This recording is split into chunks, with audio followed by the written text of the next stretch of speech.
Yuki remembered his death clearly, feeling the final moment before everything went dark. He opened his eyes in a vast hall, unsure if it was heaven. Confused, Yuki noticed a shiny orb, doubting his death yet curious about it. He reached out, touching the orb, and light and energy surrounded his body immediately. Overwhelmed, Yuki fainted, later awakening with a system menu, realizing he had new powers. Yuki opened the system menu, wings extended, marveling at the interface floating before him. He examined his status, noticing his race now listed as Archdemon, a demon lord. Yuki realized his luck was low, but dexterity was unusually high, confirming his new powers. He contemplated the strange world, understanding he had truly become the demon lord. Here reflecting deeply, Yuki acknowledged his reincarnation in another world, accepting his death in previous life. Yuki learned dungeons spread across the world, and demon lords managed them carefully. He discovered newborn dungeons are weak, but cores brim with immense mana, requiring protection. Yuki realized humans and monsters will invade dungeons, so he was summoned as manager. Examining the system orb, he understood dungeon survival and demon lord life were linked. Yuki noted higher analysis skills provide more dungeon insight, sharing life intimately with it. Yuki realized his item box capacity depends entirely on his current mana reserves. He discovered Mana Eyes skill visualizes opponent's mana, giving him valuable combat insight. Though skills are at max level, Yuki noted some were useless without opponents nearby. Browsing the DP catalog, he marveled at purchasable items, games, and options available. He realized the gacha system could summon monsters and expand the dungeon efficiently. Yuki examined his new archdemon wings, red eyes, and the troublesome world he entered. He held the dungeon orb, promising to protect it after receiving a second chance. The dungeon core, his other heart, rested safely in his hands, symbolizing responsibility. Yuki realized most items could be purchased with DP, ensuring sufficient food and supplies. He planned to acquire DP, try the gacha, and expand his dungeon efficiently. Yuki learned how to earn DP through monsters, intruders, absorption, and dungeon self-regeneration. He decided to venture outside for the first time, eager to explore the world.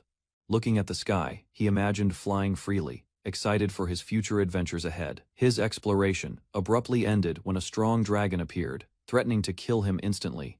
Yuki tried to negotiate with the dragon peacefully, cautiously raising his hands in surrender. Yuki panicked, shocked the dragon could speak, realizing the situation was far more serious. He analyzed the dragon, confirming it was an ancient supreme dragon, extremely powerful. The dragon noted Yuki was a high-level demon, though Yuki questioned his own strength. Observing the dragon, Yuki became unusually composed, marveling at the behavior of high-rank demons. The dragon prepared to attack, but Yuki quickly proposed a deal, attempting peaceful negotiation.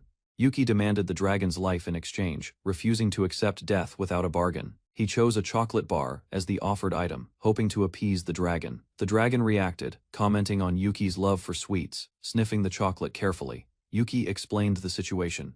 While the dragon admitted it had been dishonest about intentions, the dragon tasted the chocolate, and Yuki's strategy succeeded, calming the mighty creature successfully. Yuki demanded compensation for sparing the dragon, refusing to risk his life recklessly. He offered chocolate, trying to create a win-win deal the dragon could enjoy. The dragon reacted, amazed by sweetness, and Yuki explained why it benefited both parties. Two humanoid figures appeared, their presence introducing new mysteries into Yuki's growing world. Yuki observed them, noting their human-like appearance, surprised by their unusual and unexpected forms. The demon girl promised chocolate, surprising Yuki, and he realized she was playful and mischievous. She explained clothing, while Yuki helped her cover herself, ensuring proper modesty and decorum. The demon girl noted Yuki couldn't assault her, due to her alluring figure and appearance. Yuki considered buying clothes for her while observing her, adjusting to her human-like form. She explained the origin of demons, cores, and how newly born demon lords are created. Yuki realized many demons are born from parents, making their behavior complex and unpredictable. He gave chocolate to Leffy, observing her joy as she indulged in the sweet treat. Leffy introduced herself formally as Lefficios, establishing her unique identity among the supreme dragons. Yuki noted Lefficios was unusual, unlike arrogant demons he had met, sparking curiosity. Leffy explained her boredom and desire for adventure, justifying her approach to exploring dungeons. Yuki nearly died from boredom previously, realizing Leffy's chocolate habit saved his second reincarnation. Leffy decided to stay in the dungeon, happily claiming residence alongside Yuki permanently. She described the dungeon's comfort compared to others, explaining her preference for this safe space. Leffy expressed doubt in her own abilities, appearing hesitant and emotionally vulnerable before Yuki. Yuki reluctantly agreed to accommodate her, blushing, showing concern and careful consideration for feelings. Leffy and the Supreme Dragon coexisted inside the dungeon, marking a peaceful but playful household. Leafy sleeps deeply in the dungeon, unaware of the new day beginning around her. Yuki wakes up, excited about his reincarnation and the strange new world he now inhabits. He examines the DP catalog and decides to designate a cave as his dungeon area. Using the system, Yuki activates the dungeon, watching it materialize before him with awe. Leffy becomes the first resident, generating dungeon points as Yuki begins managing his growing domain. Yuki clicks through the DP catalog, preparing to summon a monster for the dungeon. A brilliant light surrounds him as he completes the summoning process. Filled with anticipation, a slime appears, shimmering and pulsating, marking the first creature to inhabit his dungeon. Yuki examines the slime closely, poking and prodding it, curious about its unique qualities. He names the slime Shi, deciding it will be his loyal companion in the dungeon. Yuki checks Shiori's stats, noting it has high luck and regeneration skills, surprising him. He wonders why Shiori seems luckier than himself. Feeling both impressed and puzzled, Yuki interacts with Shiori, who wiggles playfully, attempting to cheer him up silently. He holds Shi lovingly, calling it a cute creature and promising to protect it. A powerful Cerberus appears nearby, hinting at upcoming challenges for Yuki and his dungeon. Yuki notices a trespasser in the dungeon, while Shi wiggles at his feet attentively. He encourages Shi confidently, explaining that even low-level monsters can defeat stronger enemies.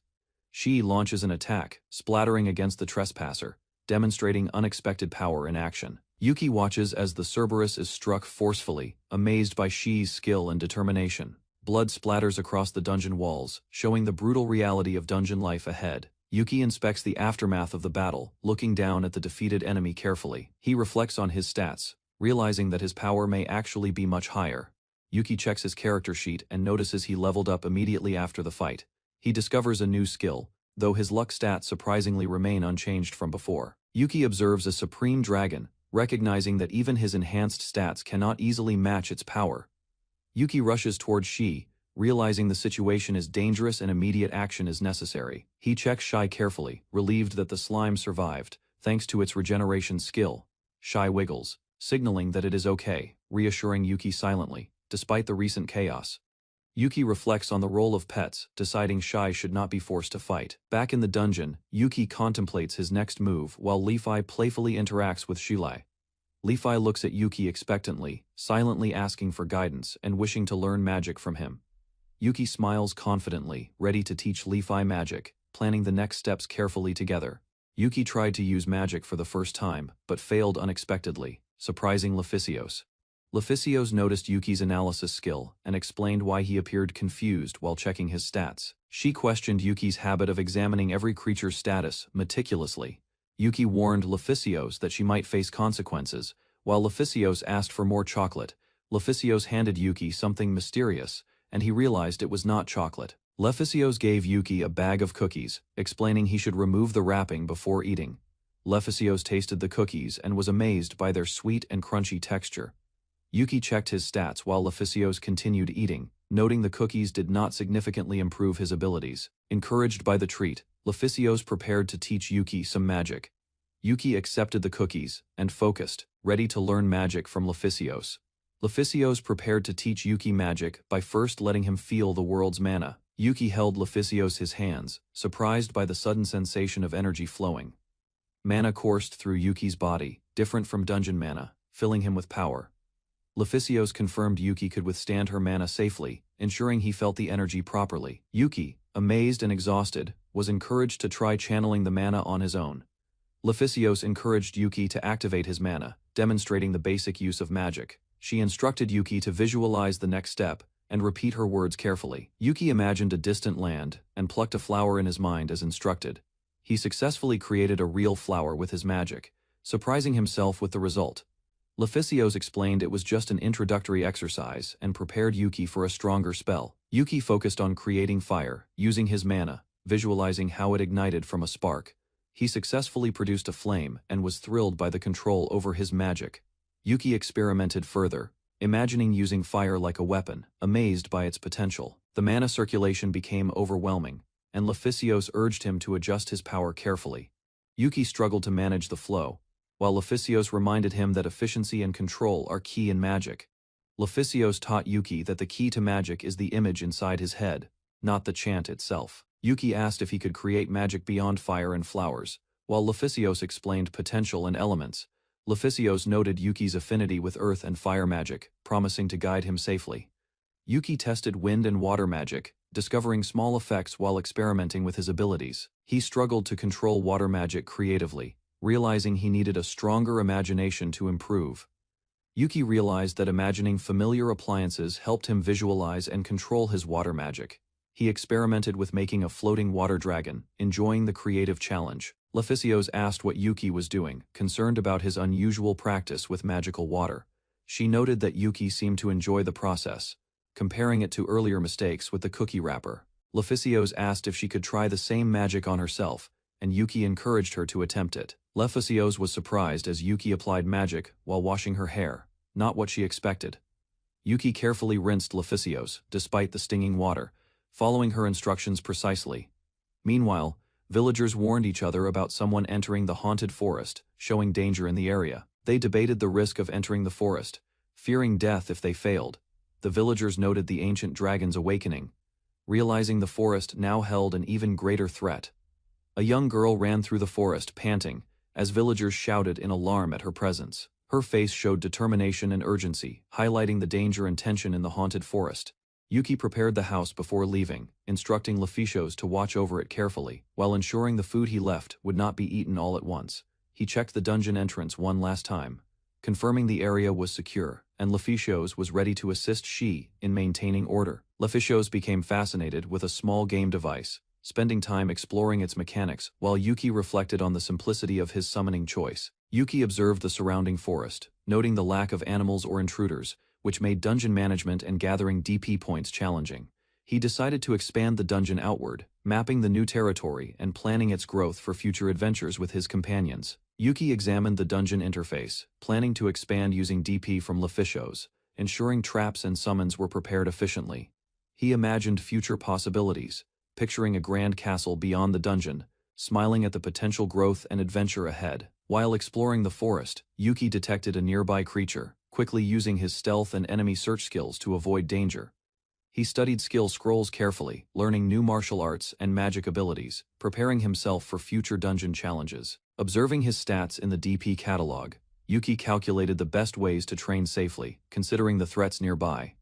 Yuki checked the dungeon expansion progress, noting strong monsters appearing outside Leficios' controlled area. He confirmed the expansion succeeded, filling his dungeon map while spending most of his accumulated DP points. Returning home, Yuki found the kitchen empty. Realizing Leficios had eaten all the food he stored, Yuki sat frustrated, stomach rumbling, as Leficios appeared calmly, expecting an explanation for his reaction. Leficios explained her actions had a reason, reassuring Yuki she had done nothing truly wrong. Yuki angrily scolded Leficios, frustrated by her eating all the snacks he carefully prepared. He lectured Leficios on her behavior, questioning how a supreme dragon could act so recklessly. Leficios defended herself, declaring her power as a supreme dragon, capable of causing disasters at will. She bowed deeply, apologizing sincerely, promising never to make snacks without permission again. Leficios ran off to leave, while Yuki sighed, realizing he had to manage with no DP remaining. Yuki faced a massive pile of monster corpses, shocked by the scale of Leficios' actions. Leficios happily noted the DP points she earned, leaving Yuki visibly uncomfortable with the carnage. Yuki scolded Leficios for hitting him, even though she explained she killed all the monsters. Leficios apologized, emphasizing her innocence while Yuki calculated how to handle the pile of corpses. He rubbed Leficios' head, trying to calm her while she laughed, easing the tension between them. Yuki forgave Leficios for consuming too much, explaining he couldn't create unlimited food from thin air. He suggested hunting for food themselves next time, while Leficios promised to limit her consumption.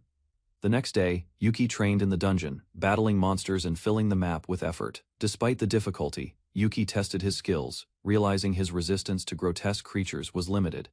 He considered specializing in magic as a demon lord, appreciating his unique mana eyes skill for strategy. Yuki finished mapping the dungeon area, planning to focus on training water and earth magic next. He checked DP revenue rates, noting the increase with Lefishio's help and additional dungeon activity.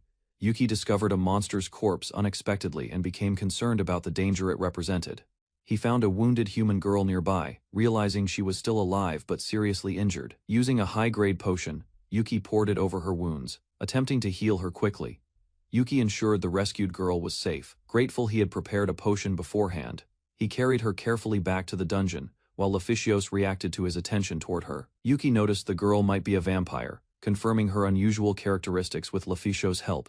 He examined her status, learning her unique skills like blood drinking, cooking, and tailoring abilities. Yuki realized some species, like vampires and succubi, were near extinction due to human exploitation. The girl began waking up, and Yuki watched carefully to ensure she felt safe. He asked if she felt any pain, showing concern as she sat up slowly. The girl hesitated, but Yuki reassured her he wouldn't bite, easing her fear. Yuki greeted she, showing the small slime and inviting her to interact with it. She cautiously touched the slime for the first time, curiosity overcoming her initial hesitation. The girl laughed, enjoying the slime's tickling sensation, showing her comfort and playful mood. Yuki introduced himself, explaining that the slime was she and the other creature was Lefichios. The girl smiled brightly and revealed her name was Aruna, showing relief and trust toward Yuki. Yuki asked why she was deep in the forest, learning she had been chased by humans. He inquired if she knew where her home was, trying to help her find safety. Aruna revealed her home and family were gone, tearfully explaining that everyone had died. Yuki reassured her, noting the dungeon was far from human villages, so she would be safe. He offered her shelter, explaining no humans there were dangerous, allowing her to stay as long as needed. Aruna expressed sadness over her parents' deaths, feeling survivors' guilt from escaping human cruelty. Yuki became determined to protect her, assuring her the bullying claims were false, and she was safe. Yuki reassured Aruna. He was truly glad she survived, showing relief and concern in his expression. Aruna responded happily, calling Yuki Oni-chan, acknowledging his protective presence, and forming trust with him. Yuki asked what she wanted to eat, showing care for her immediate needs after the ordeal. Aruna shocked him, requesting his blood, reminding Yuki of her vampire nature and dietary needs. Yuki realized her request was natural, remembering she was a vampire and considering how to assist her. Aruna moved closer to Yuki, asking for his blood as her vampire instincts guided her. Yuki confirmed her request, reassuring Lefichios that he would comply and help her safely. Aruna bit Yuki carefully, taking just enough to satisfy her hunger without harming him. Yuki reacted to the unusual feeling, surprised, but remaining calm as he supported her. Aruna continued drinking gently, and Yuki realized this was a natural part of her vampire needs. Yuki tried to mentally prepare, convincing himself he could handle Aruna's vampire bite without panic. Lefichios expressed concern over the situation but allowed Yuki to proceed, trusting his judgment. Aruna confirmed her desire for Yuki's blood again, reinforcing her vampire instincts and natural needs. Yuki guided her, while Lefichios instructed Aruna on proper behavior, emphasizing respect and safe interactions. Aruna explored the dungeon with curiosity, carrying a small basket, while Yuki prepared a new activity. Yuki calculated dungeon points carefully, excited to test a new system for collecting resources efficiently. He activated the gacha interface, preparing to see what item luck would grant him next. Yuki selected the 1000 DP option, anticipating a surprising or useful reward from the system. A magic revolver appeared, astonishing Yuki as it promised powerful abilities for his dungeon adventures. Yuki celebrated excitedly, realizing the gacha system might offer rare items with a high drop rate. He focused intensely, ready to activate the next gacha pull, and hoping for something valuable. Disappointment hit as the pull failed, leaving him surrounded by mundane or useless items. Aruna observed, curious about Yuki's frustration, while he reflected on his low luck stat. Aruna asked to try the gacha herself, showing Yuki that some items could appear differently to others. Aruna eagerly asked Yuki for a chance to try the gacha, her excitement visible in her smile. Yuki guided her hand as she pressed the option, showing her how the system worked carefully. Fenrir, the massive wolf, appeared suddenly, startling Yuki as its presence filled the room. Aruna approached the fluffy creature without fear, marveling at its size and gentle demeanor. The group observed Fenrir peacefully interacting with Aruna, while Yuki explained her appraisal skill clearly. Yuki asked about Fenrir's strength, observing the massive wolf with cautious curiosity. Leela explained Fenrir was still a child, yet far stronger than ordinary creatures. Yuki asked Lefi if she could see his dungeon menu, seeking clarity about its features. Iruna rode Fenrir, gently, discovering she could interact safely with the young beast. Leela explained that Iruna's ability to see certain things came from being part of Yuki's family. Yuki reacted with surprise, trying to understand the meaning of marriage in Iruna's explanation. Iruna clarified that for vampires, exchanging blood was akin to a marriage ritual. Yuki panicked, frustrated he wasn't informed sooner, overwhelmed by the revelation of the ritual. Iruna teased Yuki about his reactions, while he tried to deny any excitement or misunderstanding. Yuki sighed, deciding to ignore the incident for now.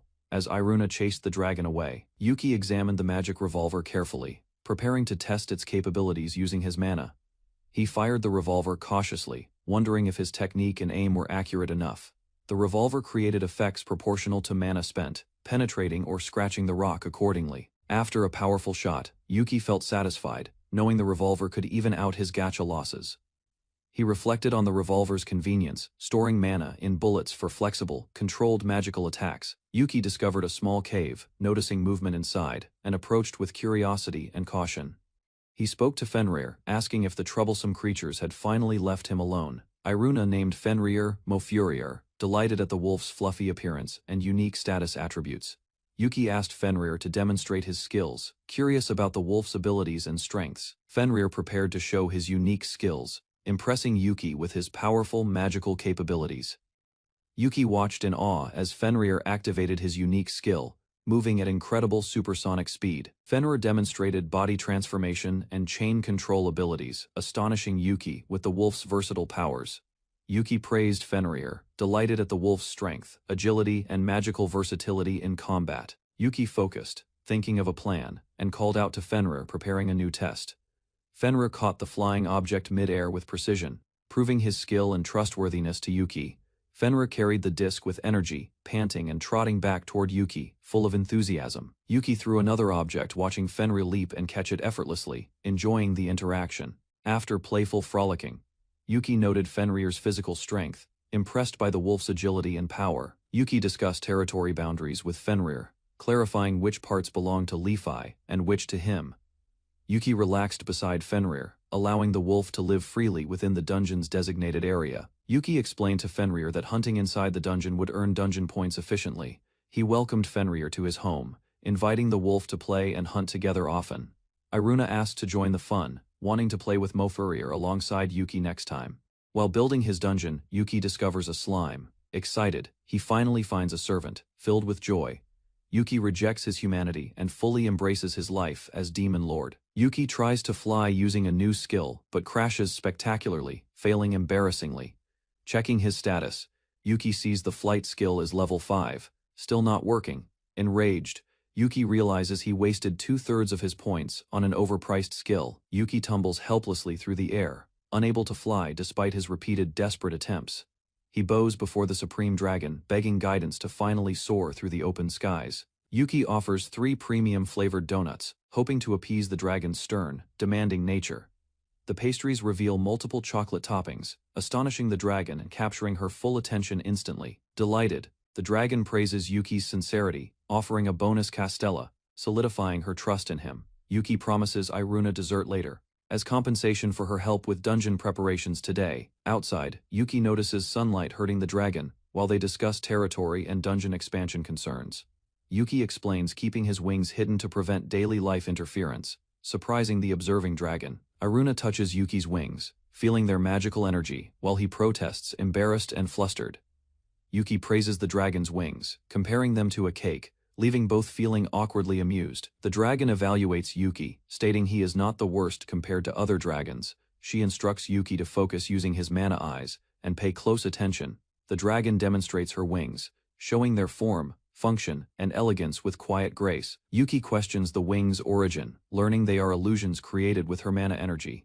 The dragon asks Yuki to observe carefully, teaching him the subtle, proper control of wings. Yuki notices the dragon pouring mana into her wings, preparing to demonstrate flight for him. The dragon instructs Yuki to follow her closely, emphasizing careful observation and attention.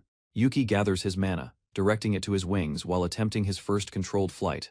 He struggles to maintain form, nearly losing control, while the dragon advises adjustment immediately. Yuki finally stabilizes, amazed at the sight, appreciating the dragon's guidance and his newfound ability. Yuki nervously prepares as the dragon tells him she will show true flight, meaning the dragon challenges Yuki to keep up with her speed, emphasizing precision and focus. Yuki spreads his wings, flapping with effort, attempting to match the dragon's graceful movements.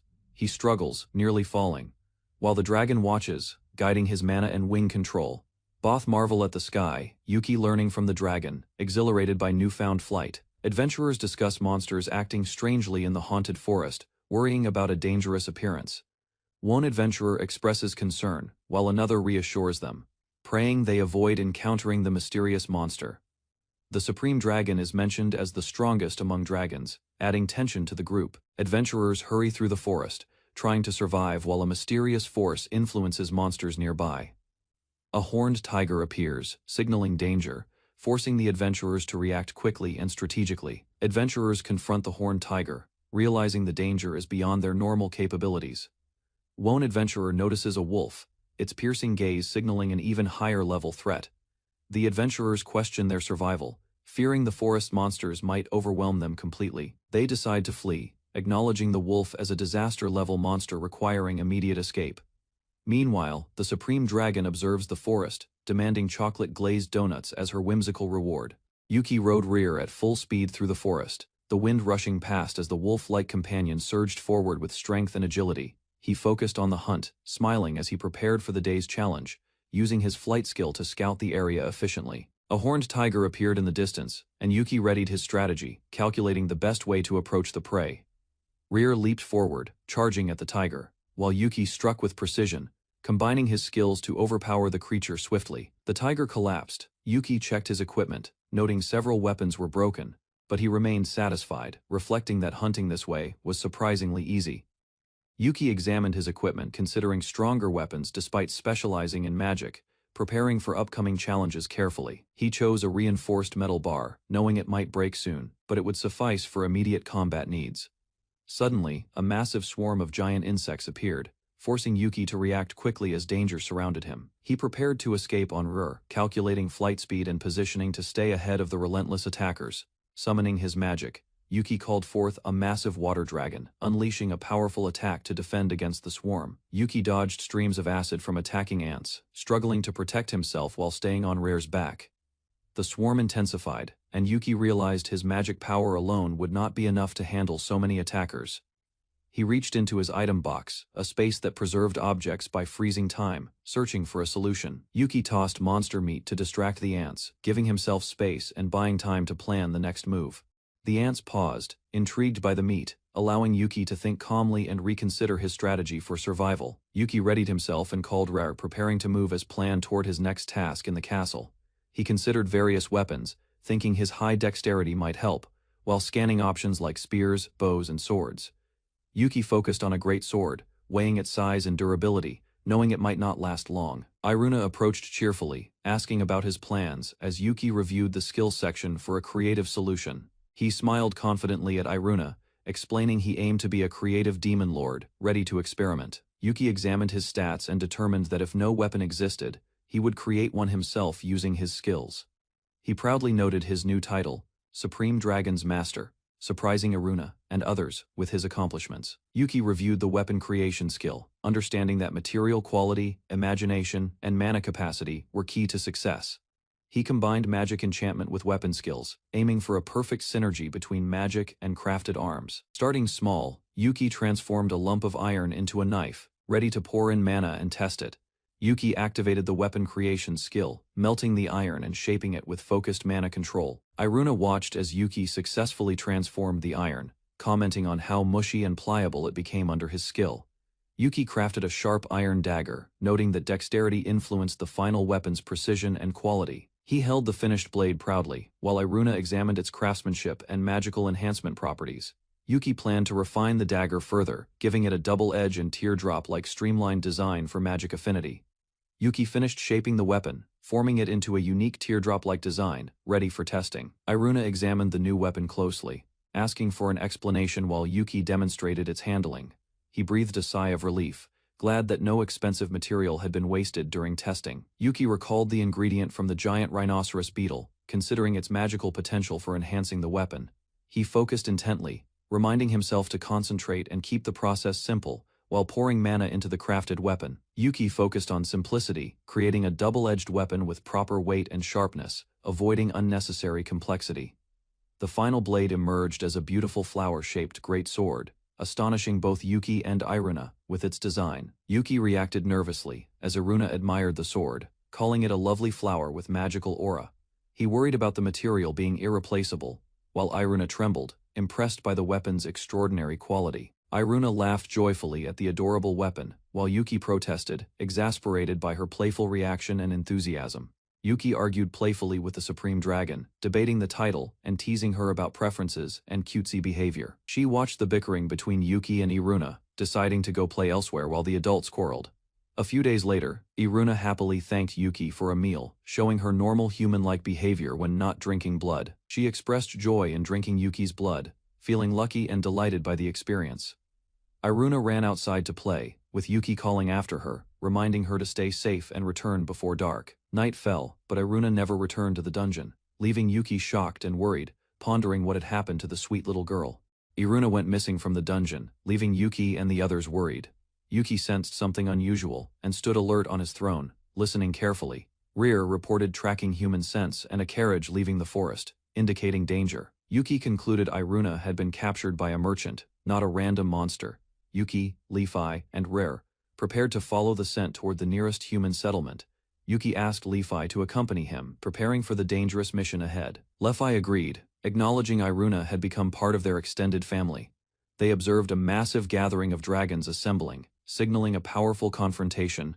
Lefi planned to intimidate the humans and regain Iruna using the dragon's support. Yuki and Lefi resolved to act together, determined to rescue their little sister. Iruna woke up inside a small cage, confused and scared by her surroundings. She noticed other captives nearby, realizing she was in a human holding area. The captors acknowledged she was alive and recalled she had lost her parents. One of the men attacked Iruna, blaming her for causing trouble in their group.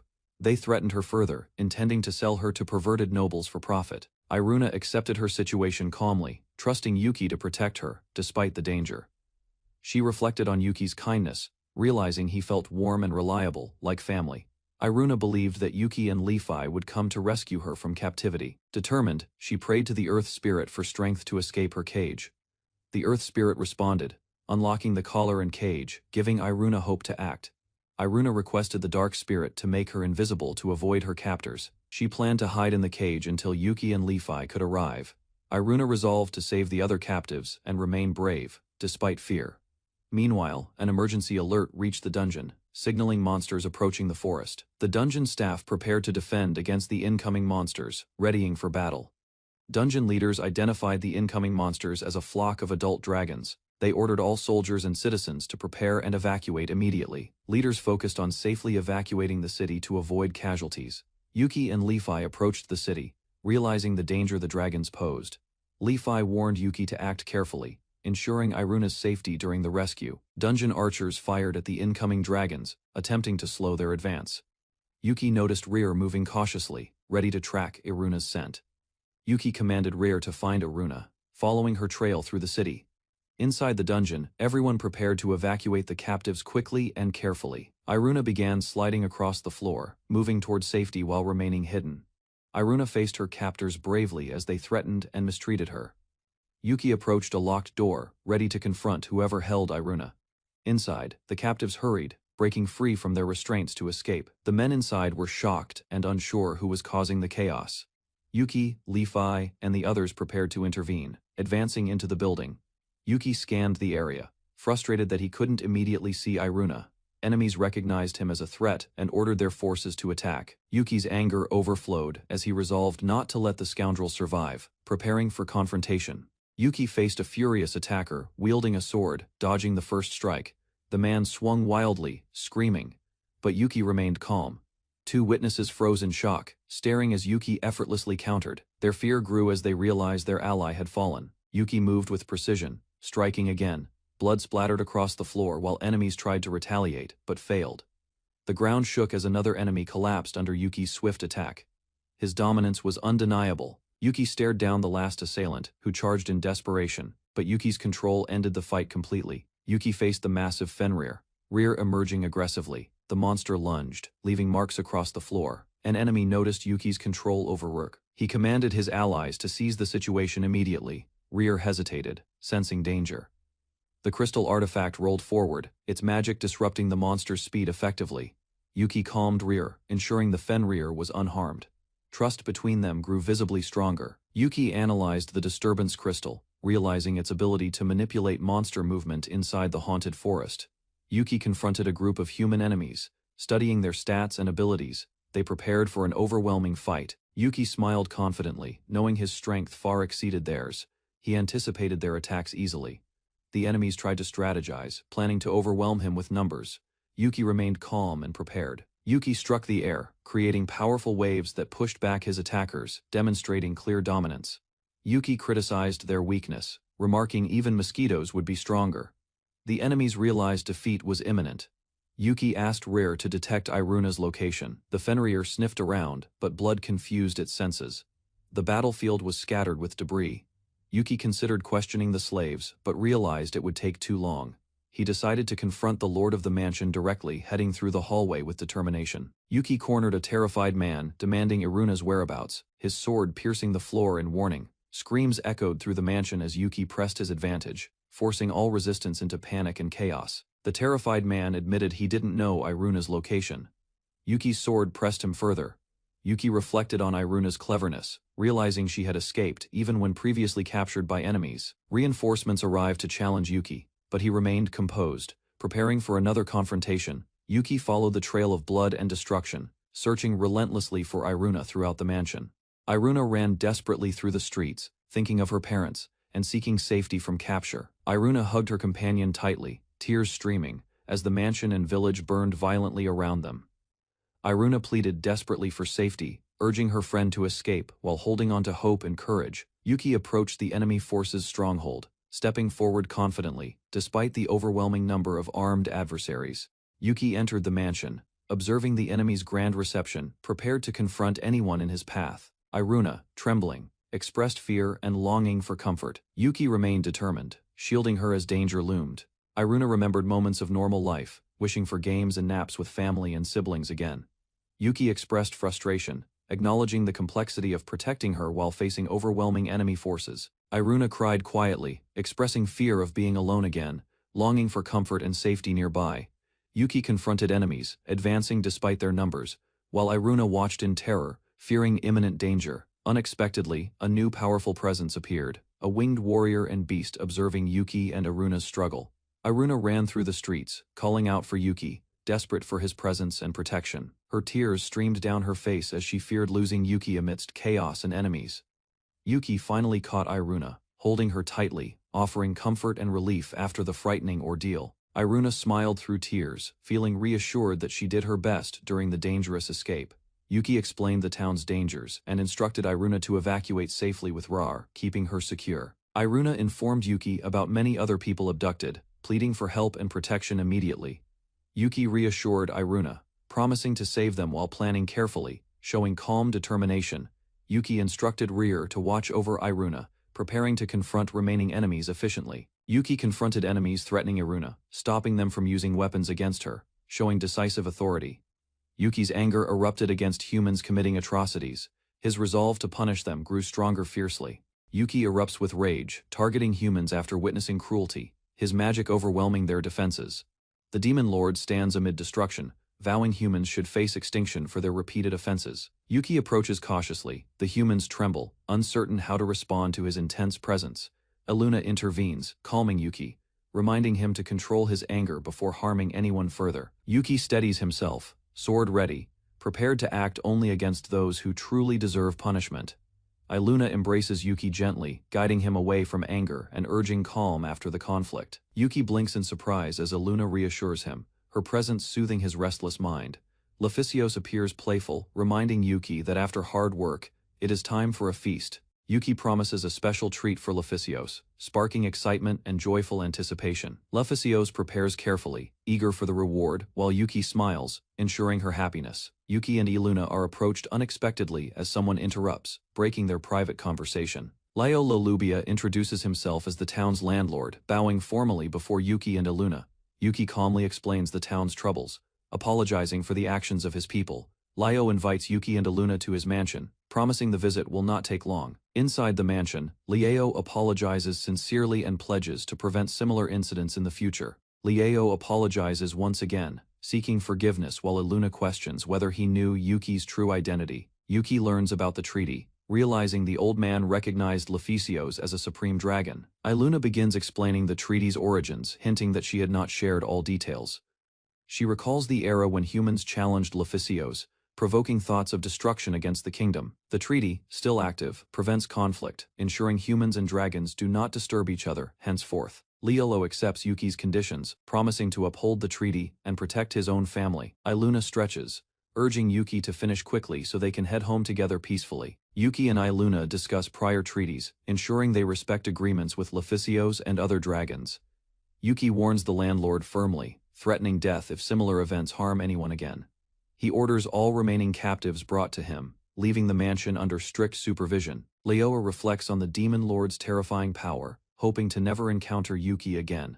The kingdom debates exploiting the haunted forest, prompting concern that an army might be sent. Yuki and Iluna consider how to handle the situation, discussing potential plans carefully together. Yuki encounters several rescued girls, confirming he assisted them as Iruna requested, ensuring their safety. He inquires about their homes, learning most were captured while working, seeking a solution for them. Yuki explains that everyone seems to have a home, while Iluna notes his unique magic. Iluna suggests a simple solution, asking Leficios to help guide the rescued girls home. The dragons carry the girls safely. Following Yuki's directions back to their respective homes, those without a home are allowed to stay, ensuring all rescued girls are cared for. The girls express gratitude, and Yuki and Iluna wave as everyone departs under the night sky. Two girls remain behind, Layla and Eluan, introducing themselves and sharing their names and races. They express gratitude to Yuki and Iluna, offering to serve and assist him willingly. Eluan eagerly requests to stay, volunteering for chores and excitedly pledging loyalty to Fenrir. Eluan proudly proclaims his devotion, feeling honored to serve Fenrir and leaving his village happily. Yuki introduces himself and Mofrir to the girls, explaining Leficios' presence as a supreme dragon. Yuki tells Layla and Eluan to rest, mentioning there's another task to handle tomorrow. The girls thank Yuki warmly, expressing their gratitude for his protection and guidance. Iluna calls Leficios, guiding Yuki as they prepare to return the rescued girls home safely. The girls express thanks again, and Iluna admits Yuki's assistance helped her significantly. Yuki recalls calming Iluna earlier, feeling slightly embarrassed as she playfully reminds him of that moment. Iluna gestures to Yuki, beginning to explain her feelings and thoughts after their recent events. She shares how meeting Yuki has made her world vibrant, lively, and full of color. Iluna promises to stop Yuki from rushing recklessly, wanting to protect him and their world. She asks Yuki to help her make her world even brighter, inviting him along. Iluna faced Yuki, expressing relief that he came to save her, though she scolded him for mishandling relationships with other companions. Yuki explained himself awkwardly, while Leficios appeared nearby, warning him not to involve additional individuals in the situation. Leficios pressed Yuki for clarification, and he nervously admitted that he only described a maid's duties to Iluna. Layla and she volunteered eagerly to serve Lord Fluffer, showing willingness despite their own insecurities about performing duties properly. Yuki guided his companions through chores and daily tasks, helping them adapt to the dungeon's routines while maintaining order. Yuki asked Layla about demon lords, curious how humans view their leaders, while Layla explained the differences from human perspective. Layla clarified that demon lords are considered creatures whose bodies are reforged by labyrinths, surprising Yuki with this unique insight. Layla used a goblin example to show how a creature's powers change, and Yuki acknowledged her deep understanding of dungeon mechanics. Yuki explored the dungeon's new prairie floor, impressed by its open space and the possibilities for expanding his realm. Flying above the prairie, Yuki marveled at the dungeon's vast system and sky, appreciating the dungeon's complexity and freedom. Yuki planned to enhance the prairie by adding a river, mountains, and sakura trees, improving the dungeon's scenery. He decided to place a traditional Japanese ryokan, carefully designing details to make the new area more comfortable. After finishing, Yuki relaxed in the bath, feeling satisfaction from shaping the dungeon, and imagining sharing it with everyone. Iluna arrived unexpectedly, prompting Yuki to pause and acknowledge her presence. Surprised by her timing, Iluna asked Yuki to wash her hair, joining him in the bath, and he happily agreed, continuing his care for his companions. Yuki suggested having a picnic at the prairie with everyone, introducing the idea to Iluna during the bath. Iluna excitedly asked what a picnic was, while Yuki explained it involved eating and playing under the open sky. Leficios appeared unexpectedly, asking if she could join Yuki and Iluna in the bath. Yuki panicked slightly, unsure how to respond to Lefi's presence and question, feeling flustered. Iluna reassured Yuki, explaining she only wished him to wash her hair, easing the tension and leaving him relieved. Layla relaxed in the bath, while Yuki focused on clearing his mind, preparing to care for his companions. Yuki washed Leficios' hair, feeling nervous, but concentrating on making the experience pleasant for her. Leficios smiled, teasing Yuki gently about his effort, while ensuring he was not overexerted. Yuki became flustered by Leficios' playful comments about her childlike appearance, struggling to respond appropriately. Meanwhile, Iluna scolded Yuki and Leficios for staying too long, reminding them to avoid catching colds while in the bath. Yuki, Iluna, and Leficios relaxed in the hot springs, enjoying the warmth and peaceful atmosphere together. Yuki asked Lefi about how people receive titles, curious about the system beyond the dungeon world. Leficios explained that titles are assigned based on major events and the judgment of an unseen watcher or deity. Yuki questioned whether any gods truly exist, reflecting on the explanations from Lefi and religious texts. The group viewed Yuki's status screen, revealing his title, One Who Judges, and its effects on stats and sin detection. Yuki asked Leficios about his titles, curious about the significance of Supreme Dragon among his other accolades. Leficios explained that he could conceal his stats and titles at will, making only the Supreme Dragon title visible. Yuki realized that Iluna might also have hidden skills or titles, while Lefi laughed, noting that others could match his strength in the future. Leficios predicted Yuki's long lifespan, suggesting he could live several thousand years under proper conditions. She continued, explaining that magical demons like Yuki could survive without sustenance, and even severed limbs could regrow over time. Yuki reacted with surprise as Leficios explained that he could live indefinitely sustained by magical particles, unless slain. Leficios compared her longevity to dragons, describing how her body adapts to magical particles, ensuring a long life. She told Yuki that as long as he remained by her side, he would never feel bored, no matter how long he lived. Iluna, tired from the bath, dozed off while Yuki worried about her sudden sleepiness. Yuki, feeling sleepy himself, tried to encourage Iluna to stay awake a bit longer before bedtime, ensuring she rested safely. Yuki reluctantly helped Iluna get dressed, while Shiri was urged to hurry and not take too long. Yuki reflected on Lefi's strict training, noting how tiring it could be, and admired the night sky with the others. Shiri asked Yuki why he stayed behind, and Yuki reminded her of her status as a horned sheep demon. Leela explained the traditions of her clan, emphasizing its curiosity and the uniqueness of Yuki as their lord. Shiri acknowledged Yuki's intellect, revealing that she gave up hope of freedom once she became a slave, highlighting his leadership. Layla suggested using the opportunity to observe the labyrinth and learn more about the Demon Lord race, emphasizing its value. She protested, refusing to reveal anything to Yuki, while Layla explained her desire to see the Lord and labyrinth in natural states. Layla shifted the topic to Shihi, asking about her clan and origins, sharing knowledge about the werewolf subspecies. Shihi panicked when Layla mentioned the rumors about her past, worried that secrets would be revealed. Layla reassured Shi, understanding her desire to keep her identity hidden and showing respect for her privacy. She reflected on how being a chief's daughter felt unusual, expressing her embarrassment about expectations. Layla reassured Shi, telling her that she is cute, and easing her insecurities with a warm, supportive smile. As the night ended, Yuki and the companions decided to go to bed, preparing for their tasks the next day. Yuki walked across open land, leading Leficios, Iluna, Layla, and Flufferer. They prepared for a picnic, excited, playful, and cheerful together. Yuki and Iluna raced down a grassy slope on a sled. Wind rushed past them, laughter echoed, speed thrilling, joy shared freely. Layla and Leficios watched eagerly, excited for their turn. Yuki set up another sled, anticipation built, everyone ready for more fun. Yuki pushed the sled. Layla held tightly, smiling widely. Momentum carried them faster down the hill. Excitement, laughter, and adventure filled the air. Layla and Leficios screamed joyfully as the sled sped swiftly. Yuki followed closely, ensuring safety. The afternoon passed with bonding and happiness. Yuki reassured the girls, complimenting them jokingly. Layla and Leficios laughed, enjoying the ride's speed. Happiness and excitement filled the sunny afternoon. Yuki carried Leficios on his shoulders. Layla watched surprised. The group continued playing energetically, sharing joyful moments, trust, and carefree laughter together.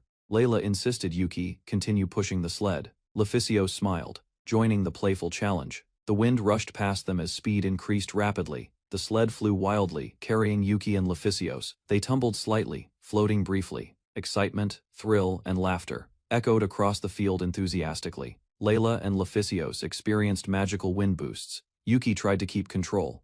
They fell safely, exhausted and laughing, bonding in fun and friendship. Yuki and Leficios finished the magical course. Leficios laughed confidently, no longer scared. Yuki smiled, pleased with her progress. Layla and Liu explored the picnic food. Leficios presented dishes made from rare rockbird meat. Everyone examined the unusual ingredients carefully. Yuki explained the nature of the food. The group considered its taste and uniqueness. The landscape around them remained peaceful and wide. Yuki revealed he had also prepared dessert. Leficios and the others turned attention to the sweet treats, excited for the finishing touch. Leficios and Liu praised the sweets. Yuki watched happily as everyone enjoyed the picnic. The group shared laughter and satisfaction together. Yuki noticed Liu acting nervous, addressing Lefi as the supreme dragon. Lefi sat calmly, enjoying snacks, while the others watched, intrigued by the unusual formality. Yuki explained to Liu that Lefi was an ancient dragon. Liu's eyes widened in surprise, unable to believe such a powerful being appeared so ordinary. Liu observed Lefi's playful and carefree behavior, realizing that even a supreme dragon could be clumsy over snacks. Lefi's friends reassured him not to underestimate her. Liu and Layla discussed the past, recognizing Lefi's dominance over other dragons. Her authority had always been clear, though overlooked by Liu and nearby. Monster quietly reflected on Liu's ignorance, thinking he had been too flustered before to notice Lefi's true status among dragons. Yuki listened as Liu suggested his sister might also be involved. A cheerful girl proposed playing badminton together after their meal. The little girl expressed happiness, feeling amazed to be pampered by both Yuki, the demon lord, and Lefi, the supreme dragon. Without reservation, Yuki admitted he was the weakest among the dungeon's leaders. Liu joined the girl in a game of badminton, adding energy to the group. They prepared to play badminton using a stick with a net, while Iruna volunteered to teach the rules. The scene shifted to the distant Alicia Kingdom, a powerful realm known for artifact development and influence over neighboring lands. King Reed Gloria, Alicia sat on his throne, resolutely forbidding any action regarding the dungeon, asserting his authority over the kingdom. Prince Ryuto Gloria, Alicia challenged the decision, insisting that their kingdom's honor demanded an immediate response to the dungeon's intrusion. The king explained the damage caused by the dungeon was minor, and that full permission to intervene would not be granted. Prince Ryuto emphasized the importance of the country's dignity and natural resources, pressing for decisive action despite the king's warnings. King Reed firmly issued a royal decree commanding the prince not to act, emphasizing the unknown dangers and limits of the kingdom's artifacts. Prince Ryuto walked determinedly through the castle, accepting the royal decree, but still feeling conflicted about the dungeon's intrusion. He and his allies discussed a plan to act, despite the king's order, believing the country's future depended on decisive action. Ryuto called for soldiers to be gathered immediately, readying the kingdom for a potential offensive operation. Meanwhile, Yuki and Lefi were observing a strategic map, noticing sudden changes that made Yuki tense and alert. Yuki and Lefi realized that new intruders had entered the dungeon, prompting concern about their intentions and potential threat. The intruders cautiously moved through the forest, their objective unknown, while Yuki prepared defenses in anticipation of confrontation. Leficios noticed a large force approaching the dungeon. Yuki checked his records and calculated nearly 500 soldiers were advancing, though their gear seemed weak. Leficios prepared to confront them immediately. Yuki asked for her patience, revealing he had a strategy to try and requested her support if it failed. Yuki focused on his plan, signaling Leficios to trust him. He moved deliberately, ready to warn the intruders rather than attack recklessly. The soldiers camped nearby, unaware of Yuki's approach. Darkness fell as he observed them quietly from the trees. Yuki noticed their artifacts could weaken monsters. Confident in his powers, he advanced undetected, relying on his stealth skill to protect the dungeon. Yuki approached a tent quietly, noticing someone moving inside. He stepped closer, alert to any sign of intrusion. A soldier saw him and froze, surprised by Yuki's sudden appearance. Yuki remained calm, observing the man carefully. Yuki revealed his presence fully, projecting authority. The soldier recognized the threat and raised no objections. Yuki asked if this man led the group. The soldier denied it, confessing he was not in charge. Yuki instructed him to inform the actual leader precisely. He ensured the message would be clear without escalating conflict. Yuki confronted the soldier firmly at the tent entrance, showing no intent to listen to excuses. He declared the area his territory, warning that anyone staying would face deadly consequences. The soldier, surprised, asked why Yuki gave them a warning first. Yuki explained eliminating intruders was troublesome and unnecessary. Returning to the dungeon, Yuki noted that most of the advancing forces refused to retreat, despite reports. Leficios observed quietly nearby. Leficios questioned Yuki's calm return. He explained, he simply went to warn the enemy, ensuring the situation remained under control. Leficios waited anxiously, frustrated that Yuki returned calmly, instead of staying alert. Yuki showed Leficios the intruder information on his interface, explaining he had granted her access to observe. He reviewed the dungeon's defensive systems, planning to test traps on the soldiers who had entered their territory. The dungeon deployed monitoring golems, transmitting visual information about the intruders' movements to Yuki for precise control. Meanwhile, the soldiers noticed the sunrise, unaware of the traps and surveillance around them, leaving them vulnerable to Yuki's strategy. The soldiers panicked, realizing they were surrounded. Yuki had set up the dungeon defenses cleverly. Chaos erupted as spiders appeared and fires spread, confusing the soldiers further. The soldiers shouted conflicting orders, unable to understand the sudden threats around them. Leficios observed the scene, identifying the effect as a hallucination caused by Yuki's dungeon magic. The hallucination tree, Rauschgiftbaum, released mana, projecting illusions that made the soldiers perceive enemies everywhere, leaving them completely disoriented. Yuki explained the hallucination tree trap to Leficios. Their strong mana made them immune to its effects. They discussed the soldiers' chances, acknowledging that mere traps wouldn't fully defeat them, though Yuki remained confident. Yuki referenced his ongoing board game with Leficios, comparing strategy and foresight to the situation at hand. The soldiers reacted to the thinning mana, panicking as illusions and environmental traps disoriented them. Vines and dungeon obstacles ensnared the intruders, leaving them struggling and further proving Yuki's clever use of dungeon mechanics. A group of adventurers entered the forest, carrying an artifact meant to weaken monsters. They panicked as they realized the artifact had unpredictable effects and sought a safe place to escape. Suddenly, the ground beneath them turned into a scorching swamp. The adventurers struggled to move as heat and bubbling mud forced them into chaos. One of them, overwhelmed by fear, screamed and ran deeper into the forest, trying to keep everyone away from him. Meanwhile, Yuki observed the aftermath in his dungeon, noting the trap had worked better than expected. Leficios relaxed nearby, watching the test unfold. Yuki reflected on the trap's success, and decided to continue refining his dungeon, while Leficios mentioned how little the night disturbed her rest.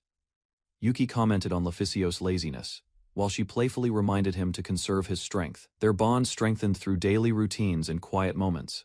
As dawn broke over the horizon, the two decided to rest, after another round of games, enjoying a calm morning together in the dungeon. Elsewhere, in Alfaro border town, Leficios confronted Knight Captain Gamdia Rustin at the soldier office, asserting authority and challenging his actions.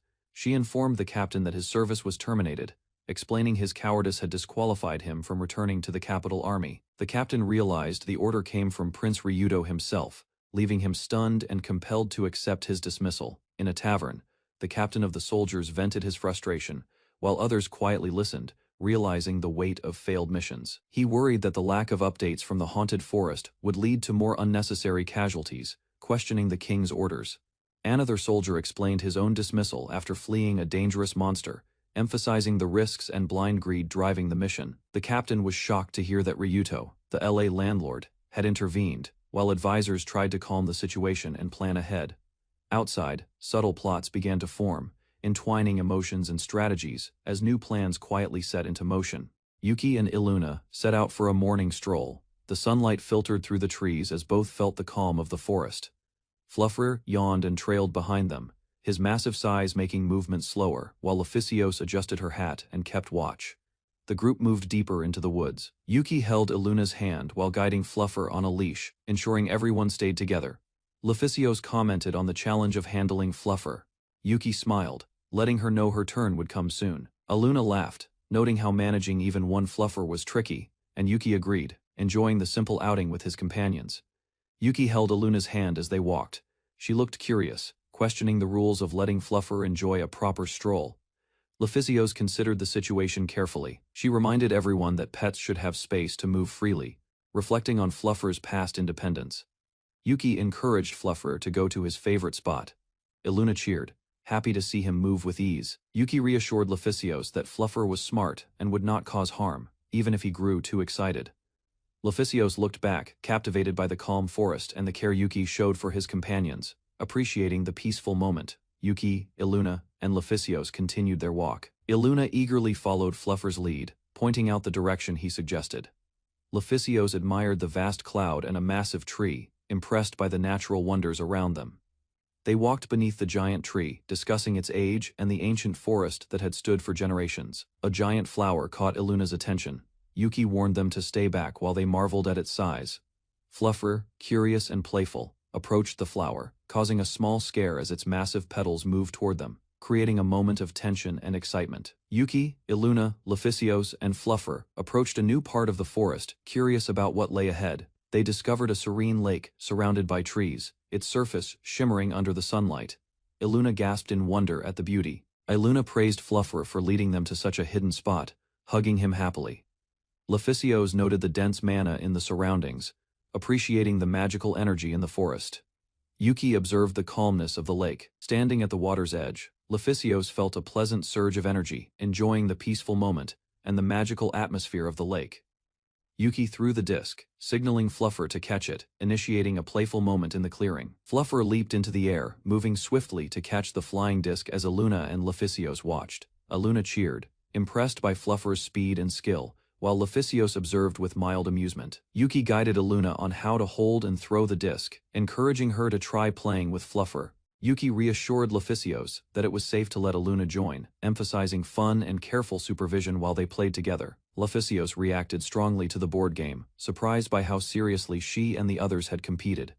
Yuki smiled at the moment, noticing Iluna's excitement and Lephysios's playful competitiveness. The group walked together through the forest, Fluffer leading the way, as Yuki suggested playing like this again in the future, enjoying the company and the calm of the forest. In the dungeon, Iruna is woken by cheerful Lefi. Her bright energy encourages him to start the day happily and actively. Lefi's older sister, 1A-chan, remains asleep for 17 years, while Iruna silently watches, hoping she will awaken someday in the dungeon. During breakfast, Iruna offers toys to Iruna. She notices his changed demeanor, unaware it's from staying up late with Lefi. Lefi comments on Iruna, staying up late, agreeing his atmosphere feels different. They enjoy breakfast together, maintaining the dungeon's calm morning routine. Romi, the dungeon maid, brings breakfast. Her diligent care helps the dungeon function smoothly. Starting the day with everyone working cooperatively, Yuki checked his status menu after the battle.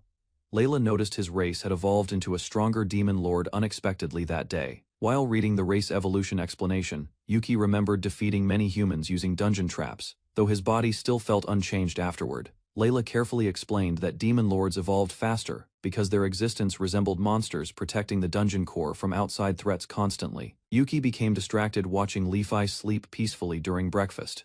Layla apologized after noticing his attention drifting away from their discussion completely. After checking the updated dungeon menu, Yuki realized the dungeon itself would continue growing stronger together with his newly evolved powers. Yuki asked Lefi about race evolution, but the ancient dragon explained her species already stood at the strongest possible level naturally. After hearing Lefi's level nearly reached 1000, Yuki realized ancient dragons might evolve again, only after many centuries passed slowly. Layla explained evolved monsters usually changed appearance dramatically. Yuki worried nervously after hearing some demon races even grew dangerous tentacles unexpectedly. Suddenly, large black wings appeared behind Yuki's back. He immediately noticed his new demon lord evolution had increased his physical abilities greatly. Lefi stared at Yuki's newly evolved appearance with sparkling eyes. The ancient dragon looked shocked, impressed, and strangely excited by his transformation. Lefi became excited after seeing Yuki's wings. She moved closer immediately, while Yuki nervously tried stopping her curious behavior and touching. Trying to calm the situation, Lefi promised Yuki he could touch her wings too if she touched his first carefully afterward. Lefi gently touched Yuki's black wings with admiration. Yuki relaxed slightly after hearing her praise their smooth and beautiful appearance quietly. While standing together, Levi continued admiring Yuki's evolved wings closely. Yuki thanked her shyly, after noticing her genuine fascination and excitement completely. Yuki touched Levi's wings carefully, and discovered they felt incredibly soft. Levi blushed heavily while allowing him to continue touching gently. Yuki quickly stopped touching Levi's wing after noticing her trembling reaction. Both became embarrassed during the unexpectedly intimate moment together. Afterward completely, Levi avoided looking directly at Yuki while calming herself down. Yuki silently watched her, unsure how to continue the awkward situation peacefully. Layla suddenly appeared and misunderstood their close interaction immediately. Embarrassed, Yuki hurriedly pulled away while Levi froze in complete shock beside him. Trying to change the atmosphere, Yuki focused on the new Demon Lord menu. However, Levi's wing softness still remained clearly inside his thoughts. After reading the building facilities option, Yuki realized he could finally create a proper Demon Lord castle for the growing dungeon territory. Yuki became excited after discovering the building system. Using knowledge from Minecraft, he confidently planned creating his own Demon Lord castle someday. After spending large amounts of magic power, Yuki collapsed outside. Liu arrived carrying supplies and became shocked, seeing the exhausted dungeon master. Liu inspected the newly created buildings carefully and praised Yuki's construction skills sincerely. The small structures already resembled a developing village area. Although happy hearing Liu's praise, Yuki admitted his mind felt completely drained, after overusing magic continuously during the intense construction process earlier. Despite his exhaustion, Yuki refused stopping halfway. Determined to surpass ordinary castles, he aimed to create an enormous legendary fortress for everyone. Liu happily admired the miniature house Yuki created with earth magic. However, she forgot finishing the laundry task he requested earlier completely. Embarrassed, Liu tried explaining herself while carrying the model house proudly. She remained amazed that Yuki personally created such detailed structures magically. Yuki proudly explained he even colored the buildings using earth magic. Liu realized his magical abilities completely surpassed ordinary common magicians already. Curious about his unusual abilities, Yuki asked whether his magic differed from normal magic. Liu immediately connected his powers to ancient origin magic. Liu revealed origin magic was nearly lost in modern society. Shocked, Yuki learned fewer than 100 people could still use it. Liu explained modern magic required chance and prepared cores. However, rare demon folk could activate pure magic only through imagination and natural talent. After hearing Liu's explanation, Yuki finally understood demons possessed magic naturally from birth, unlike humans, who needed years of difficult magical training. Realizing how little he understood about the world, Yuki considered traveling outside the dungeon someday to learn more useful knowledge. Personally, later Yuki approached Levi while she rested comfortably. Surprised by his serious expression, Levi immediately listened carefully to his important request afterward. Yuki asked Levi about increasing magical power beyond leveling up. Levi became suspicious, wondering whether he planned using dangerous forbidden magic techniques afterward. Levi explained, Yuki could increase magical capacity by completely exhausting his mana repeatedly. She also suggested training water magic control simultaneously for faster growth. After hearing Levi's advice, Yuki smiled gratefully and thanked her sincerely. Levi quietly held his hand while feeling pleased helping him personally today. Levi watched Yuki warmly after their conversation ended. Seeing his honest gratitude made her unexpectedly happy and emotionally attached to him afterward, completely. Several days later, Yuki secretly observed Levi sleeping peacefully again. Startled awake, Levi immediately questioned his strange behavior inside the quiet room nervously. While Levi stretched sleepily on the bed, Yuki stared silently with serious concentration. His unusual expression made Levi increasingly confused and uncomfortable afterward suddenly. Soon afterward, Yuki appeared wearing dark demon armor proudly. Determined to find fresh inspiration, he entered an entirely new stage of experimentation and creativity. Yuki proudly prepared another strange creation inside the dungeon, while Levi listened carefully beside him. He summoned his newest masterpiece confidently. The magic activated immediately, and Leficho's MK.2 appeared before them. The giant statue floated proudly while smoke covered the entire room. Yuki continued creating more Leficho's versions without stopping. Levi became shocked after seeing another dangerous and violent version suddenly appear nearby. Explosions filled the dungeon as multiple Leficho statues appeared together. Levi became embarrassed while Yuki stubbornly protected his strange artistic creations.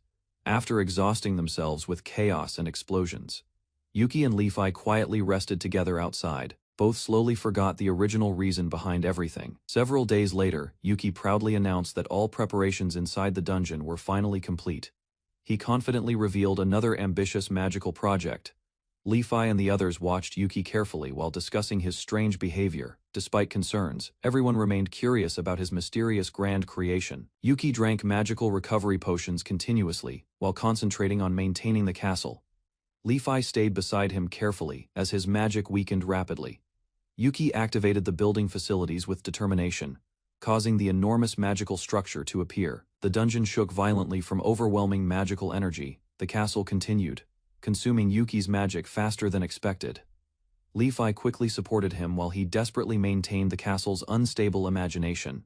The enormous castle finally appeared from the overwhelming magic. Everyone watched silently while the ground continued shaking from Yuki's completed creation. Yuki and the others stared upward in complete shock after seeing the gigantic castle. Even Li-Fi seemed surprised by the unbelievable scale. Bright sunlight revealed the finished castle clearly. Massive walls, towers, and bridges surrounded the structure, making it resemble a true demon lord fortress. Yuki collapsed emotionally after exhausting nearly all his magic power.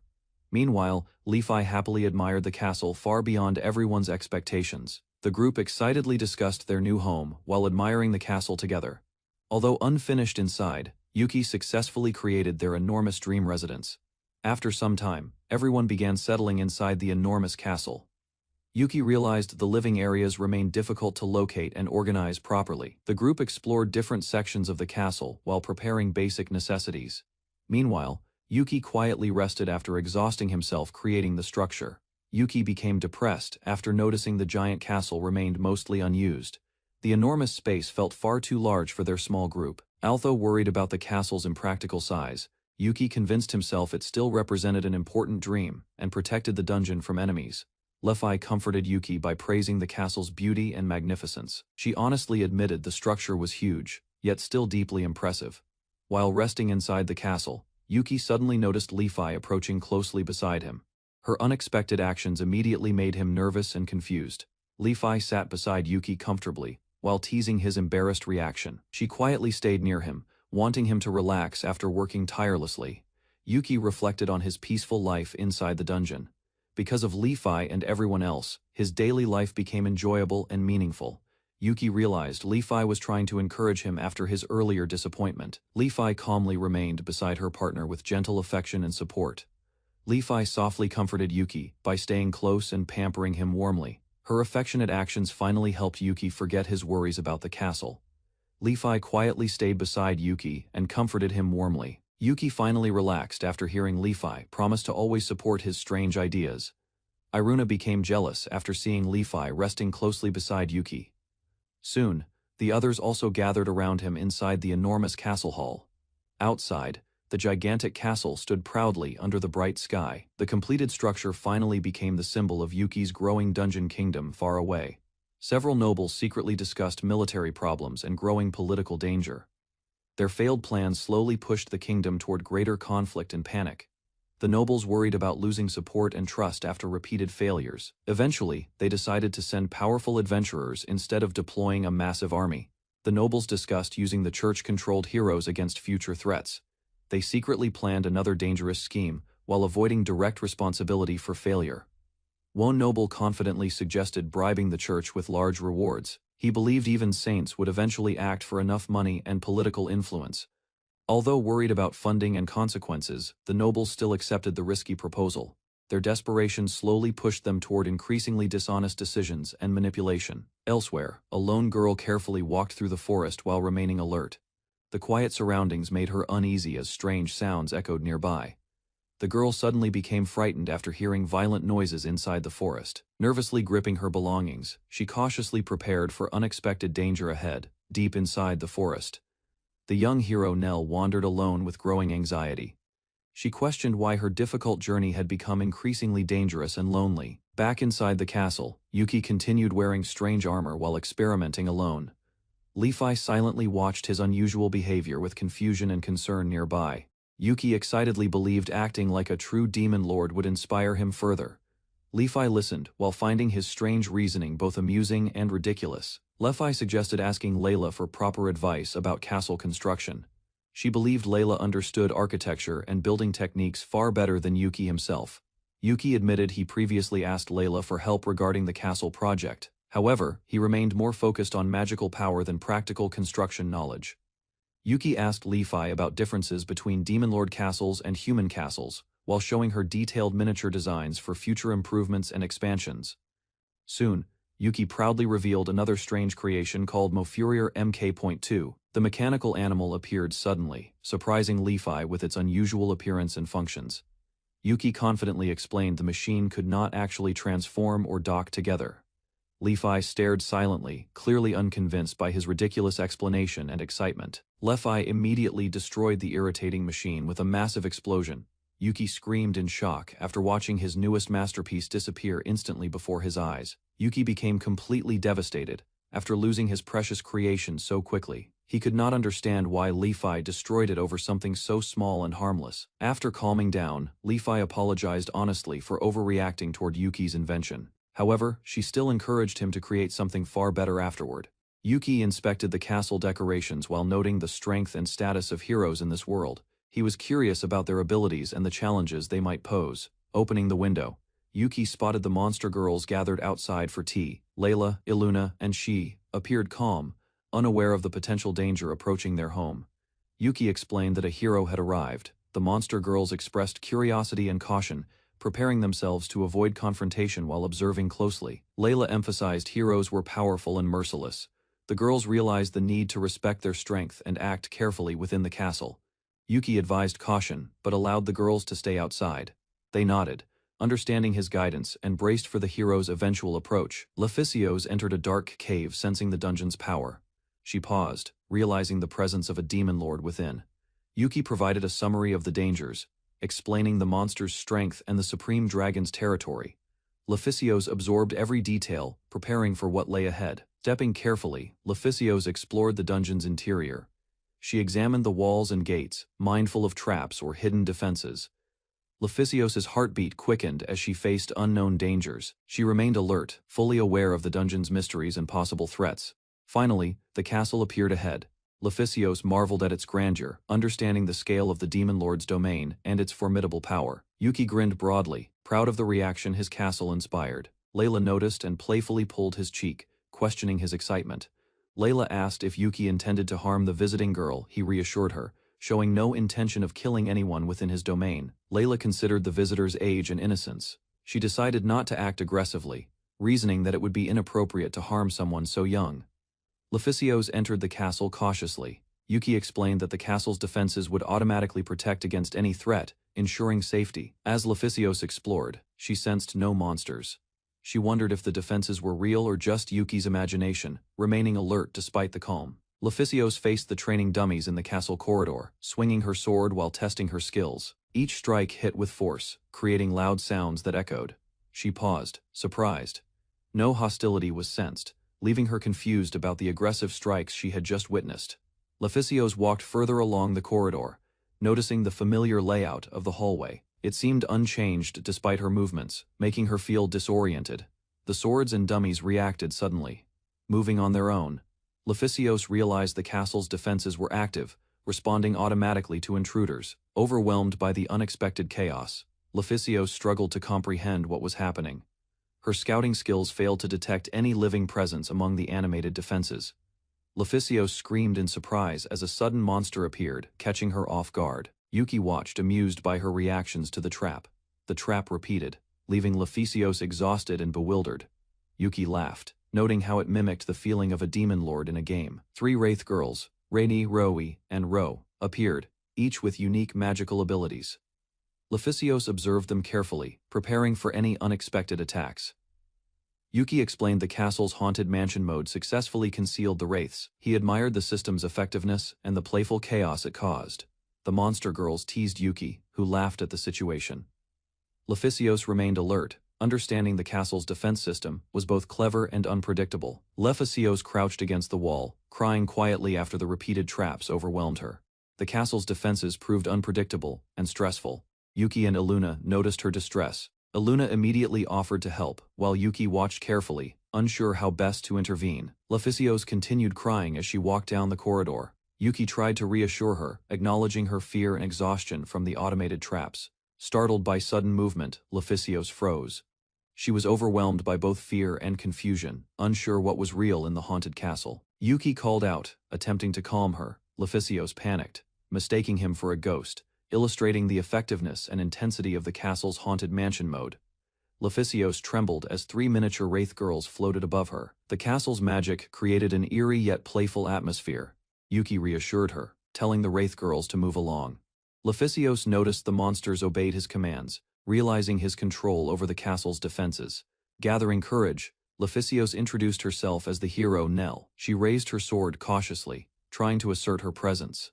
Yuki calmly explained that his actions were not hostile.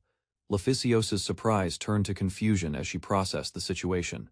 Yuki reminded her to calm down and resume her tasks. Leficios reluctantly accepted, still shaken by the castle's defenses and magical illusions. Leficios confronted Yuki. Fearing he might assault others again, she demanded assurance, recalling his past battles and violent actions. Yuki calmly asked her perspective, and whether she assumed his actions before understanding him. Leficios hesitated, uncertain of his true intentions. He explained he never started fights and only targeted his enemies.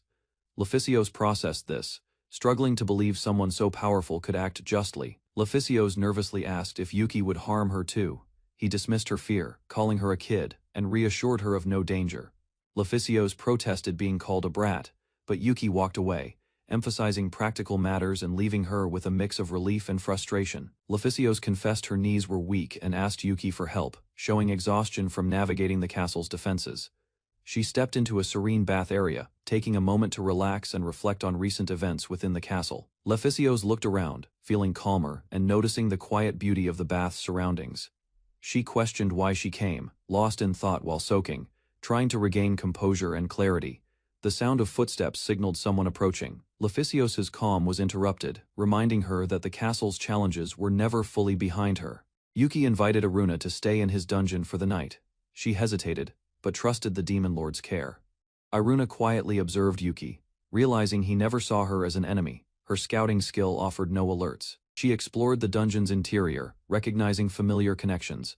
The serene environment and Yuki's calm nature eased her nerves. Aruna confirmed she was safe. The young girl explained Oni-chan had saved her, showing loyalty and protective bonds. Aruna reflected on Oni-chan's kindness and playful moments. She smiled, appreciating both his cool and adorable sides. Aruna hesitated, noticing Yuki's unusual attention. She wondered about the rumors, questioning if the demon lord's behavior toward girls was odd. Aruna tried to understand Yuki. Despite his quirks, she realized his actions were normal for him, and not harmful at all. Yuki explained his intentions. He wanted to ask about humans and other matters, carefully avoiding any misunderstanding or conflict. A powerful woman appeared, questioning Yuki about summoning additional girls. The tension rose and Aruna watched cautiously, sensing the challenge. Yuki clarified the situation, proving innocence. Aruna noticed the hero's bravery and Yuki's composure, feeling relief and trust in both. Yuki helped Aruna after her bath. La Layla and the maid ensured her clothes were ready, everyone prepared for the next day. Yuki insisted on hosting the visiting hero. The woman protested, but he firmly maintained that the hero would stay safely with him. The next morning, Yuki questioned the hero about what she had heard regarding the demon. He listened attentively, showing patience and care. The hero explained the church had instructed her to defeat a demon. Yuki advised her to be skeptical and think carefully. The hero confirmed the church's role, not the army. Yuki noted the source and planned to handle the situation wisely. Aruna expressed concern about the hero's plan to confront a powerful figure. Yuki explained that outcomes depended on future actions. Yuki reassured her, stating he would protect his peace. Aruna realized his determination and sense of responsibility toward others. Yuki reflected that he only retaliates when attacked. Aruna noticed his calm nature, unsure of the full truth yet. The hero appreciated Yuki's hospitality, acknowledging that the girls acted from their own beliefs. Breakfast and kindness highlighted his character. The hero questioned her purpose, realizing she followed others' orders blindly. She doubted her role, wondering if she truly deserved to be called a hero. Aruna noticed Yuki seemed distracted at the table. She asked if something was on his mind, sensing curiosity and caution. She questioned Yuki about rumors regarding his behavior. Yuki was shocked and denied any such reputation, explaining his true intentions. Iruna pressed further, asking if he treated all girls like Iruna. Yuki clarified that she was like a little sister to him. Yuki reflected on Lefi, noting she was different from Iruna. He explained that he treated each person according to their character. Iruna smiled gently, admitting she needed to see his actions firsthand to understand.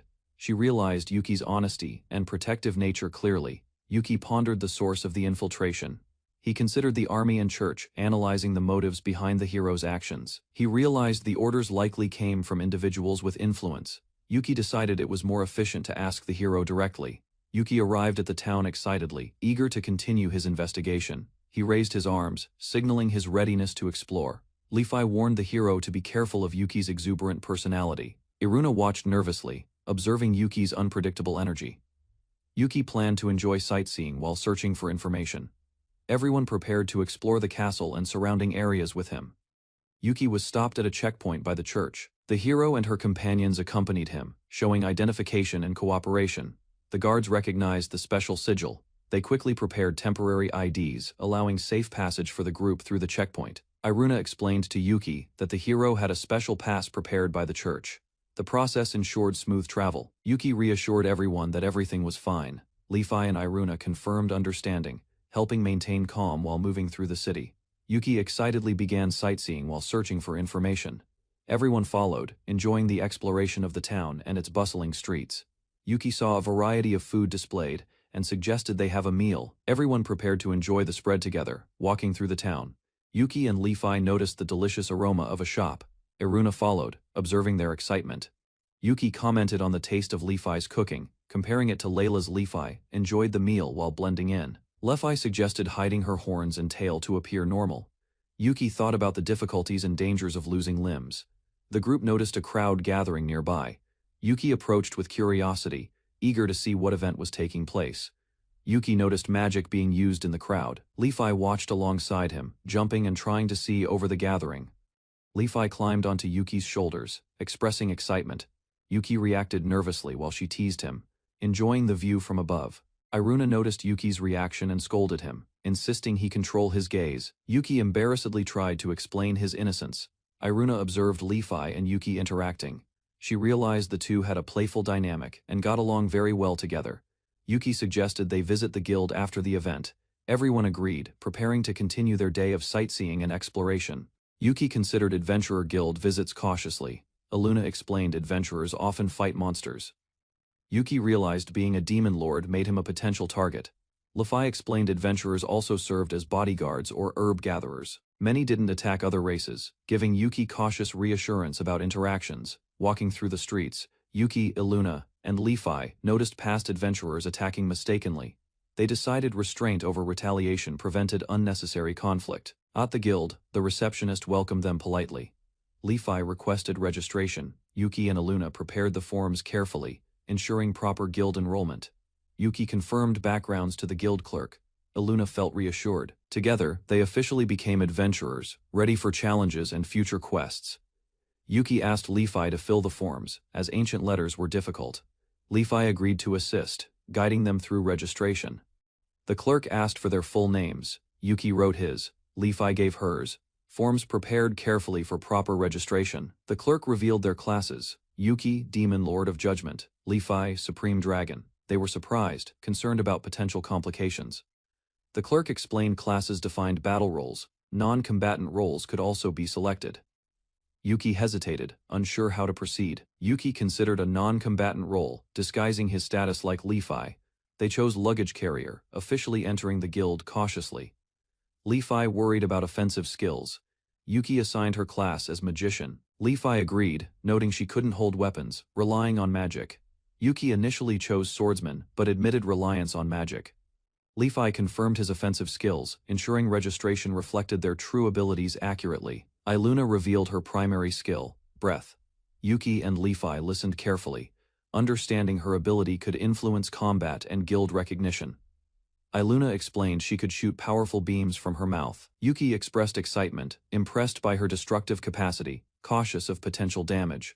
The guild clerk scanned Yuki's hand on the magic tool. Registration completed, confirming classes and abilities officially for future guild activities. Yuki confirmed registration completion. He held the ID plate, warning Lefi not to lose it. Their guild status was official. Yuki finished quickly and explained registration simplicity to Li-Fi. The receptionist provided basic adventurer guidance, easing them into guild procedures. With the ID, Yuki and Li-Fi could officially enter towns. Li-Fi expressed gratitude, while Iluna remained sleepy, adjusting to the process. Yuki asked if item box use was permitted. Li-Fi explained storage magic existed, rarely used, but allowed. Yuki nodded, relieved. Yuki offered to pay for monster materials himself. He explained the guild bought supplies, supporting adventures without overburdening companions. Yuki received the official ID plate from the guild. He warned Li-Fi not to lose it, making their registration final. The receptionist explained guild registration was simple. Yuki noted ease. Li-Fi listened. They received a brief introduction to adventurer responsibilities. With the ID, Yuki and Li-Fi could officially enter towns. They thanked the clerk, while Iluna remained slightly sleepy. Yuki asked about using storage magic. Li-Fi explained it existed for rare cases, allowing them to manage items safely during adventures. Yuki compared monster loot before and after sale. He bought food using monster earnings, showing the team their profitable adventure outcome. Li-Fi explained some people have difficulty circulating magic. Special IDs exist for them. Yuki and Li-Fi considered this unique aspect of town. The ripple IDs show magic element affinities. Yuki and Li-Fi realized the town and capital require these for adventurer recognition. Yuki learned Li-Fi's best element was fire. She explained limited versatility, mainly for burning objects. Yuki nodded, understanding her unique skills. Yuki praised Li-Fi's fire magic, noting warmth and beauty in its effect. Li-Fi smiled, appreciating his recognition and encouragement. Yuki and Li-Fi walked side by side, their bond strengthened through registration and mutual respect, preparing for adventures together in the world. Yuki, Li-Fi, and Iluna noticed troublesome people approaching. Li-Fi sensed tension. Yuki prepared cautiously, aware of potential conflict ahead in the street. The group stood firm in the street, their companions supported them, ready for any challenge. Shadows of attackers loomed ominously nearby. Hostile humans confronted Yuki and companions. They warned against pointing weapons. Yuki reflected on past lessons. Understanding retreat might sometimes be safest. Yuki argued he had defeated strong monsters and sold materials. Attackers doubted him, questioning his capability against dangerous foes in the town. Yuki discovered a powerful human enemy named Dorga. His stats and abilities astonished Yuki, revealing the real danger of the surrounding city. Yuki considered eliminating attackers using the item box. He assessed their strength. Most were weak hoodlums, but one appeared exceptionally dangerous. Yuki wanted to avoid trouble and continue sightseeing. He planned to act peacefully, aware that Li-Fi and Iluna were considered monsters. Dorga confronted them, revealing Yuki's magic tool exposed them.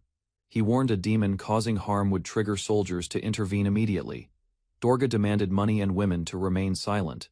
He commented on Li-Fi's appearance, suggesting inappropriate actions. Yuki evaluated their options carefully. Iluna remained quiet while Yuki thought. The group faced a moral dilemma and threat. They braced themselves for the humans' intentions. Iluna screamed in surprise. Yuki observed, evaluating the situation carefully. Attackers' intimidation began escalating, requiring cautious response from the group immediately. Dorga reacted angrily at Yuki's words, shocked by his defiance. Yuki remained composed, preparing mentally for the confrontation with this powerful human. Dorga yelled at Iluna, calling her "my woman." She blushed angrily and defended herself, refusing to yield to the threat forcefully. Iluna struck the attackers with precise force. Yuki and Li-Fi watched, impressed, as she defended them effectively, neutralizing the threat completely. The attackers were defeated, lying on the ground. Yuki, Li-Fi, and Iluna remained standing, victorious, demonstrating teamwork and strength against human aggressors. Dorga appeared threatening, wielding his massive axe. He warned Yuki and companions that they would regret provoking him, preparing for violent confrontation. Dorga's stats were revealed. Level 39, Advanced Axe Soldier, extremely strong and dangerous. Yuki and Li-Fi analyzed the threat carefully, calculating risks. The axe, called Demon Blade, carried a dark history, Yuki observed, noting its danger and potential to raise Dorga's abilities further. Yuki prepared to demonstrate his skills. Li-Fi and Iluna watched, concerned. Yuki's confidence indicated he had a plan to handle the powerful weapon. Nell examined the massive magic blade held by the older warrior. The weapon radiated immense power, far beyond anything she had seen before. Demon Lord Yuki appeared suddenly, a confident smile on his face. He prepared to reveal a weapon hidden up his sleeve. surprising Nell and the others. Yuki lifted the colossal fortress destroyer, its pitch-black surface gleaming. Its size and weight amazed everyone, dwarfing conventional magic swords. The old warrior swung his sword with force, testing Yuki's new weapon. The blade's physical might was unmatched, designed for strength alone. Yuki charged at the warrior, demonstrating that sheer power outweighed magic enhancements. The clash echoed through the streets. As skill met raw strength, Yuki swung the massive fortress destroyer against the older warrior's blade. Sparks flew as the two weapons clashed, each strike shaking the cobblestone street. The warrior counterattacked with a heavy axe, forcing Yuki to adjust his stance. He relied purely on strength and precision, ignoring magical enhancements. Their weapons collided repeatedly, creating a relentless barrage. Both fighters strained under the impact, demonstrating raw power and stamina against each other. Yuki noticed smoke rising around the battlefield. A sudden distraction covered the street, providing a chance to shift strategy. The smoke spread, concealing Yuki from his opponent. He remained alert, ready to strike while remaining unseen, turning the fight in his favor. The older warrior attacked fiercely, shouting at Yuki. Smoke and dust swirled around them as the battle intensified. Yuki's eyes glowed with power. He focused on the flow of the enemy's attacks, anticipating every move with precision. Using his magic eyes, Yuki predicted the warrior's strike. His fortress destroyer pierced the opponent's defenses effortlessly. The old warrior fell back, stunned. Yuki remained calm, holding his massive sword without any strain. Nell and the other companions watched quietly. Yuki turned toward them, his battle finished, showing his strength and control over the fight. Yuki warned his companions of his potential berserk state. He requested restraint if he lost control during battle. Nell and the others watched cautiously. Yuki approached the dark weapon, knowing its danger. While maintaining focus and calm, he sat quietly, holding the weapon. Shadows and magical energy swirled around him, the sword resonating with his power. The negative emotions from fallen enemies surrounded him. Words of hate, sorrow, and pain echoed, trying to invade his mind. Yuki shut out the voices, asserting control over the sword. He claimed dominance, showing he was master of the battlefield and the weapon.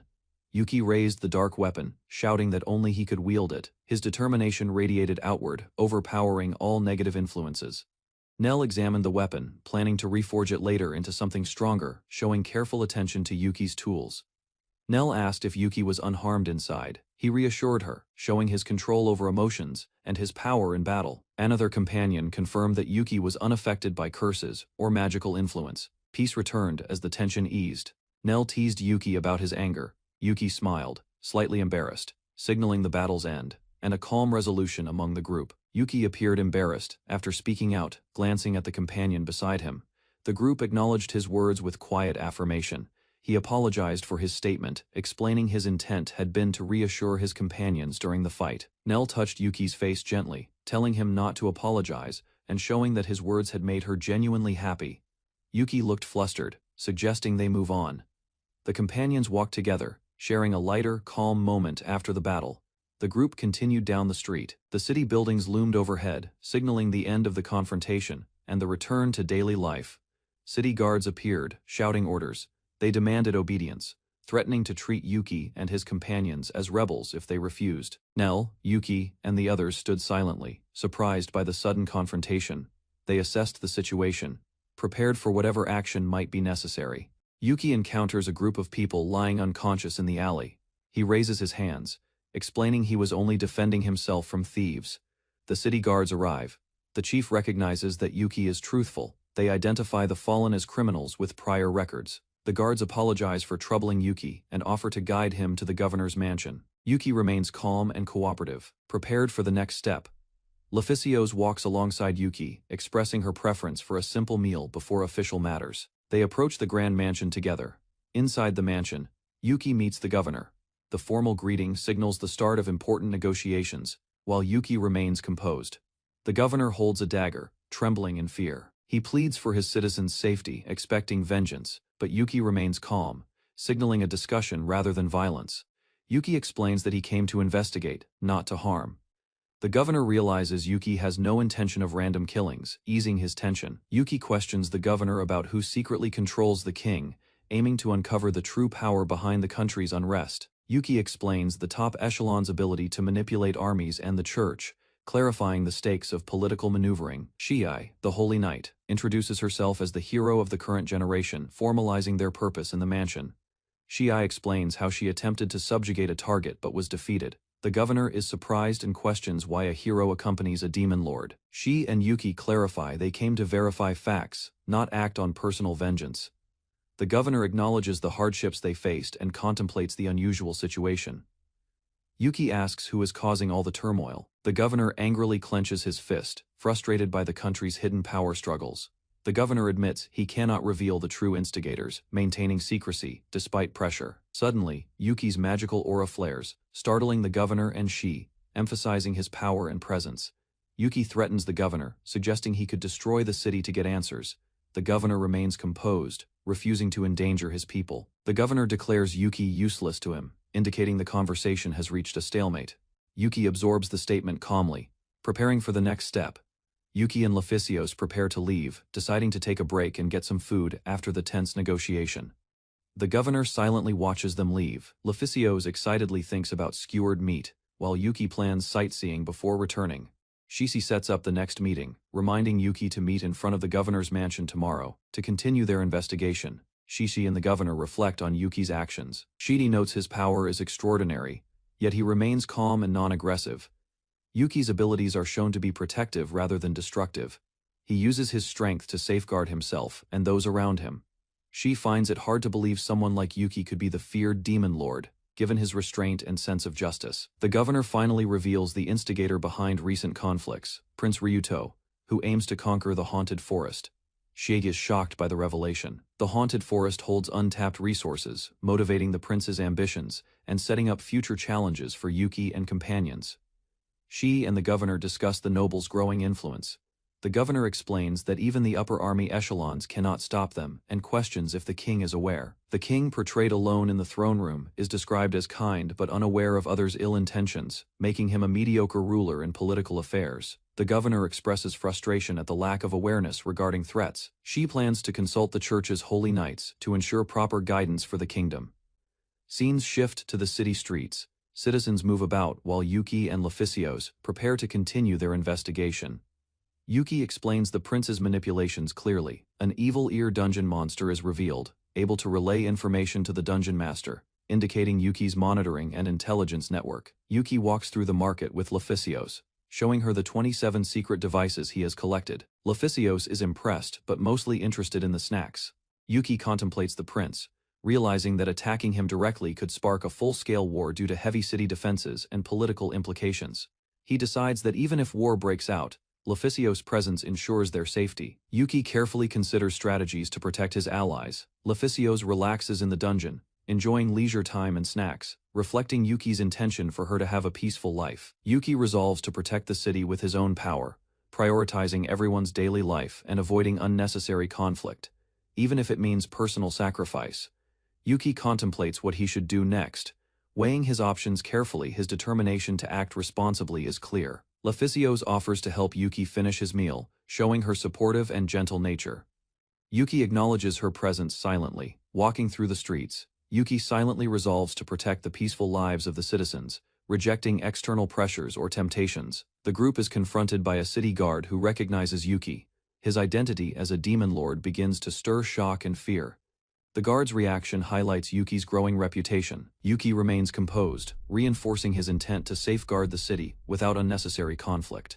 Yuki is confronted by a city guard who demands to know his purpose.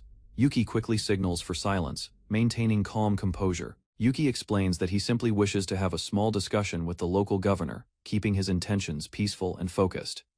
Shichi reacts with surprise, realizing Yuki did not inform her about this plan, highlighting his independent approach while still including his companions in the mission. Yuki and Lefi arrived at a quiet inn after traveling through the town. They admired the building but longed for the comfort of their own home. Yuki smiled, thinking about the life they shared in the dungeon. That night, Yuki and Lefi collapsed onto the bed, exhausted. The food was satisfying, but the single bed left them cramped. Both silently wished for more space as they rested. The next day, Yuki walked through the city streets with Lefi. He waved at familiar faces and prepared to visit an important place. They reached the governor's mansion, where officials awaited. Yuki noticed someone significant behind the gates, anticipating the meeting. Inside, Yuki discussed the cursed weapon with the governor. Details were exchanged carefully, revealing the next challenge they would face together. Yuki examined the cursed weapon carefully, lifting it to understand its strength. He inspected its edges and design, curious about its power and past owner. The governor and guards reacted with alarm as Yuki held the weapon. They raised their spears, fearful of its dangerous reputation, shouting for caution. Yuki assured them he had tamed the cursed weapon. The governor looked shocked and uneasy, asking Yuki to put it away for safety. Yuki reflected on Lefi's earlier interaction with the weapon. He considered how their unique abilities made handling it possible, while others would struggle. The governor analyzed the weapon's effects. Its power could boost Yuki's experience and abilities beyond normal limits, making it far stronger than ordinary humans could wield. Yuki explained the cursed weapon's past to the governor. He noted it had been partially dormant, and its previous owner had not used it for long. The governor warned Yuki to avoid causing trouble. He emphasized maintaining order and urged caution in all interactions. Yuki insisted he would explore the city, despite the warning. The governor remained skeptical but accepted his decision, acknowledging his duty. Nell cheered for the food vendors in the city, declaring she would protect their work. Lefi and Yuki watched, amused. A new companion kept an eye on them, unfamiliar with the city. She decided to guide Yuki and the others through the streets. Yuki and Lefi explored the city, eager to visit a weapon shop and bookstore. They discussed their preferences for sweets and meals while walking. The shop's interior displayed numerous weapons neatly arranged. A guard kept watch, ensuring the merchandise remained secure. Yuki observed the shop's layout, noting the high-quality storage and careful organization. He planned how to navigate through it efficiently. Excited, Yuki realized the shop offered top-tier equipment even knights used. He anticipated acquiring strong items for future adventures. Yuki located the discounted section and began analyzing the items. He evaluated quality with his skills, comparing them for the best potential upgrades. Yuki lifted a sword from the shelves, examining its design. He noted its unique shape and imagined how it could be reforged for greater power. The sword revealed itself as part of the ancient weapon series. Yuki read its description, astonished by the sword's legendary history and immeasurable quality. Excited, Yuki considered using other weapons as materials to enhance it. Lefi observed, impressed by his inventive thinking and potential for creating something spectacular. Yuki asked Lefi if she wanted anything. He explored options to combine materials, preparing to craft a powerful new weapon. Lefi interrupted, demanding food instead of weapons. Yuki chuckled and continued his work, while Lefi reminded him of their ongoing adventures and errands throughout the city. Yuki prepared to visit the next location, calling Nell to follow him as they continued their city exploration. Nell asked if she could look around more. Yuki gently encouraged her to come along, managing her curiosity with patience. Yuki handed money to Lefi to satisfy her hunger. With her busy, he could finally focus on exploring the city and its shops. He noticed the creaking of a door as he entered a new area, alert and cautious about his surroundings. Yuki arrived at a bookstore. He examined the interior carefully, prepared to browse the shelves and find items useful for their journey. Yuki stepped into the bookstore, observing the shelves filled with books. He noticed the strong scent of paper and the popularity of books in this world. He found a book on the basics of magic circuits. Yuki realized he needed to improve his skill to rely less on the magic transfer method.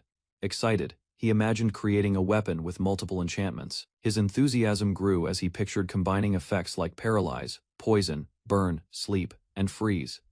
Yuki eagerly explored more books, excited to learn and expand his magical knowledge. He studied diligently, ready for experimentation. Using his skill, he could read the texts but struggled to fully understand them. He remained determined to master the knowledge within the books. Yuki left the bookstore carrying his purchases, determined to study magic and weapons. His passion remained strong despite the challenges he faced. He used a tracking device to locate Lefi, discovering she was nearby. Yuki followed her through the streets to stay close. In the city square, Lefi and Nell interacted with townspeople. Yuki observed the scene carefully, keeping an eye on potential dangers. Two townspeople approached, inviting them to join a meal. Yuki noted the friendly gesture while considering their safety and next steps. Suddenly, Yuki sensed danger. His instincts screamed that someone was in trouble, compelling him to act quickly to save them. Yuki stood in the town square, protecting his companions Nell and Aluna from unwelcome attention. He kept a calm watch as townsfolk passed by, ensuring no one bothered them. Aluna and Nell greeted Yuki with delight, offering him a generous portion of meat. Their cheerful smiles reflected relief and gratitude for his return. Yuki accepted the food and assessed the situation. He encouraged Nell to follow him, while townsfolk lingered, uncertain of his presence. They moved carefully through the streets, Yuki checking that nothing threatened them. His vigilance kept the group safe. As they walked onward, Yuki reminded them of the importance of appreciation and thoughtfulness, silently securing both their safety and happiness for the journey ahead. Nell followed Yuki through the city streets, thanking him for his guidance. Yuki reassured her, explaining he handled such situations carefully out of habit. Yuki reflected on lessons from his previous life while asking Nell to guide him to a good restaurant. Levi accompanied them, still enthusiastic, despite already eating. In the busy restaurant, Nell and Aluna watched as Yuki marveled at the abundance of food. The group was amazed at how much they could eat.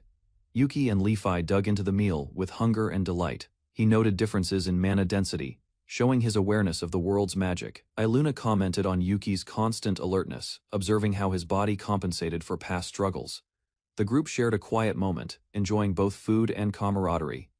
Yuki and Leafy sat at the table, comparing the city's mana to other places. Leafy playfully teased Yuki for being insensitive, while he focused on understanding the energy required to maintain his demon lord body. Yuki savored a large burger, thinking about its energy value and commenting on the taste. Nell reminded him to pay attention to other details while enjoying their meal. Nell shared information about previous occurrences, noting cases similar to their current situation. Yuki listened carefully, processing the details. They discussed the possibility of multiple cursed demon blade owners. Nell carefully considered Yuki's questions, evaluating the likelihood of such events. Yuki reflected on cases where people suddenly went violent or destructive. The group remained thoughtful, recognizing the growing importance of understanding these dangerous patterns. Nell explained to Yuki that incidents involving sudden violence had surged recently. Yuki listened while considering the increasing chaos and how it related to the demon blade.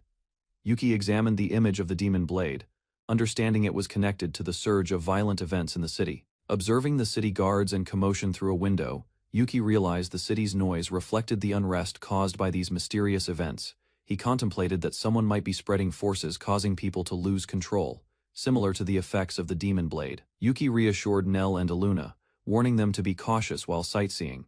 The group acknowledged the danger, preparing for the uncertain threats ahead. Leafy ate her meal with gusto, while Yuki and Nell watched. Yuki noted the danger if Leafy encountered strangers and relayed warnings from others. Leafy confidently stated she could handle even a venom king, large snake, despite the ominous name. Yuki and Nell exchanged surprised glances. Yuki asked about sightseeing plans for the evening. Nell inquired if any places remained to explore, curious about the city. Nell explained the city wasn't a tourist destination but crowded due to adventurers. The group considered where to go next. Outside the city walls, Yuki, Nell, and Leafy faced the open landscape. Yuki's expression hardened as he prepared for potential threats beyond the walls. The Adventurers Guild displayed quests, including giant spider and orc subjugation. Yuki prepared to test his strength against these challenges. Yuki reassured Nell, explaining that the monsters were weak. He smiled confidently, eager to begin the task while Leafy observed silently. He advised caution, noting the monsters normally moved in groups. Nell and Leafy listened carefully as Yuki planned their approach. Leafy demonstrated her strength, striking Yuki to show her power. Yuki acknowledged her skill and the presence of nearby enemies. Goblins appeared from the trees, but Yuki spotted them easily. The group prepared to confront the threat, ready to take on the guild quest together. Leafy readied her magic, summoning fire with focus. She prepared to unleash her strength on the nearby enemies. Yuki panicked slightly, warning Leafy to avoid environmental destruction. The group remained cautious as they balanced power with control. Yuki demonstrated his own skill by throwing a high-pressure water ball, similar to his water dragon attack. The forest shook from the impact. The attack left a large crater in the landscape, showing the power both Yuki and Leafy wielded. Yuki, Leafy, and Nell stared at the aftermath, stunned by the sheer force of their abilities and the scale of destruction they could create. Yuki explained the mechanics of his water dragon attack, describing how pressure could cause an explosion if impacted externally. Nell asked Leafy if she was a strong magic user. Leafy confidently claimed she could easily destroy a human city without magic, astonishing Nell. Leafy revealed she was an ancient dragon, surprising Nell with her true nature as a supreme dragon, and the strongest among dragon variations. Yuki clarified Leafy's personality, noting her brat-like demeanor and unique virtues, which explained her behavior despite her immense power. Nell reacted with shock, realizing that Leafy, a supreme dragon, was taking action alongside Yuki. The group stared in awe at her true identity and strength. Yuki and Leafy faced each other, ready to take action. Leafy offered to take on a fight in Yuki's place, surprising him. Yuki held up a lollipop, using it in a playful gesture. Levi chased him with determination, creating a light-hearted moment despite prior tension. Yuki reassured Levi that everything would be fine, encouraging her to rest while he handled the challenges ahead. Levi refused to let Yuki protect her alone, showing her independent and stubborn nature. Nell laughed, relieved to see the playful interaction. Her mood lightened as she observed her companion's camaraderie and determination. Nell smiled warmly at Yuki and Levi, trusting them completely. She expressed her reliance on both of them, showing her support and confidence in their abilities. 4 hours later, the group sat back at a table after their first subjugation quest. Despite Levi scaring off all the monsters, only the goblins remained, and the quest ultimately failed. They laughed and argued, reflecting on the chaotic but memorable experience. Masked figures gathered in a dim chamber. They reported that the demon blade had been stolen, and tension filled the room. The group discussed the thief, suspecting a tourist.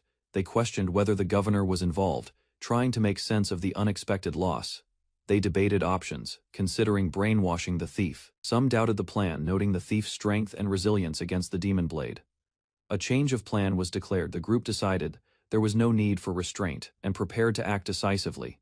Plans were set in motion. The conspirators committed fully, vowing to protect their homeland by any means necessary. Yuki and Laficios waved goodbye as Nell departed for the day, smiling under the bright sky.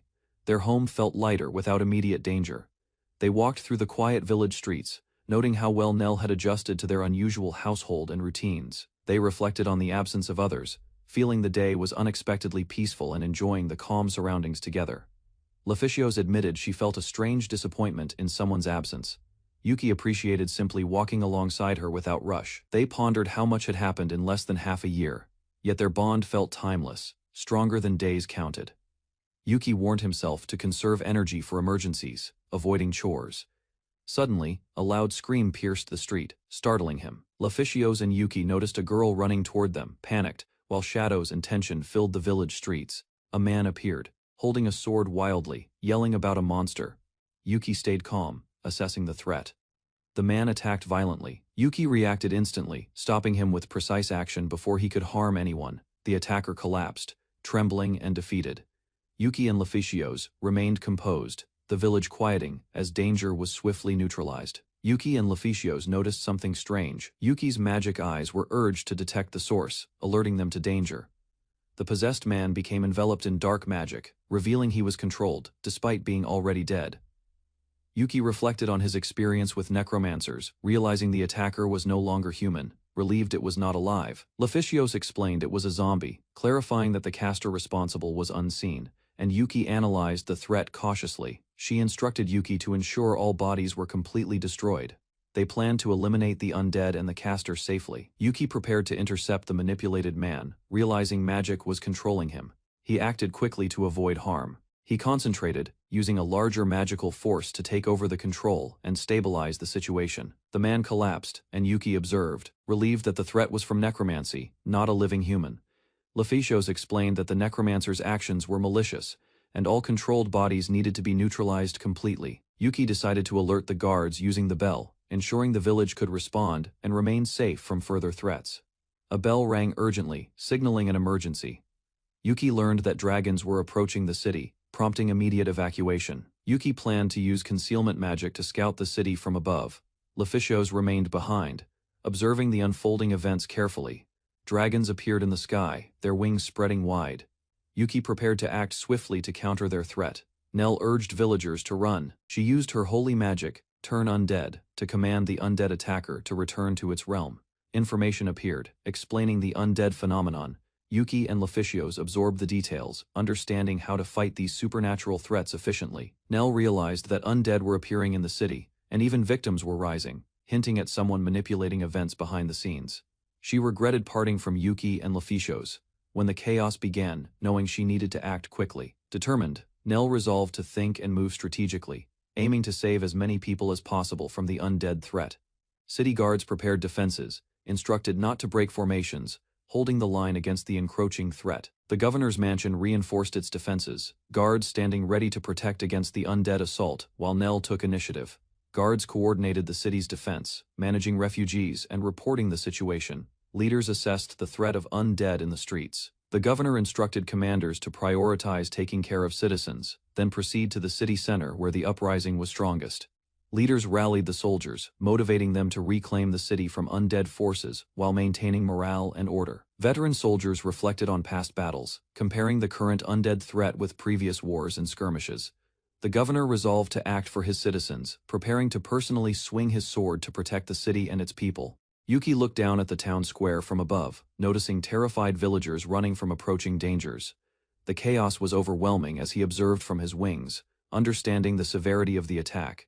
Zombies surged through the streets, reaching the defenseless citizens. Adventurers fought back fiercely, cutting down the undead as panic spread. Yuki watched silently, noting the struggle of humans and monsters alike. He analyzed the situation calmly, realizing that severing limbs and using holy water was an effective strategy. Yuki considered letting the adventurers handle the fight themselves. Thoughtful, he wondered who orchestrated the attacks, and why the city faced such targeted aggression. The motives behind the chaos remained unclear, demanding careful observation. Yuki concluded that the invaders aimed to distract rather than conquer. He remained vigilant, contemplating the balance of control and the safety of the city's inhabitants. Yuki spotted a group in the distance, hidden near a lone tree. Relief and urgency mixed as he realized their location. Nell charged forward, striking at approaching zombies. Her swift attacks created space between the monsters and the vulnerable villagers. Adventurers continued fighting strategically, cutting down zombies with precision. The streets were strewn with fallen enemies as their defense held. Yuki and Nell coordinated silently. He instructed careful action, balancing offense while keeping the area safe as the city acted as a refuge. Nell handed holy water to Yuki, signaling the final step.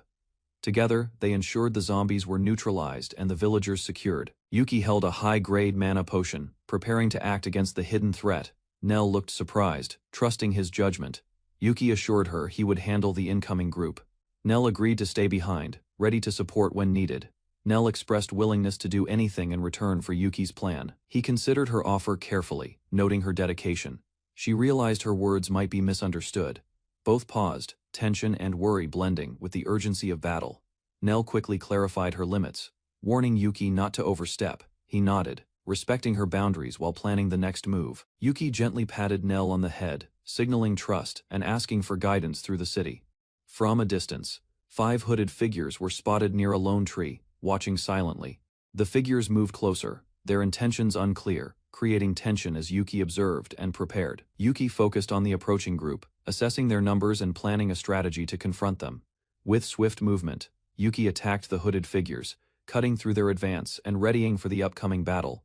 Yuki struck swiftly, cutting through the first hooded figure's attack with precision and speed. One hooded figure confronted Yuki directly, questioning if he was truly a demon. While advancing aggressively, Yuki dodged a dangerous strike, responding with quick reflexes and a confident stance, ready for the next attack. He parried incoming strikes, clashing swords with the attackers and creating space for strategic advantage.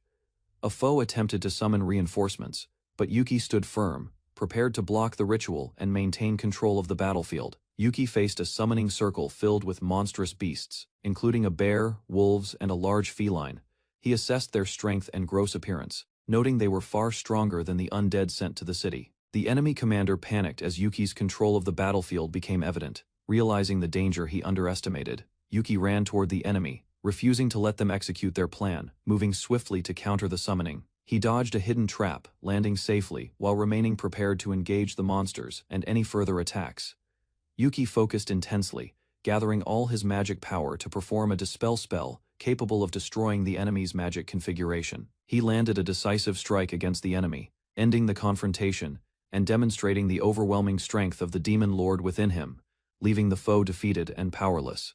Yuki oversaw villagers clearing debris from the destroyed graveyard. Leficios observed quietly, ensuring safety while villagers worked.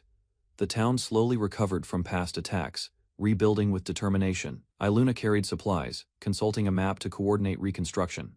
Villagers gathered food and materials while everyone contributed to restoring their homes. Yuki guided logistics efficiently.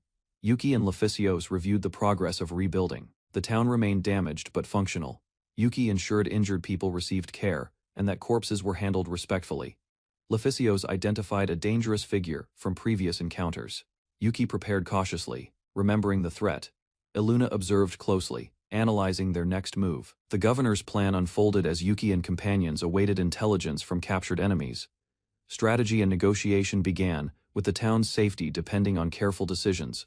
Yuki and Leficios rested inside the rebuilt house. They reflected on the city's magic circle, which had summoned the undead. Leficios quietly agreed with Yuki, considering how the city's defenses and remnants of magic affected everyone's safety and routine. Leficios clutched a small treat, keeping it for herself. Yuki observed her carefully, noting her protective and thoughtful behavior.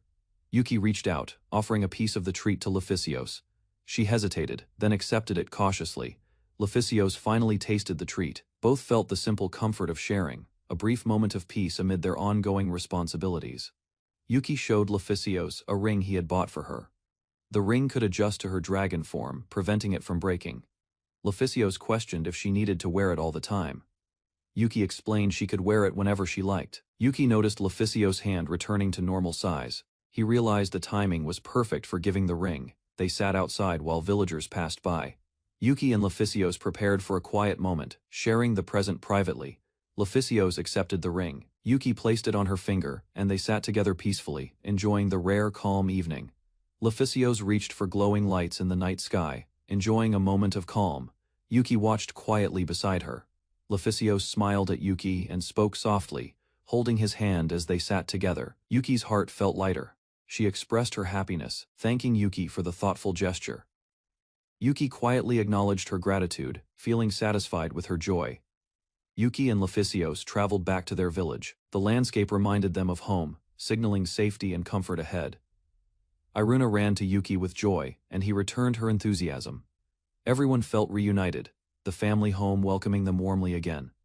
Yuki returned home with Leficios. A cheerful Layla greeted them, announcing their arrival while Yuki reassured her. Yuki smiled warmly. Noticing the happiness on everyone's faces, the peaceful home welcomed them back after their journey. Iruna appeared, running to Yuki with excitement. Yuki looked slightly surprised, but reached out to hold her hand. Iruna's joy was infectious. She giggled and jumped, expressing relief and happiness at seeing Yuki again. Leficios observed Iruna's excitement, commenting on her appearance matching Yuki's preferences. Yuki confirmed, amazed by her energy and happiness. Yuki watched Leficios gently pat Iruna's head, wondering what kind of person she had become after her recent growth. Iruna smiled, confirming her progress. She had successfully accomplished a new skill, demonstrating her growth and confidence. Iruna's transformation as a healer was revealed. Her stats and abilities had increased rapidly, surprising Yuki with her potential. Yuki reflected on how Layla's guidance and the Predator's skill contributed to Iruna's accelerated development. He analyzed her growth carefully. Leficios pointed something out to Yuki, making him consider her rapid evolution. Yuki observed thoughtfully, recognizing Iruna's impressive progress and strength. Leficios explained that she had given magic to She periodically. This helped She grow and develop new abilities quickly. Yuki reminded She of her magical strength, while Leficios noted the unusual growth she had experienced since their return. She expressed happiness at matching others in appearance. Her joy reflected the improvements in her abilities and self-confidence. Yuki commented on She's rapid evolution, acknowledging her growth and the effects of Layla's guidance. He analyzed her transformation. Everyone observed She's progress, and the new roles of monsters, like Fenrir's servants. Yuki appreciated the changes that occurred during their absence. Fenrir wagged his tail happily, recognized as a legendary class monster with many loyal servants. Leficios noted his impressive status compared to others. Yuki watched, stretching and relaxing, appreciating the calm after recent events. Yuki decided to stay in his home for a while, enjoying a rare moment of rest. He reflected on his responsibilities, but allowed himself a peaceful break, content with the current stability and the support of his companions around him. Yuki gathered Shiai and Iluna in the workshop, preparing to craft a new weapon. Today, the dungeon would gain a powerful tool. The materials were laid out: Orichalcon, a cursed demon axe, an ancient hero weapon, and abundant magic power. Yuki readied himself to channel his energy. Yuki activated his skill, merging the materials into a sword. The weapon glowed, growing in strength, a true instrument to combat evil. Iluna examined the blade curiously, noting its unique curve. Yuki explained it was a katana from the eastern lands. She tried lifting it, struggling with its weight. Yuki warned her, but she grinned, determined. Showing her wolf heritage made her strong enough. Yuki prepared to test the new katana in the forest, taking Rear with him for a hunting trial. The morning air was crisp. They encountered monsters, and Yuki swung the katana with precision. Each strike cut effortlessly, demonstrating the weapon's sharpness and growth potential. Yuki marveled at the sword's balance and lightness, feeling his power enhanced by its magic. The blade responded perfectly to his movements. Rare praised the sword's performance, and Yuki considered adding a magic circuit to turn defeated foes into ashes. The next day, Yuki studied magic circuits under Layla-sensei's guidance, practicing new techniques to improve the katana's abilities and his combat skill. Layla-sensei explained to Yuki the concept of magic circuits, showing how inscribed symbols could replace chanting to channel magic more efficiently. Yuki listened carefully as Layla-sensei described how to arrange magic images, allowing spells to be cast visually, simplifying the process. She gave an example using fireball magic, dividing it into circuits and explaining options for controlling, shaping, and shooting the spell with precision. Yuki asked about three-dimensional circuits, understanding how fully connected circuits improve magic activation while minimizing delay in energy flow. Layla-sensei confirmed his insight, and Yuki's ideas impressed her. He now planned to apply three-dimensional circuits to enhance both combat and dungeon magic. Layla-sensei left abruptly, leaving Yuki puzzled, while ghostly magical figures floated nearby, representing his next lesson in magic. Yuki observed the magical projections as they interacted, stretching and moving, demonstrating the flexible nature of magic circuits in practice. He relaxed on a bench outside, smiling as two young spirits rested against him. The peaceful afternoon allowed for reflection. Back in the dungeon, Iluna and Rear continued practicing magic circuits, writing and inscribing symbols to strengthen their skills under Yuki's supervision. Later, Yuki and the girls went fishing by the river. They caught various creatures, including a large fish and a bizarre monster, enjoying the calm of the day together. Yuki tried grilling meat outdoors, but Iluna teased him for losing a playful game, making him the one cooking. The girls watched nearby, extending their magic to playfully stretch and manipulate objects, creating a lively, whimsical scene. Yuki relaxed on the bench watching the girls enjoy themselves. He smiled as his wolf companion howled in the distance. Iluna and Rear fed each other, showing playful affection and practicing teamwork, while Yuki observed the interactions with amusement. Their day ended with fishing and catching unusual creatures. Yuki celebrated the catch while the girls reacted with excitement and laughter. Yuki smiled as he tasted food Iruna fed him. Layla warned not to spoil him too much, while the girls prepared more dishes. She agreed that food tastes better when shared, laughing together as they enjoyed their meal outdoors. Yuki and Iluna exchanged bites of vegetables, showing small gestures of kindness and teamwork while monitoring the grill. Iluna playfully claimed victory in a feeding game, teasing Yuki to feed her meat instead, sparking laughter among the group. Rear offered Yuki's portion to Layla-sensei, and the group shared food happily, demonstrating trust, friendship, and cooperation in their peaceful day. Yuki comforted Rear, apologizing for teasing her about sharing fish. He reassured the wolf girl that he appreciated her generosity. Layla-sensei instructed the girls on slicing fish properly and filling it with meat, demonstrating care and practical guidance. As night fell, Yuki continued feeding Iluna with patience, the stars overhead creating a peaceful and gentle atmosphere. The group enjoyed a quiet moment outdoors, sharing food and laughter, highlighting their growing bond and harmony.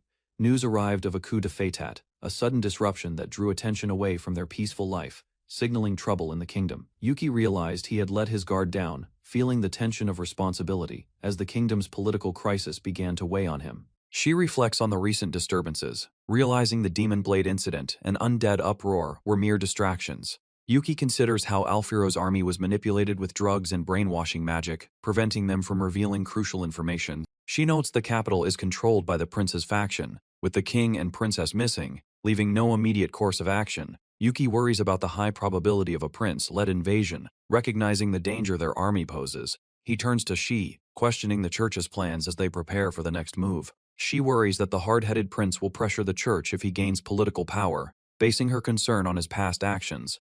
Yuki notes the church is planning to rescue the king soon, though the king's current status remains uncertain. Shi feels reassured but conflicted, while Yuki decides to support the rescue effort to protect the king rather than confront the prince directly. Yuki resolves to operate through the anti-prince faction, avoiding direct detection while ensuring the prince can be defeated. He proclaims his intent to help as the Demon Lord, planning to assist the church's mission carefully. Yuki assures he has a plan for the upcoming mission before setting off. He bids farewell to the girls, reminding them to behave while he is away. Shia warns him not to flirt with other girls, and Yuki entrusts the dungeon's safety to her. Yuki expresses his trust in Shi, counting on her to manage everything in his absence. He rides with Rear, heading to the capital to carry out his plan, while the girls watch him go. A group of people screams in panic while running through the forest, indicating sudden danger approaching them rapidly. The girls discuss why being near their master feels cozy, realizing his magic power affects individuals uniquely. Levi explains the master's magic attracts others, subtly influencing behavior and creating a kind of charm or womanizer effect. The girls notice a ring on Levi's hand and question its significance, intrigued by its possible meaning or origin. Levi confirms she received the ring from Yuki, surprising the girls while they discuss his feelings and intentions. Levi reflects on her feelings, noting her first real experience spending time with someone without fear or hostility. The girls remark on Yuki's peculiar nature, and Levi admits she is unsure of her own feelings about him.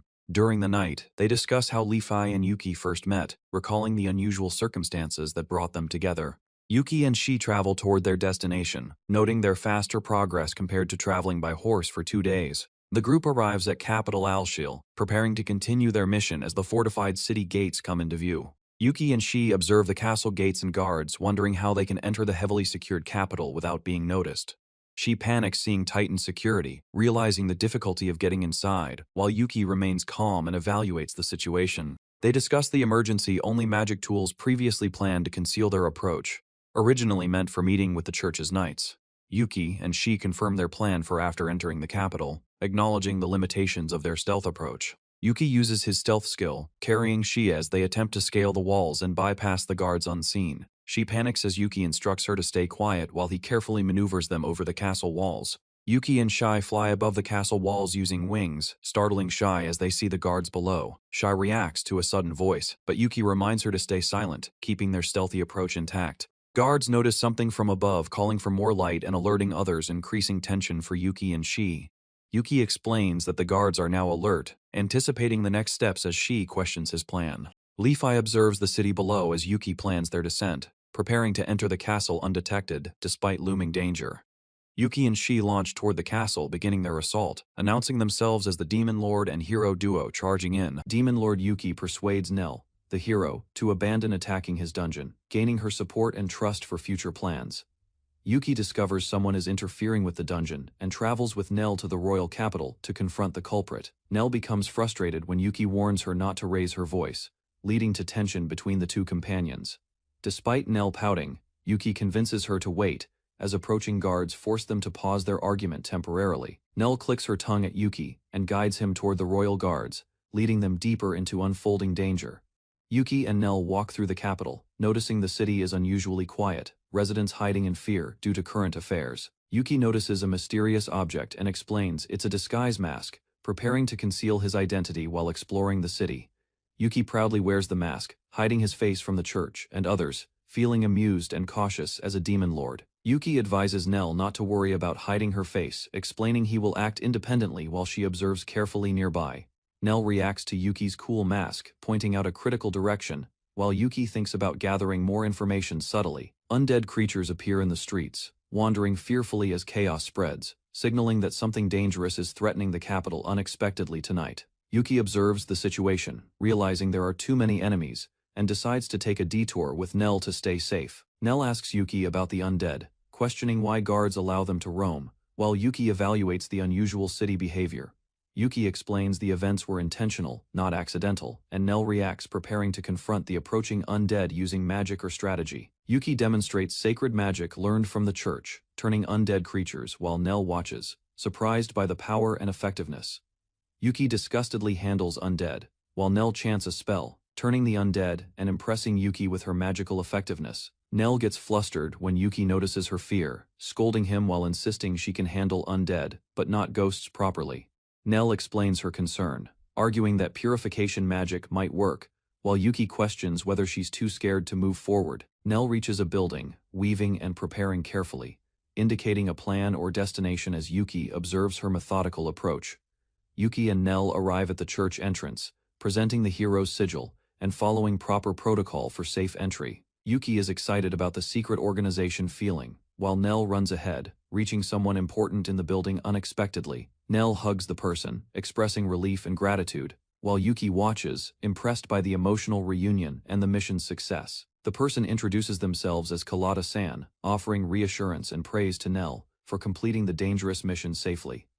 Nell apologizes for potential mission failure, while Kalata-san comforts her, emphasizing that her safety is what truly matters above all. Nell explains to Yuki that Kalata-san is her follower, talented and capable, suggesting they may seek assistance for future challenges.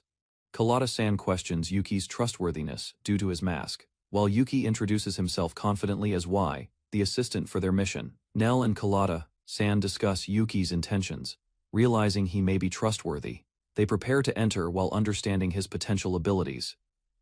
Yuki appears amazed as the door or barrier reveals some mechanism, signaling his recognition of the place's complexity or secret function. Kalata-san acknowledges Yuki's abilities, confirming that he possesses unique skills, while Nell and Yuki proceed carefully, aware of potential risks inside. Kalata-san explains that passing the door confirms no malicious intent, allowing safe entry while maintaining caution for others entering the place. Kalata-san examines Yuki, noting he is human and his mask is not magical. As Nell watches the evaluation carefully, Yuki explains he only followed Hiro-sama to assist her, apologizing for any confusion. As everyone prepares to proceed cautiously, Yuki realizes he acquired the disguise skill, feeling relieved after surviving a dangerous situation, while his fake and real status are shown. Nell asks about Yuki's actions, who explains manipulating his status to avoid suspicion, keeping skills harmless to maintain safety and discretion. Yuki details how he lowered his level 2 ranks beneath Nell, only retaining non-problematic skills, carefully moving forward while Kalata-san observes. Kalata-san opens a glowing door, explaining it leads to the Lord, as Yuki and Nell prepare to follow cautiously. Yuki excitedly discovers a hidden door, thrilled at the secret passage, while Nell and Kalata-san proceed, guiding him carefully. Kalata-san warns that the path is rough and advises caution, ensuring Yuki and Nell watch their steps through the corridor. Yuki, Carlotta, and the group walked carefully through the dim corridor. Carlotta explained that undead sightings began 2 weeks ago, coinciding with the prince's rebellion. Carlotta reflected on the soldiers' responses and concluded the undead appeared under the prince's order. Yuki, puzzled, struggled to understand the prince's strange motives. Yuki offered to investigate the undead's origin using his scouting skills, magic eyes, and aerial view. Though Carlotta noted it wouldn't guarantee results, he decided to attempt the search tomorrow. The group followed Carlotta deeper into the tunnel, ready for the journey ahead. The party arrived at a grand cathedral-like hall, its towering ceilings casting light across the floor, signaling the next phase of their quest. Yuki and the group entered the cathedral, observing the vast interior. Sunlight streamed through tall windows, casting calm patterns across the benches. They marveled at the architecture. Yuki's eyes widened, noting the grand scale. The cathedral gave an unexpected sense of awe and solemnity. Carlotta explained the church was under surveillance. The group would meet inside for a strategy session, preparing for their next moves. Carlotta formally introduced herself as Faldiana Holy Knights Captain, commanding the upcoming operation. The group recognized her authority immediately. Yuki and the others observed Carlotta's skill and poise. They realized she was the youngest, most capable captain in the order, crucial to their mission. Yuki observed the group, noting that even in status, humans could not match Carlotta's skill. He considered her a high-level warrior among humans. The team reviewed Carlotta's stats. Her agility and swordsmanship were exceptional, far beyond normal humans, reflecting years of dedicated training and natural talent. Yuki reflected on training versus innate talent. Even a genius without practice could be surpassed by someone with skill, highlighting Carlotta's superiority in combat. Carlotta addressed the assembly, declaring the capital was in turmoil. She called for strategic action to restore order and combine forces to protect the city. She organized the team for a strategy meeting. Yuki and the others prepared, understanding the importance of careful planning under her command before taking action. The strategy map showed the soldiers' positions. Yuki analyzed the layout, noting the castle, city, and enemy headquarters. Yuki prioritized rescuing the king and princess. He considered saving the king personally to gain leverage over the prince. Carlotta announced the operation would begin at midnight. She inspired the team, invoking confidence that victory would be theirs. Yuki and the others expressed gratitude to Carlotta. They admired her leadership and courage, recognizing her central role in the mission. The city was in chaos, as Carlotta led preparations. Soldiers reported the undead's infiltration, prompting the team to move quickly and remain alert. Yuki, Carlotta, and Nell discussed the undead attack. Carlotta explained the enemy responded to earlier battles, and sewers could hide their movements. Nell noted the sanctuary's connections to city sewers. Only those knowing the paths could navigate easily, limiting access to outsiders. Yuki wished they could trace the undead's origin to eliminate them. He considered the chance the undead stumbled upon the correct path. Carlotta told them the undead must be defeated. Yuki volunteered eagerly, claiming loyalty to the hero and willingness to join the fight. The group encountered undead in the tunnels. Yuki attacked with precision, surprising Nell with his skill, while the undead fell before their coordinated efforts. Carlotta and Yuki discussed the undead. Yuki suggested the appearance might be caused by a magic circle, the usual method for summoning undead. The sewers were complex and probably hidden the magic circle. Yuki noted that tracing it might reveal its origin, using his sensing ability. Yuki explained he could feel where the magic was denser, possibly locating the magic circle. Carlotta listened carefully, considering his intuition. Nell followed as Carlotta led the group. Yuki guided them toward the origin of the undead, cautioning that he might not be completely certain. Carlotta encouraged action, ready to move forward. The team prepared to confront the source, their resolve strengthened by strategy, skill, and teamwork. Yuki and Nell discovered the location of the undead's magic source. Carlotta observed closely, confirming the dense magic around the area. The magic was thick, almost tangible. Carlotta noted the intensity, agreeing with Yuki that they were near the origin of the undead.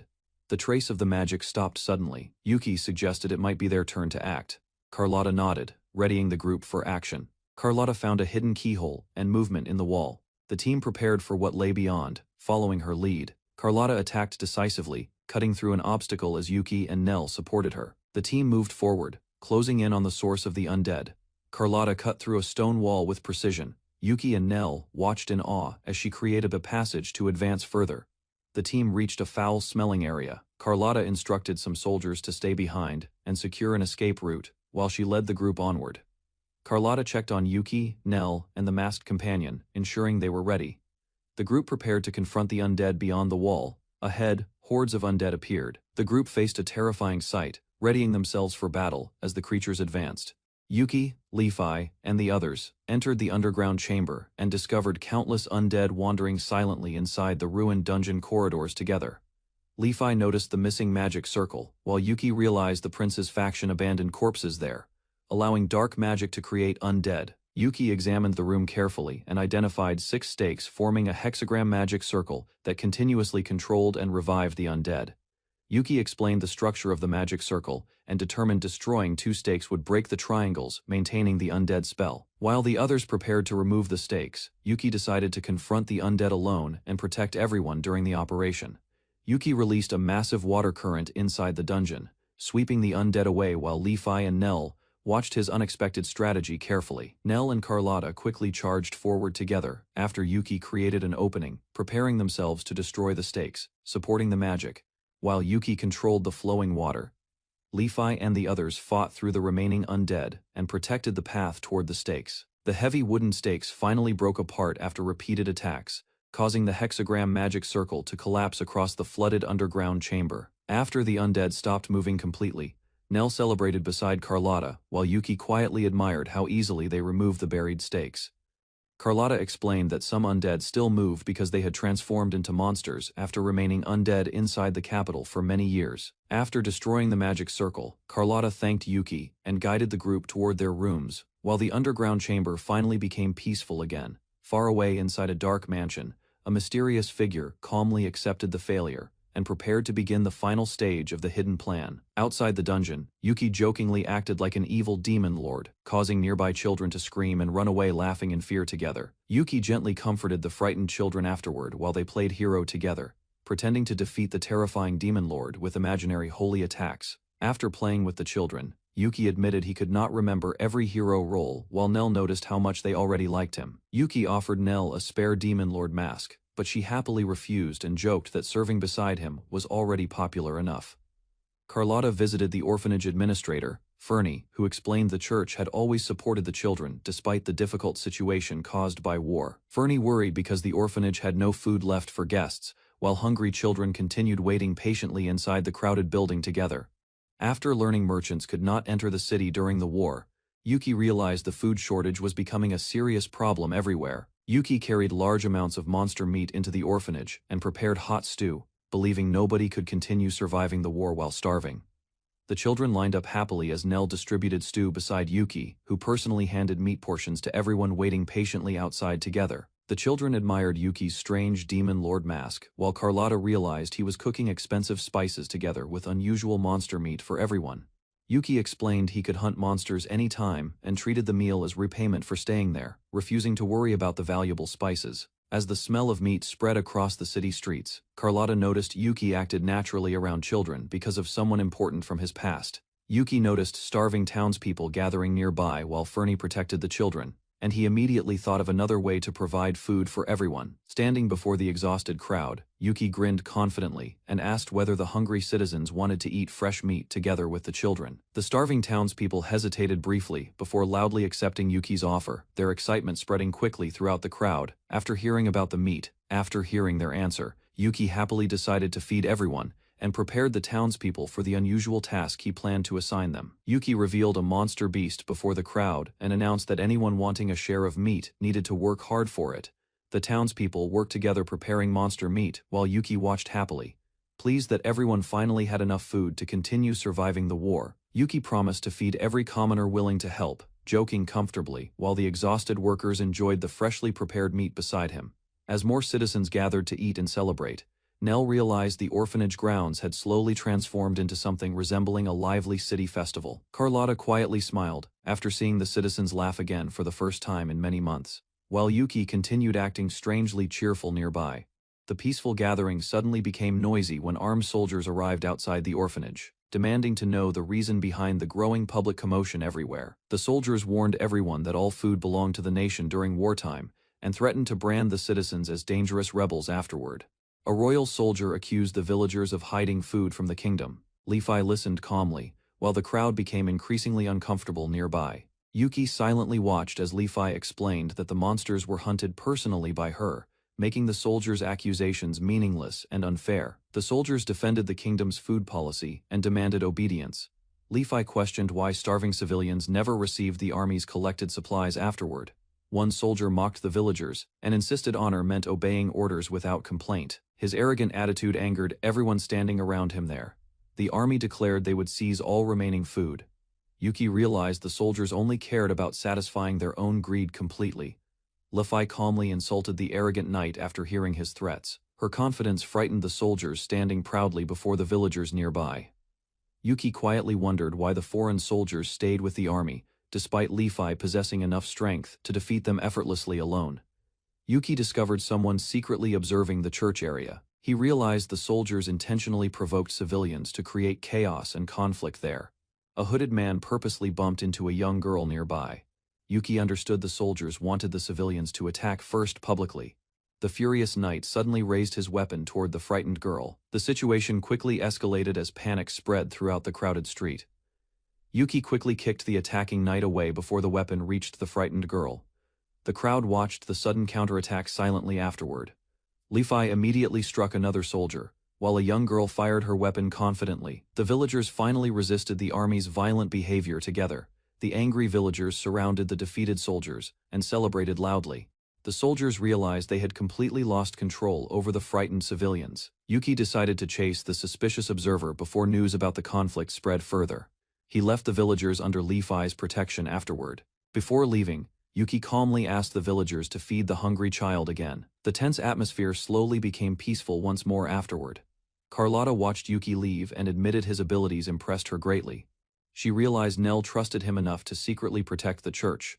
Nell defended Yuki after realizing Carlotta noticed the truth already. She explained that Yuki would never intentionally harm innocent civilians nearby there. Carlotta gently comforted Nell and accepted her judgment about Yuki. She trusted the man who had already earned Nell's sincere confidence completely. Carlotta noticed Nell had matured beyond blindly following orders anymore. She believed Yuki acted according to a meaningful reason hidden from others nearby. Elsewhere, masked soldiers secretly prepared their operation under direct orders. Their commander officially announced the beginning of a dangerous plan against the city. Carlotta decided to investigate the royal palace personally after hearing about the soldiers' secret actions. Nell faithfully agreed to follow her immediately. Back inside the Demon Lord's castle, Liu excitedly rushed toward Li-Fi.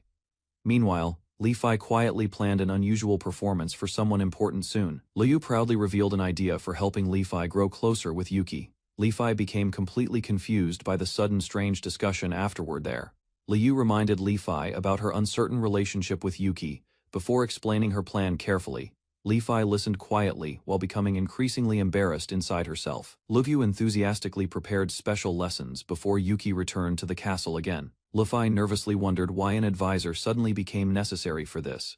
A cheerful girl suddenly announced she would teach Li-Fi how to charm Yuki properly. Li-Fi immediately became confused by the strange lesson plan. The young girl innocently asked Liu about the meaning of bewitching someone. Liu confidently explained attracting a man and making him obsessed completely. Li-Fi interrupted the strange conversation after hearing the childish explanation nearby. Meanwhile, the little girl misunderstood everything and treated it like an exciting technique. The cheerful girl loudly declared that fluffy things could easily charm people. Li-Fi stared silently while struggling to understand the ridiculous explanation completely afterward. The girl explained that Yuki became happy whenever he touched Rear's fluffy fur. Li-Fi quietly remembered seeing Yuki enjoy fluffy creatures before too. The little girl misunderstood Yuki's affection for fluffy wings and claimed it proved he became enchanted by soft things around him. Li-Fi quietly relaxed while listening to the children's strange relationship lessons nearby. The cheerful girl explained that Yuki enjoyed everyone spending happy moments together. Liu continued introducing more advisors to help Li-Fi understand romance better. Li-Fi slowly realized everyone treated the situation very seriously inside the castle. Layla awkwardly admitted she lacked romantic knowledge, but still offered advice anyway. Li-Fi listened carefully while feeling increasingly embarrassed by the discussion afterward there. Layla suggested Li-Fi honestly express her loneliness once Yuki returned home again. Li-Fi seriously considered Layla's strange advice about revealing more skin to Yuki. She awkwardly struggled to understand romantic attraction properly afterward. There Layla decided to support Liu's matchmaking plan. After hearing everyone's concerns carefully, Layla suddenly moved closer and began personally training the embarrassed Li-Fi immediately. Carlotta de Meyer introduced herself before the citizens and declared her position within the Faldiana Holy Knights during the crisis. The frightened citizens explained the prince's faction captured the king, while rebels slowly seized control over the troubled capital city. Carlotta gathered supporters and church soldiers, leading the people toward battle to reclaim the capital from the growing rebellion forces. Yuki secretly moved across rooftops alone, deciding to rescue the king. Before the church army reached the royal castle first, Yuki hurried through the castle walls carefully, realizing the church would immediately act after witnesses spread news about the conflict. Yuki quietly followed a suspicious hooded guard through the castle grounds, while searching for the imprisoned king's hidden underground location. Yuki accidentally caused noise while opening a locked door, quickly realizing the castle guards already strengthened security around important areas. After avoiding suspicion, Yuki entered a long corridor and searched carefully for passages leading toward the underground prison beneath the castle. Rebel soldiers reported successful control over the western gate and barracks, tightening their hold across the capital's important defensive positions. Carlotta calmly reviewed casualties and confirmed the church forces secured most of the main gate, while continuing the planned operation. Carlotta learned civilian support reduced casualties greatly, though the church army still struggled against the rebels, overwhelming military numbers during battle. Reports revealed the prince secretly used foreign necromancers, causing undead attacks that terrified soldiers and spread chaos throughout the capital city. Carlotta realized the masked man previously stopped a larger disaster after destroying the dangerous magic circle controlling countless undead creatures nearby. Nell immediately followed orders and advanced with church soldiers toward another battlefield objective, while fighting continued throughout the occupied capital streets. Yuki searched the palace carefully with a stolen map, suspecting hidden passages concealed the underground prison, holding the captured king secretly. Yuki searched an unconscious guard and discovered a magical authentication tool used to bypass security barriers inside the heavily protected palace. While examining the corridor entrance, Yuki was suddenly discovered by a palace maid opening the nearby room door unexpectedly behind him. Yuki quickly calmed the frightened maid and explained he secretly entered the palace to rescue the captured king from danger. The maid recognized Yuki's mission and realized he came to save both the king and Errol, who remained imprisoned underground. Trusting Yuki completely, the maid decided to guide him toward the hidden entrance leading directly into the underground dungeon prison. The maid revealed the hidden underground entrance and warned Yuki the palace would soon become a dangerous battlefield filled with fighting soldiers. After thanking the maid for her help, Yuki entered the underground passage alone while she prayed quietly for his safety afterward. While descending deeper underground, Yuki realized the supposedly useless king still inspired loyalty and courage among ordinary people serving inside the palace. Yuki questioned why the prince kept the king alive, suspecting either political motives or lingering sympathy between father and son remained. Inside the prison area, Yuki suddenly heard exhausted breathing nearby and carefully approached the prison cells hidden within the underground dungeon. Yuki discovered a prison cell where a cruel noble repeatedly tortured a weakened blonde girl trapped helplessly inside the underground dungeon. The sadistic noble mocked the imprisoned king while continuing to abuse the girl, blaming the royal family for the ongoing rebellion crisis. The furious king shouted from another prison cell, desperately trying to stop the noble from hurting the injured girl any further. Yuki silently approached behind the distracted noble, preparing to intervene after witnessing the horrifying treatment inside the underground prison area. Before Yuki attacked, the noble was suddenly stabbed from behind by another unseen person hiding secretly within the prison darkness. Princess Luna endured the pain inside the prison, while her weakened father watched helplessly behind the iron bars that night. Despite her suffering, Luna believed protecting the kingdom was her duty because she wanted to support her exhausted father faithfully. Luna endured the torture quietly while believing someone would eventually notice her sacrifice and arrive to rescue them from despair soon. As the pain suddenly disappeared, Luna slowly lifted her trembling hand and realized something strange had changed around her completely. Yuki finally appeared before Luna inside the dark prison, calming her fears after witnessing the suffering she endured alone for days. Yuki gently carried Princess Luna after saving her from the prison, while she weakly wondered whether he was truly her hero. The king panicked after witnessing Yuki beside Luna, fearing the mysterious demon had finally come to steal his daughter away. Yuki mocked the king's weakness calmly, believing the careless royal family failed to protect Luna from unnecessary suffering inside prison. Yuki explained that the kingdom's prince kept disturbing the haunted forest, forcing him to personally settle the problem with the king. After learning Yuki was the demon lord, the king regretted ignoring his son's behavior and accepted his own failures completely. Yuki warned the king that anyone invading the haunted forest would die, even if innocent citizens eventually suffered from the conflict. Yuki reminded the king that many citizens still trusted him, causing the frightened ruler to hesitate while remembering his responsibilities deeply.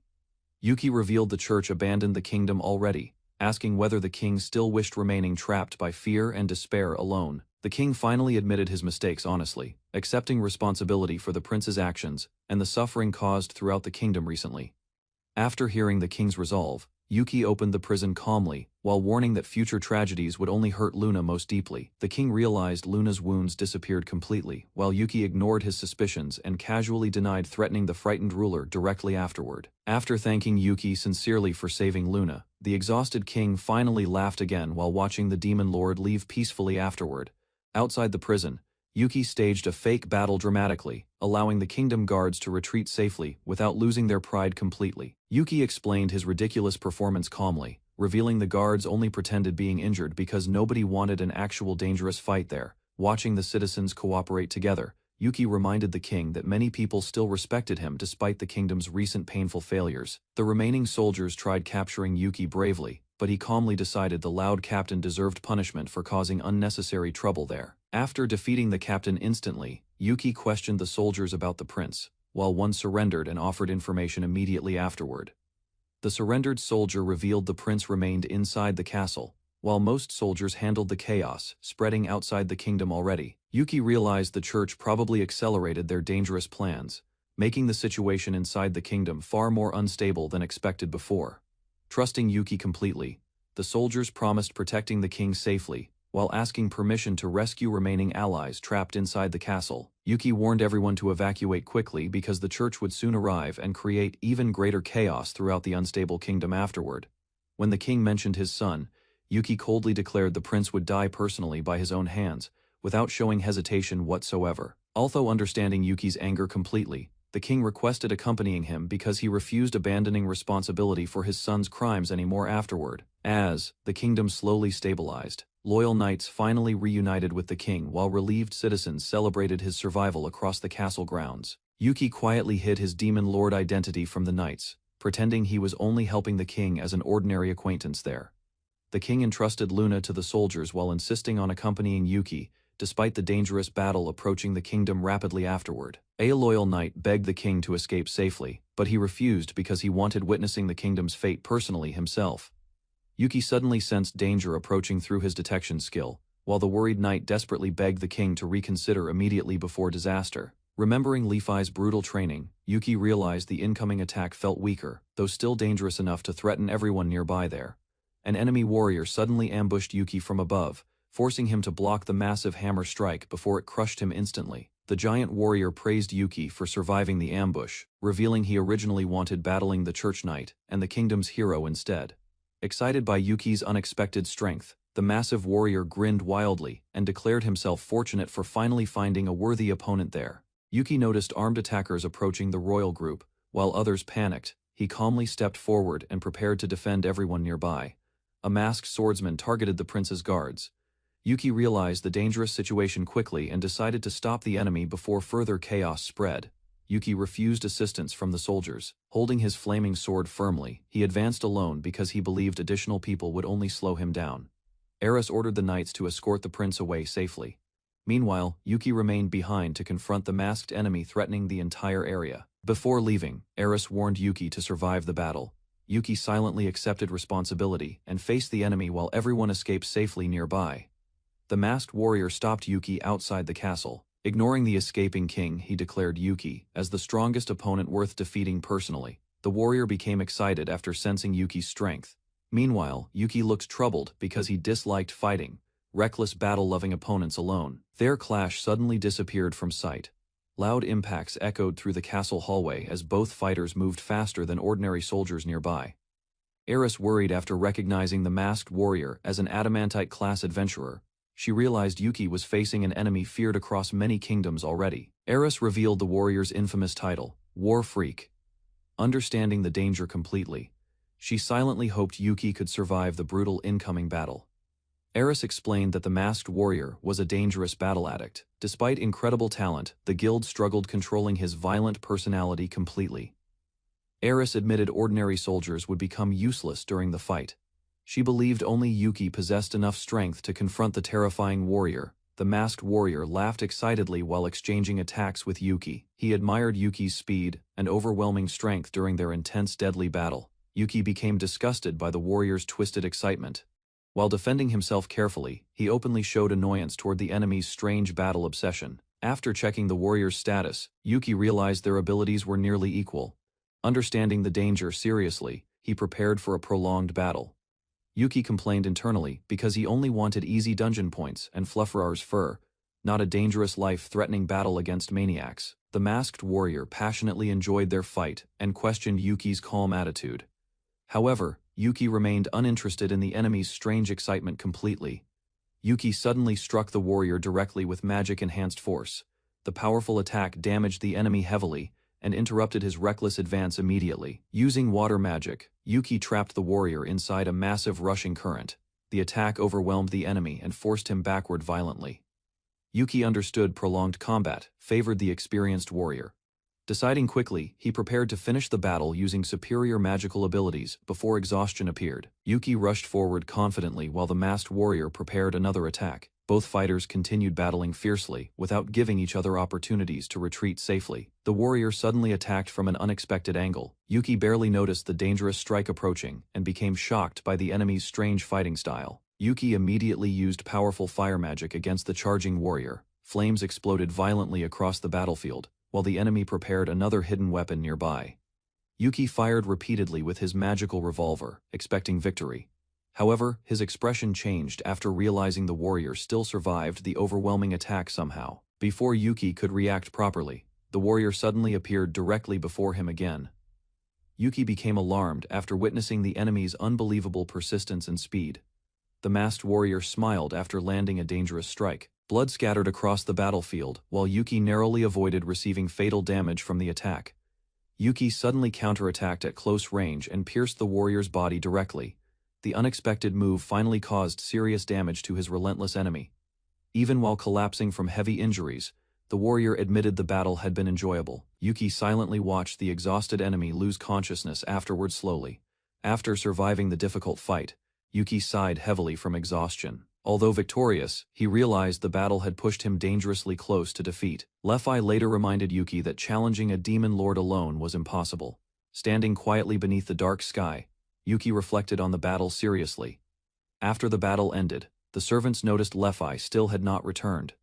The empty castle halls slowly became unusually quiet without her presence. While everyone worried slightly, Levi remained alone outside the castle, lost deeply in thought. She quietly ignored the world surrounding her completely. Yuki eventually found Levi sitting alone beneath the open sky. Realizing her loneliness, he gently stayed beside her, without asking unnecessary questions. Yuki narrowly escaped a deadly trap, clutching his bleeding arm while the cursed blade swung dangerously nearby, testing his reflexes. He surveyed his injuries, realizing several fingers were fractured. Grateful the healing potion had saved him from critical harm. The crimson blaze sword glimmered as magic surged through it, its enchanted fire ready to strike the next opponent efficiently. Yuki assessed Nell's strength, noting the hero's rapid growth and the minimal difference between their powers. Despite half his level, leaping above the castle, Yuki observed the battlefield from above. Wings spread, plotting his next move with careful precision. The prince was accused of rebelling, surrounded by guards, as the commander demanded immediate obedience and the arrest of all conspirators. Chaos erupted in the hall as soldiers drew weapons, clashing with resistance, while the crowd reacted to the sudden turmoil. Layla noticed the prince's eyes seemed unusual, sensing that something was wrong, and the tension in the room increased. She focused on the battle, calculating every move, recognizing the enemy's strength and preparing to support Mr. if needed. Determined, Layla resolved to handle the situation quickly, racing to assist Mr., aware that time was critical for victory. Yuki swung his sword with precision, striking a foe decisively, blood splattering as he defended against a sudden deadly attack. The obstruction around the enemy shattered, allowing Yuki to maintain momentum, despite shallow damage, his eyes scanning the battlefield quickly. The enemy cursed the demon's presence, realizing Yuki's analysis revealed weaknesses, forcing a sudden retreat to reconsider tactics cautiously. Yuki noticed the prince's reaction from afar, assessing the situation as tension filled the hall with uncertainty and fear. The prince prepared for confrontation, holding his blade firmly while his companions watched, eyes wide, anticipating the next critical clash. Yuki clutched his sword tightly, dodging a lethal strike. Blood spattered as he narrowly avoided a deadly trap. Despite the shallow wound, he noted the skill obstructing. Device had shattered, giving him an opening to act quickly. The enemy cursed loudly, realizing Yuki had analyzed his patterns and exposed vulnerabilities, forcing a retreat to regain composure. The prince readied himself, gripping his blade while his allies braced for the impending confrontation in the tense hall. Yuki smirked from the shadows, calculating his next move. The hall erupted with gunfire and chaos as the battle intensified. Yuki dodged a massive attack, narrowly avoiding the blow as shadows loomed over him. Testing his reflexes and speed, he prepared to strike back, glaring at the enemy, determined not to let anyone escape unchallenged. Wings unfurled. The opponent leaped, retreating strategically as Yuki calculated his next move, eyes sharp, analyzing every opening carefully. Layla shouted from the side, alarmed by the unfolding events, calling for Mr. while assessing the chaotic scene quickly. Observing the prince's body, she realized Yuki had been controlling the situation all along, revealing the mastermind behind the attack. Yuki examined the ring of falsehood, realizing it could hide the prince's true status, concealing his presence from others' inspection. He whispered instructions to Layla, preparing to fly and pursue the enemy while she distracted the guards and onlookers. The commander and Layla turned sharply, noticing an approaching threat, their eyes wide with concern at the sudden movement. A monstrous figure appeared, undead and massive, revealing its deadly stats, signaling a new and terrifying challenge in the hall. Yuki and Layla exchanged weary glances, acknowledging the relentless danger, silently pleading for a moment of respite before the next battle. Yuki encounters a massive undead homunculus, blocking the dungeon corridor. Its power and regeneration alarm him, but he prepares for action. Yuki swiftly dodges the homunculus's massive fist. Moving with precision, he begins analyzing its movements to find a weak point. The homunculus counters, swinging its arm with incredible force. Yuki narrowly avoids impact, observing the creature's unpredictable attacks carefully. Yuki realizes the giant's body slows its attacks slightly, but each punch is dangerous. He positions himself to exploit openings. As Yuki strikes, the homunculus begins to disintegrate, revealing strange tentacle-like growths. The dungeon's danger escalates unexpectedly, requiring focus and strategy. Yuki confronts the undead homunculus again. Its regeneration skill frustrates him, and he prepares to act carefully to subdue it. Yuki attempts holy magic to stop the creature. The undead glows from an effect, but it resists all his attacks. He asks Nell for stronger holy magic. Nell hesitates, noting the powerful chant needed, but she begins casting anyway. Yuki organizes allies to help. The group braces for battle as Nell continues her preparation, coordinating strategy against the threat.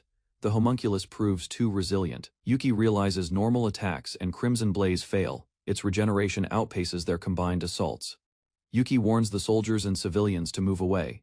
He analyzes the battlefield, ensuring no one is harmed by the undead. Nell activates her Salvation Turn Undead spell. A holy aura spreads, attempting to weaken the homunculus, but its regeneration resists strongly. The undead is struck violently, tumbling from the force of attacks. Its massive body shows cracks, but its core remains intact. Allies join the fight. Projectiles and spells launch at the homunculus, creating chaos. Yuki coordinates everyone to maximize combined damage. Yuki observes the results. Holy magic partially affects the undead, giving hope, though its regeneration remains extremely fast. Requiring careful strategy, the undead's regeneration slows after taking holy magic damage. Yuki notes the improvement, realizing a strategic opening has appeared for the team. Yuki offers Nell a potion. She prepares to cast holy magic again, showing determination despite previous exertion, ready to weaken the enemy further. The team holds a strategy meeting. Yuki outlines the plan: wait for maximum regeneration reduction, then attack, and coordinate soldiers effectively. The plan is illustrated. Severed limbs will be removed by soldiers, keeping the undead's parts separated to limit its regeneration range. Yuki counts on Zion to execute the attack. Everyone prepares for the coordinated assault, ready to strike at the undead at the right moment. Yuki criticizes soldiers lacking courage. He encourages everyone to act decisively, ensuring no unnecessary hesitation hinders the team during the battle. Yuki notices a masked ally. He signals them forward while continuing to observe the homunculus, coordinating the attack carefully with teammates. The homunculus reacts violently to Nell's holy magic. Its hatred for the magic becomes apparent, showing cracks in its previously fast regeneration. Yuki evades the homunculus's swinging limbs. Carlotta prepares her strike, timing her attacks with Yuki's observation and Nell's magic to maximize damage. Carlotta lands precise blows. The undead staggers under coordinated attacks. Yuki notes each impact, adjusting the team's tactics as they exploit openings. Soldiers rally under their captain's command. They prepare to act decisively, motivated by Yuki's leadership and the importance of defending the kingdom. Nell focuses intently, ready to cast holy magic. The undead prepares to strike, unaware of the coordinated assault forming around it. Nell activates Salvation Turn Undead. A holy light engulfs the creature, weakening it further and disrupting its rapid regeneration temporarily. Yuki dodges a massive strike. Carlotta seizes the opportunity, slashing precisely, while the undead struggles to regain control of its limbs. Zayn executes a horizontal slash. The undead staggers violently, revealing cracks in its body. Team coordination begins to overwhelm the monstrous enemy. The undead grabs Yuki unexpectedly. Yuki struggles, but maintains composure. Preparing to turn the situation into an advantage against the massive foe, Yuki taunts the homunculus, asserting dominance. He manipulates its attention, showing confidence despite its size, keeping it focused on him alone. Yuki instructs the masked ally to handle one half of the undead. Team coordination begins, dividing the monster's body strategically.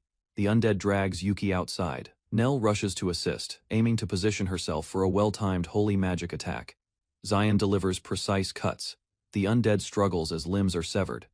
Yuki exploits every opening, coordinating with his team for maximum effect. Yuki delivers a final decisive strike. The undead is shattered completely.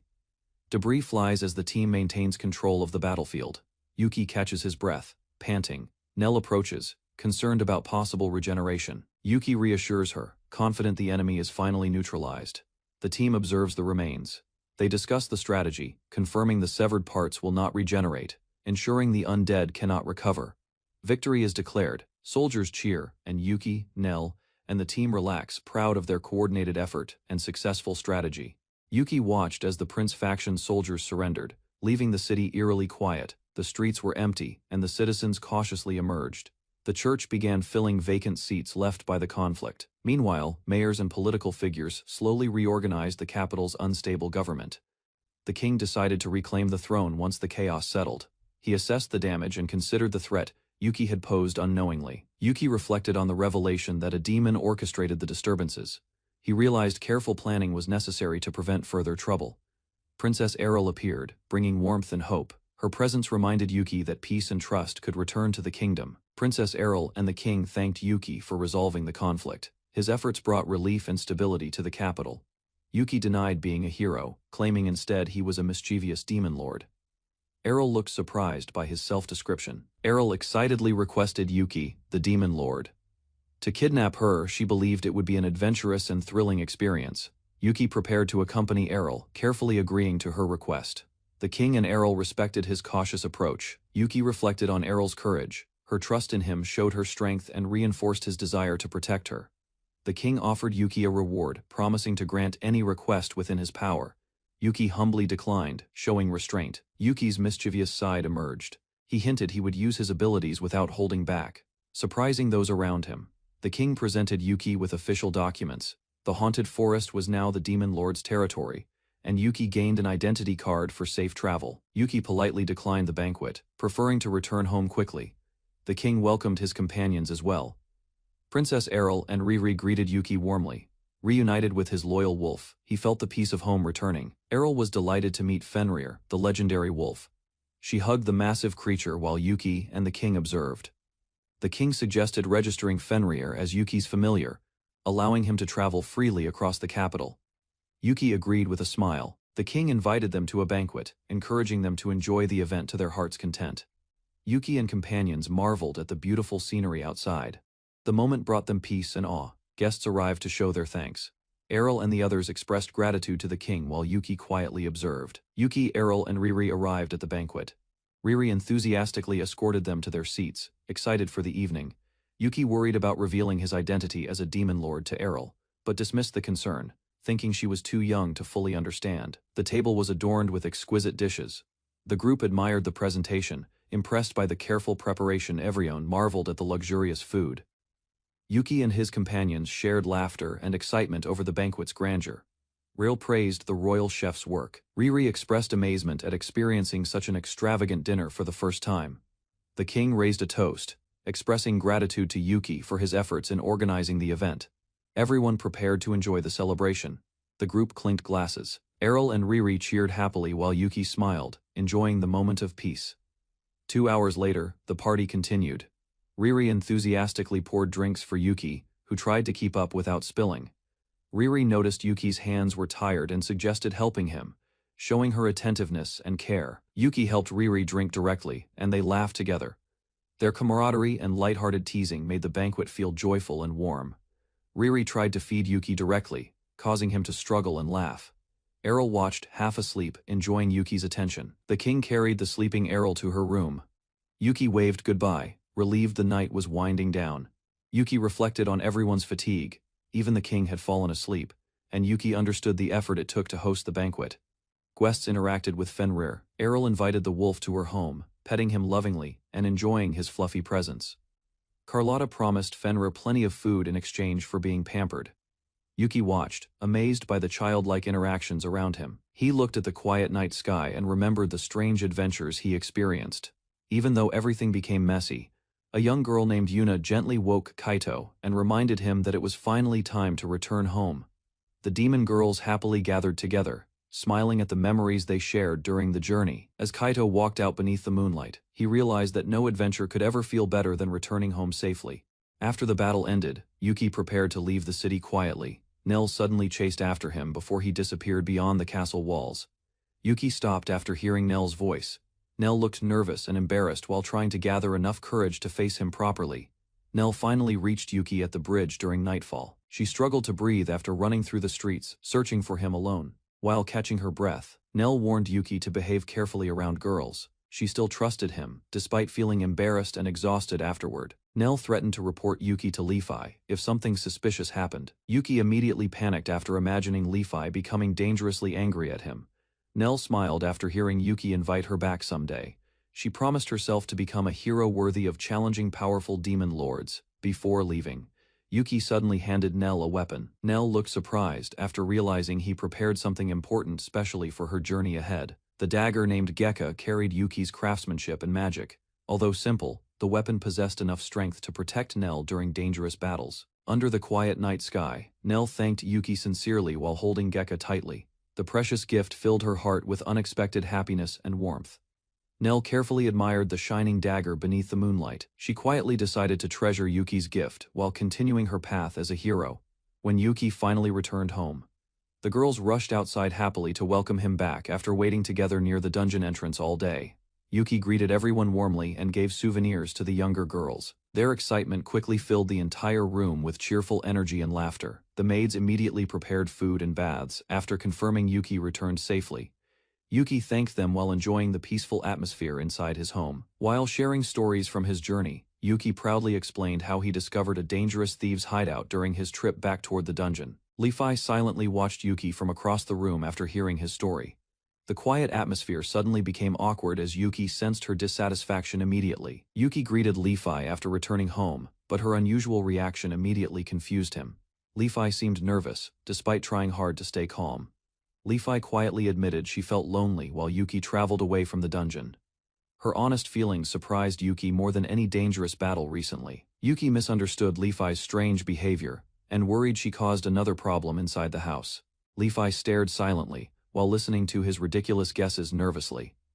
After denying Yuki's accusations, Levi hesitated before speaking honestly again. Yuki became increasingly anxious after noticing her unusually embarrassed and serious expression nearby.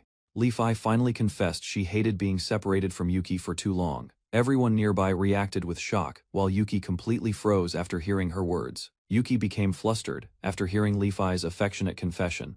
He suspected someone secretly taught the proud dragon strange romantic behavior recently. Levi suddenly moved closer and carefully smelled Yuki's clothes. Yuki nervously tried explaining himself while realizing she noticed unfamiliar scents immediately after returning home. Levi calmly revealed that she could smell other girls on Yuki. Her serious expression instantly made Yuki panic, despite having innocent intentions during his travels. After hearing Yuki's explanation, Levi still accused him suspiciously. Yuki desperately defended himself while struggling against Levi's increasingly unreasonable assumptions and jealous imagination. Levi eventually stopped arguing and acted indifferent again. Although embarrassed, Yuki quietly followed beside her, while the awkward atmosphere slowly became peaceful once more. Yuki noticed Levi acting gentler than usual during lunch preparations. Her calm behavior made him wonder whether something had recently changed inside her heart. A few days later, Levi quietly stayed beside Yuki almost everywhere. She even fixed his hair before sitting closely beside him without embarrassment afterward. While training alone, Yuki started realizing Levi's strange behavior continued every day. Her constant closeness slowly made him feel nervous and confused around her.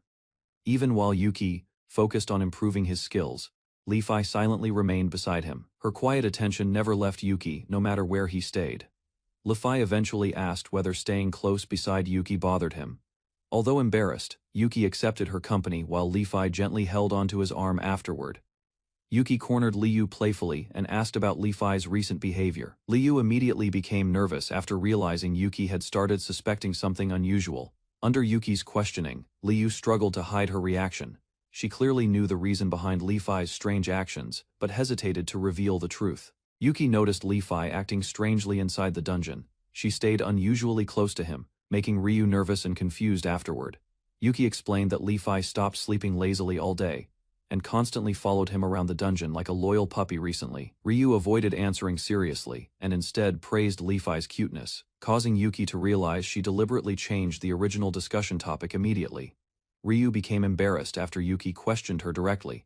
She complained that Yuki respected Layla more while always treating her carelessly instead. Yuki teased Ryu for being a useless maid, but Ryu argued she always worked hard supporting him throughout the dungeon daily.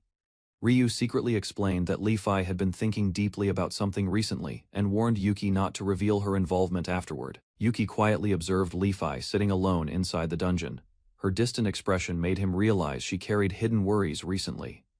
Yuki understood Levi struggled with relationships because she lived alone too long and became dependent on others emotionally lately afterward. Yuki approached Levi carefully, while she continued testing different ways to communicate properly, with everyone living together inside the dungeon peacefully.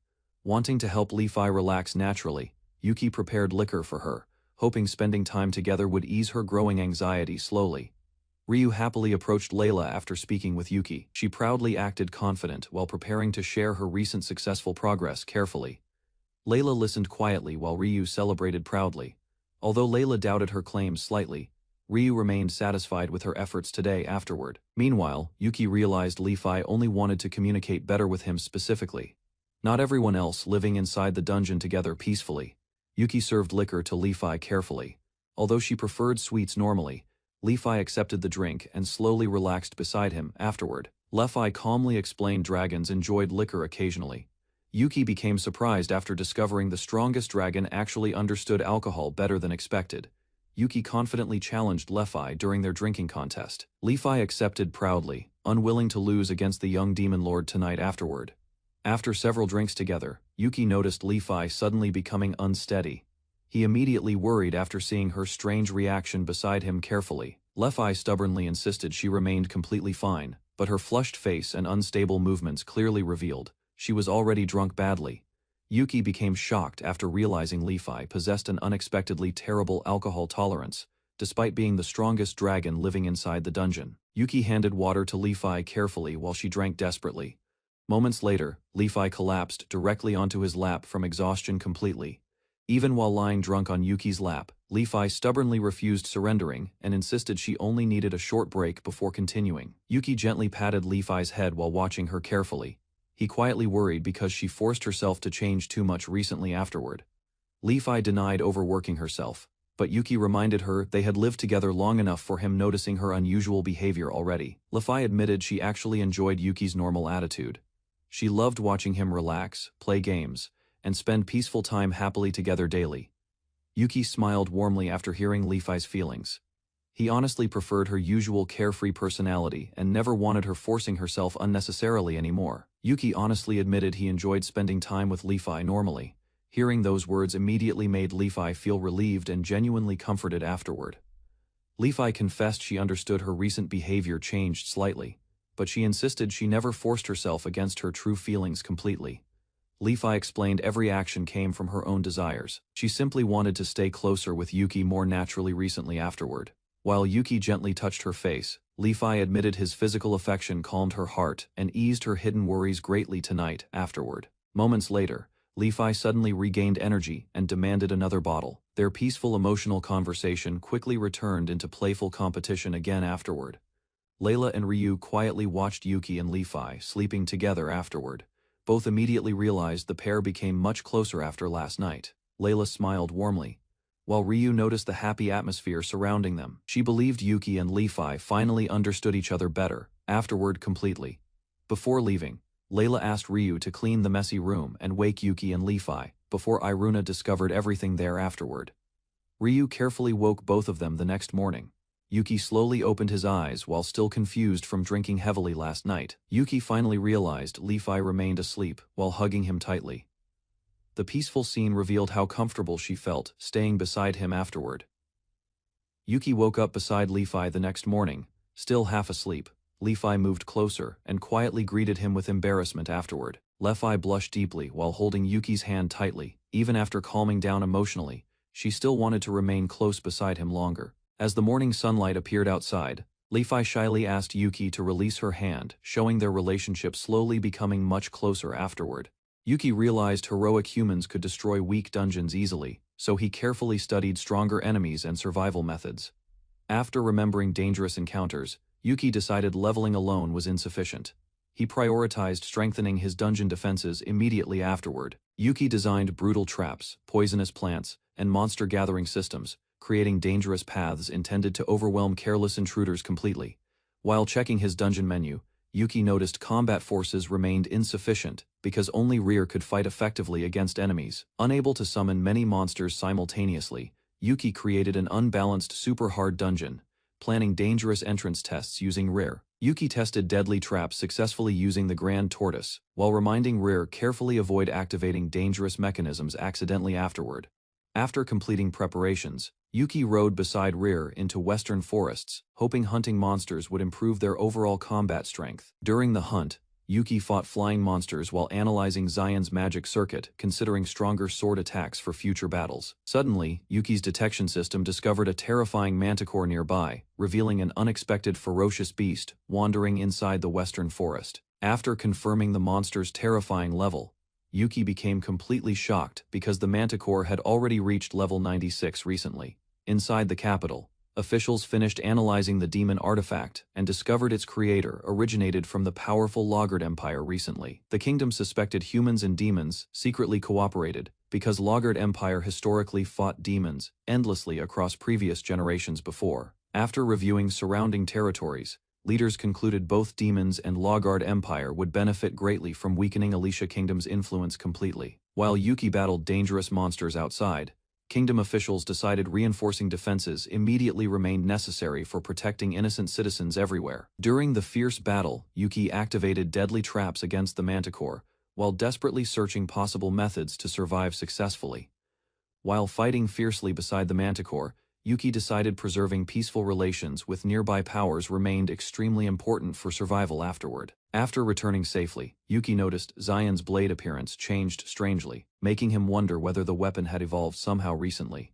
Yuki discovered Zion could send thoughts directly into his mind, revealing the sword secretly possessed an unusual personality already. Although surprised, Yuki learned Zion continued growing stronger gradually, proving the mysterious weapon possessed unexpected abilities beyond normal expectations entirely. Feeling guilty afterward, Yuki promised maintaining Zion properly while realizing his intelligent weapon behaved immaturely, despite becoming increasingly powerful lately. After sensing Zion's loneliness, Yuki decided crafting a scabbard personally would help the intelligent demon sword feel accepted afterward. Yuki completed Zion's handmade scabbard carefully, while proudly checking the demon sword's growing abilities and unique intelligent weapon traits. Although Zion rejected several designs immediately, Yuki patiently continued testing different scabbards, until finding one matching the sword's preferences perfectly. After examining another design silently, Zion finally accepted the scabbard, leaving Yuki surprised by the weapon's unexpectedly picky personality traits.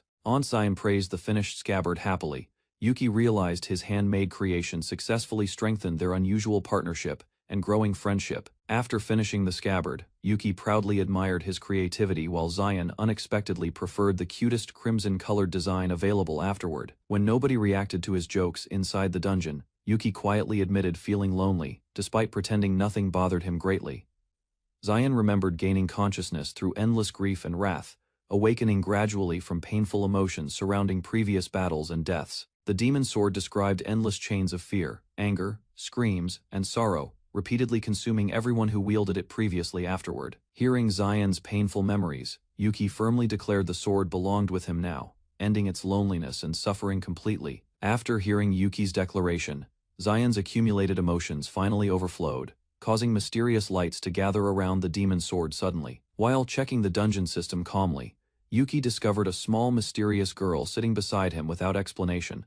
Unexpectedly afterward, the dungeon menu revealed Yuki accidentally purchased a personification skill scroll, leaving him completely shocked by the sudden result immediately. Realizing Zion transformed into a mysterious girl physically, Yuki quietly stared at the emotionless child now existing before him completely, and happily introduced herself to Yuki inside the dungeon, immediately showing excitement toward her unexpected meeting that day. Another small girl quickly greeted Yuki beside En, making the nervous demon lord feel strangely comfortable afterward inside. Zion calmly introduced herself after watching the others, while Yuki noticed her quiet personality and unusual behavior afterward. The three girls gathered closely around Zion during dinner, while Yuki carefully observed their growing friendship inside together. Lefi questioned Yuki after discovering Zion nearby, causing confusion throughout the dungeon as everyone watched silently afterward. Inside, Lefi misunderstood Yuki after discovering the summoned girls, while unhappily watched the strange misunderstanding continue nearby afterward. The girls defended Yuki, despite calling him strange, making the embarrassed demon lord feel completely defeated inside emotionally afterward. Zion quietly asked about unfamiliar words, while Yuki awkwardly explained everything before hiding himself from embarrassment afterward alone. Zion disliked everyone mocking Yuki, showing rare concern toward her master, while silently protecting his feelings nearby afterward. Zion suddenly hugged Yuki after defending him, leaving the surprised demon lord completely speechless inside the dungeon. Afterward alone and defended Yuki after Zion hugged him, while everyone realized their friendship was becoming stronger inside the dungeon afterward. Zion quietly questioned En about their closeness, then slowly accepted Yuki's strange behavior after hearing her explanation afterward. Yuki nervously accepted the girls' friendship, while Zion finally relaxed after understanding their relationship better inside afterward together. Lefi complained loudly about Yuki losing dignity, while En and Zion happily guided each other around the castle afterward. Later, the peaceful dungeon remained quiet outside, while everyone slowly adjusted to their unusual new family together. Afterward, and walked beside Zion outside the dungeon, gently asking what things she enjoyed doing together during peaceful afternoon moments. Zion quietly admitted enjoying movement, while unhappily compared her interests with Lefi's favorite sweets and naps afterward together. and excitedly described relaxing activities she loved, while Zion silently listened and carefully considered those feelings afterward nearby together. Zion admitted she still understood little about herself, while En promised they would discover new happiness together afterward slowly. En happily explained that enjoying many things would make every new day exciting for Zion from now onward together. Zion remembered believing the world contained only suffering, while painful memories quietly remained deep inside her heart afterward alone. En gently held Zion's hands and promised they would discover happiness together every single day from now onward peacefully. Yuki and the others happily watched nearby, while Zion slowly realized warmth truly existed inside this unfamiliar world afterward together. The girls smiled brightly around Zion, making her quietly feel accepted inside the peaceful dungeon family. Afterward, for the first time, Zion looked around the sunny field beside everyone, finally believing this world could become a happier place afterward together. Deep inside a ruined mountain region, an ancient dragon quietly slept alone within the dark underground sanctuary afterward silently. The dragon suddenly awakened after sensing unfamiliar visitors nearby, immediately showing hostility toward anyone approaching the dangerous territory afterward. The ancient dragon coldly warned intruders to leave immediately, protecting the hidden sanctuary from unwanted interference afterward inside alone. The powerful dragon finally revealed itself completely, standing proudly while blocking the path deeper into the underground area afterward. The dragon questioned why powerful beings avoided conquering the world, while tension quietly filled the ancient underground sanctuary. Afterward, the Dragon King mocked younger dragons for speaking proudly about changing the world, despite knowing little beyond their homeland afterward. Another dragon criticized the Dragon King for abandoning ambition, while tension quietly spread throughout the dark underground sanctuary afterward. The furious Dragon King suddenly revealed overwhelming hostility, shaking the underground cave with terrifying pressure. Afterward, against the challenger nearby, the Dragon King prepared for battle while proudly declaring his authority, refusing anyone who questioned his power afterward inside alone. The ancient dragon loudly announced himself as the Dragon King, filling the underground sanctuary with fear and overwhelming dominance afterward. Yuki prepared a strange science class inside the dungeon, while she, Li-Fi, and the others gathered curiously nearby together. Wearing unusual laboratory clothes, Yuki introduced himself proudly as the experiment assistant, confusing Li-Fi and amusing she greatly. Li-Fi reluctantly joined the lesson, wearing Yuki's oversized coat, accepting chocolate bars as payment for her participation today. Yuki explained science carefully to Nell while preparing a candle experiment, though he barely understood the theory himself completely. The candle burned brightly inside the bottle, and everyone watched silently as Yuki's strange lesson finally succeeded perfectly. Iruna immediately believed the candle used magic, while Yuki continued the lesson and asked Li-Fi for careful confirmation afterward. Li-Fi inspected the flame closely as Yuki covered the bottle, causing the candlelight to disappear, moments later silently. Nell believed the flame vanished because magical particles disappeared, but Li-Fi calmly noticed the magic still remained nearby. Yuki explained oxygen supported fire instead of magic, realizing his original world shared similar survival principles with this fantasy. After adding magic again, the candle suddenly reignited inside the bottle, leaving everyone excited by Yuki's successful experiment today. Yuki explained breathing used oxygen, causing Iruna and the others to realize science existed beyond ordinary magical phenomena too. Yuki wondered whether En needed oxygen because her jelly-like body and unusual nature differed greatly from normal creatures entirely. En silently moved closer and suddenly bit Yuki's hand, making him realize the strange girl barely breathed at all. Yuki proudly declared himself insubordinate during their research, while Iruna panicked after watching En climb onto him suddenly. En seemed pleased with Yuki's reaction, and the others laughed while he desperately escaped her playful affection around class. Yuki jokingly declared Li-Fi captured by evil researchers, while En proudly sat above him during their ridiculous classroom performance. Li-Fi immediately joined the game, pretending to become a dangerous researcher determined to uncover the world's hidden truths completely. Layla bravely accepted the role of justice researcher, believing protecting everyone remained her important responsibility during the strange conflict. The playful battle between researchers continued until snack time, leaving Yuki exhausted, while the others enjoyed their imaginary scientific war together.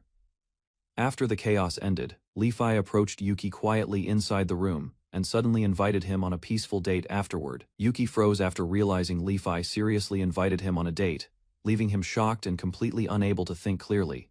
Li-Fi happily explained their destination near the mountains, while Yuki nervously followed her unexpected plans for the special outing. Yuki assumed they would hike together, but Li-Fi revealed she only wanted honey from a dangerous mountain beehive instead. Luffy praised Yuki's sweets yet admitted mountain honey interested her more, disappointing Yuki about their supposed romantic date badly. Yuki refused the exhausting trip immediately, but Luffy stubbornly prepared herself anyway, determined to drag him outside somehow afterward.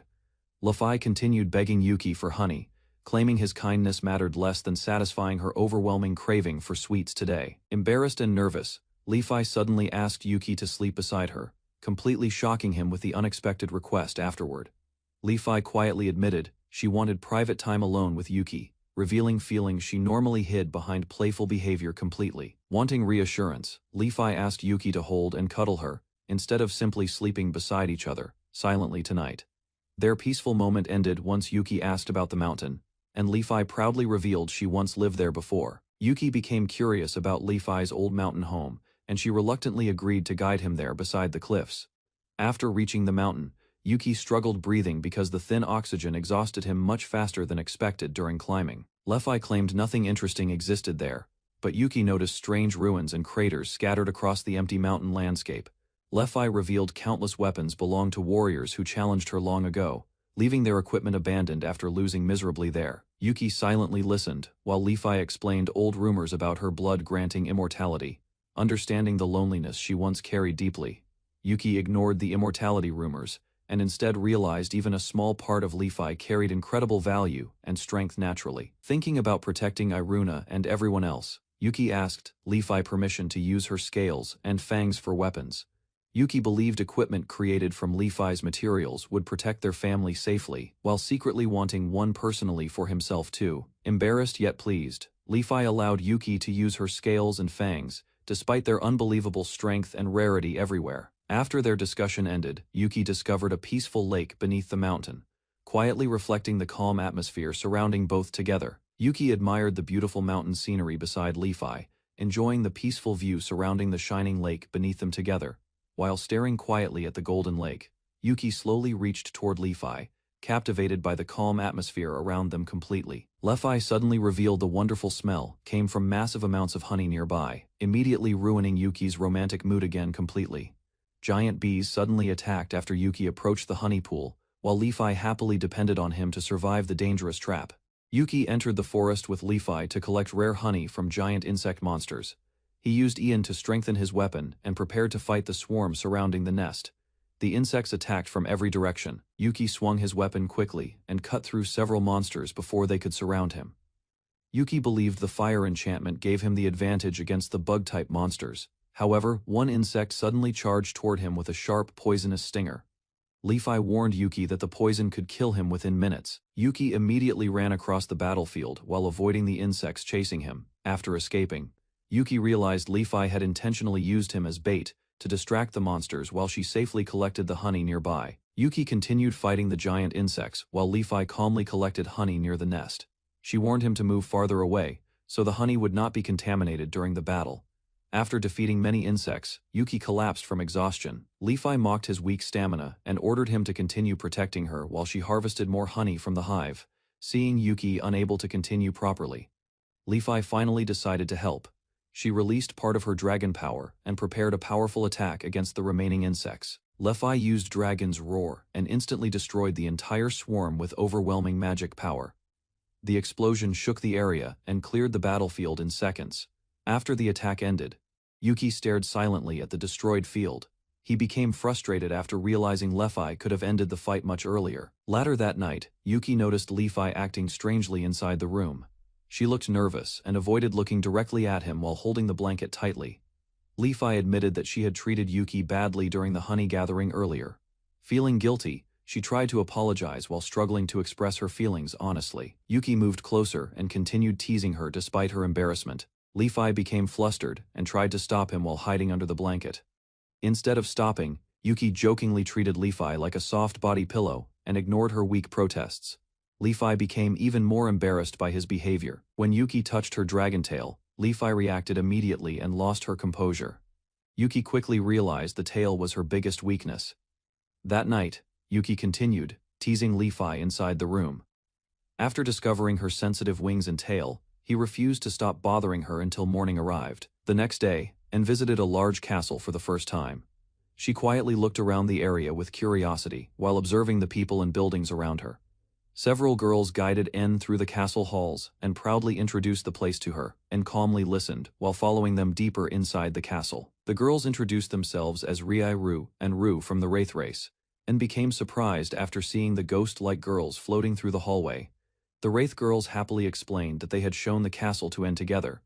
Although En remained quiet, she slowly became more comfortable around them. On spent more time with Rui and Ru inside the castle. The Wraith girls played around her and tried to surprise her, but En remained calm while quietly watching them. Ru floated quickly through the hallway, while the others chased after her. On followed behind them and slowly became interested in their playful behavior. Later, Yuki called everyone for lunch and noticed only En had arrived. En explained that the others were still busy playing hide-and-seek around the castle. After hearing that, Yuki gently patted En on the head and became relieved that she was getting along well with everyone in the castle. Soon after, Rui, and Ru finally returned together. Yuki invited all of them to join lunch, even though the Wraith girls could not actually eat normal food. While walking together after lunch, Yuki gently patted En on the head, and quietly grabbed his hand and stopped him from pulling away. En then climbed onto Yuki and stayed close to him while they walked across the field.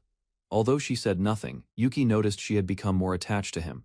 Rai happily watched the scene and teased En about finally becoming comfortable around others. En tried to stay calm, but could not completely hide her feelings. As everyone returned together, En quietly admitted that she enjoyed spending time with Yuki and the others inside the castle.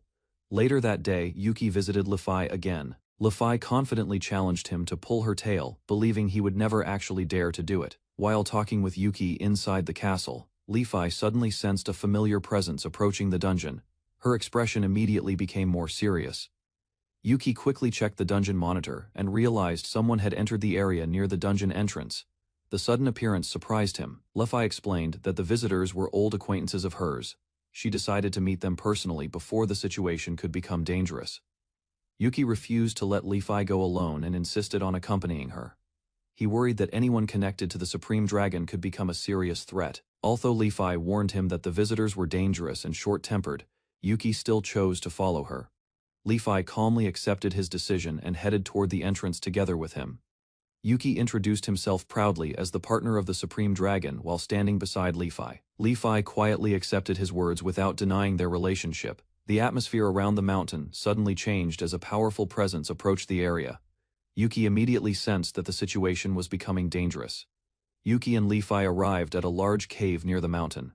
The area was completely silent as they carefully moved closer to the entrance. A dragon suddenly appeared from inside the cave and landed in front of them.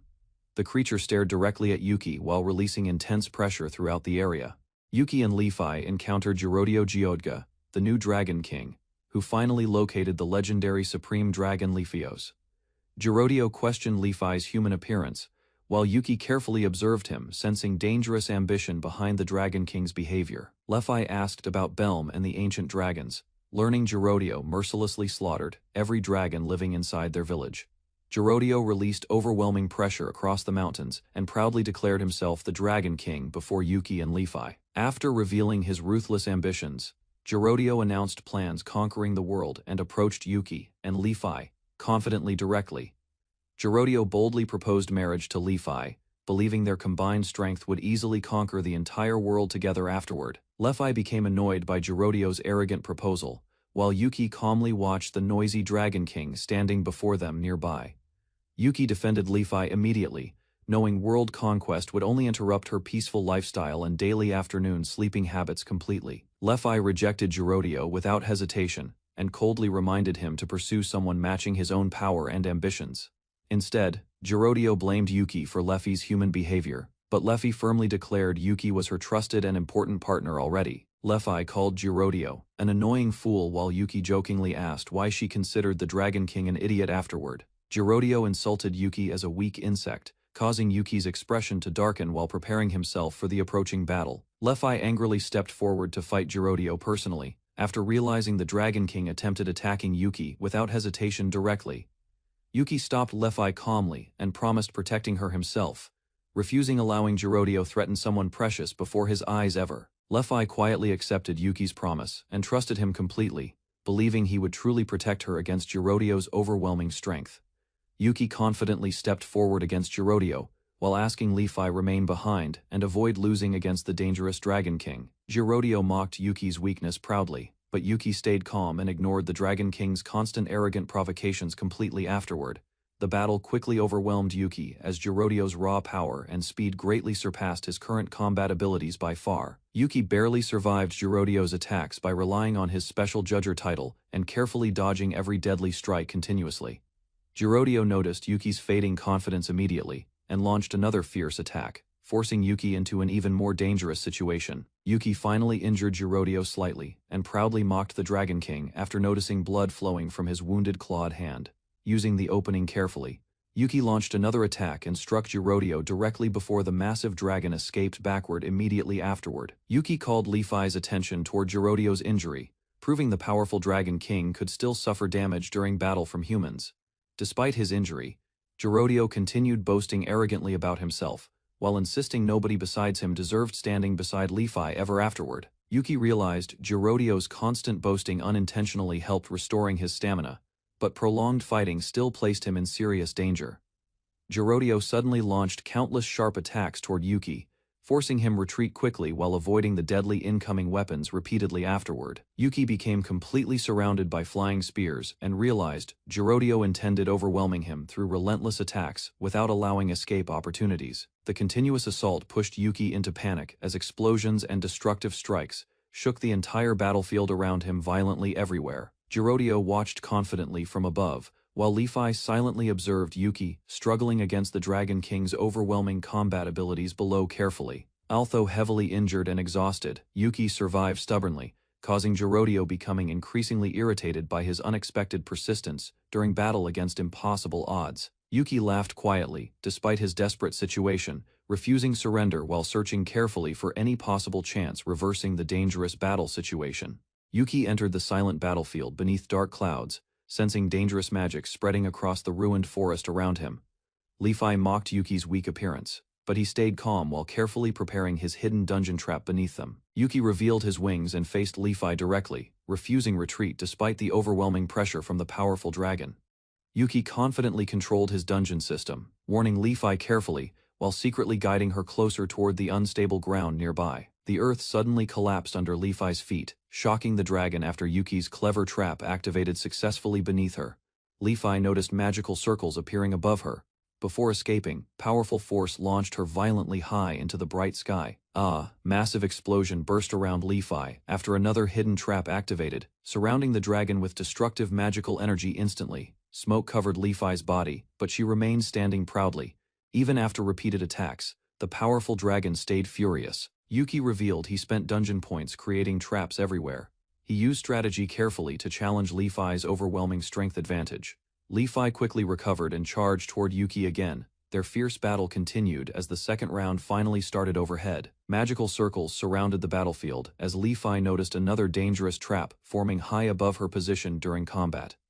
The dragon gathered enormous energy inside his mouth, preparing a destructive roar powerful enough to crush Yuki instantly during battle. Yuki rushed forward fearlessly while the dragon released its attack, refusing escape, despite the overwhelming magical pressure approaching rapidly.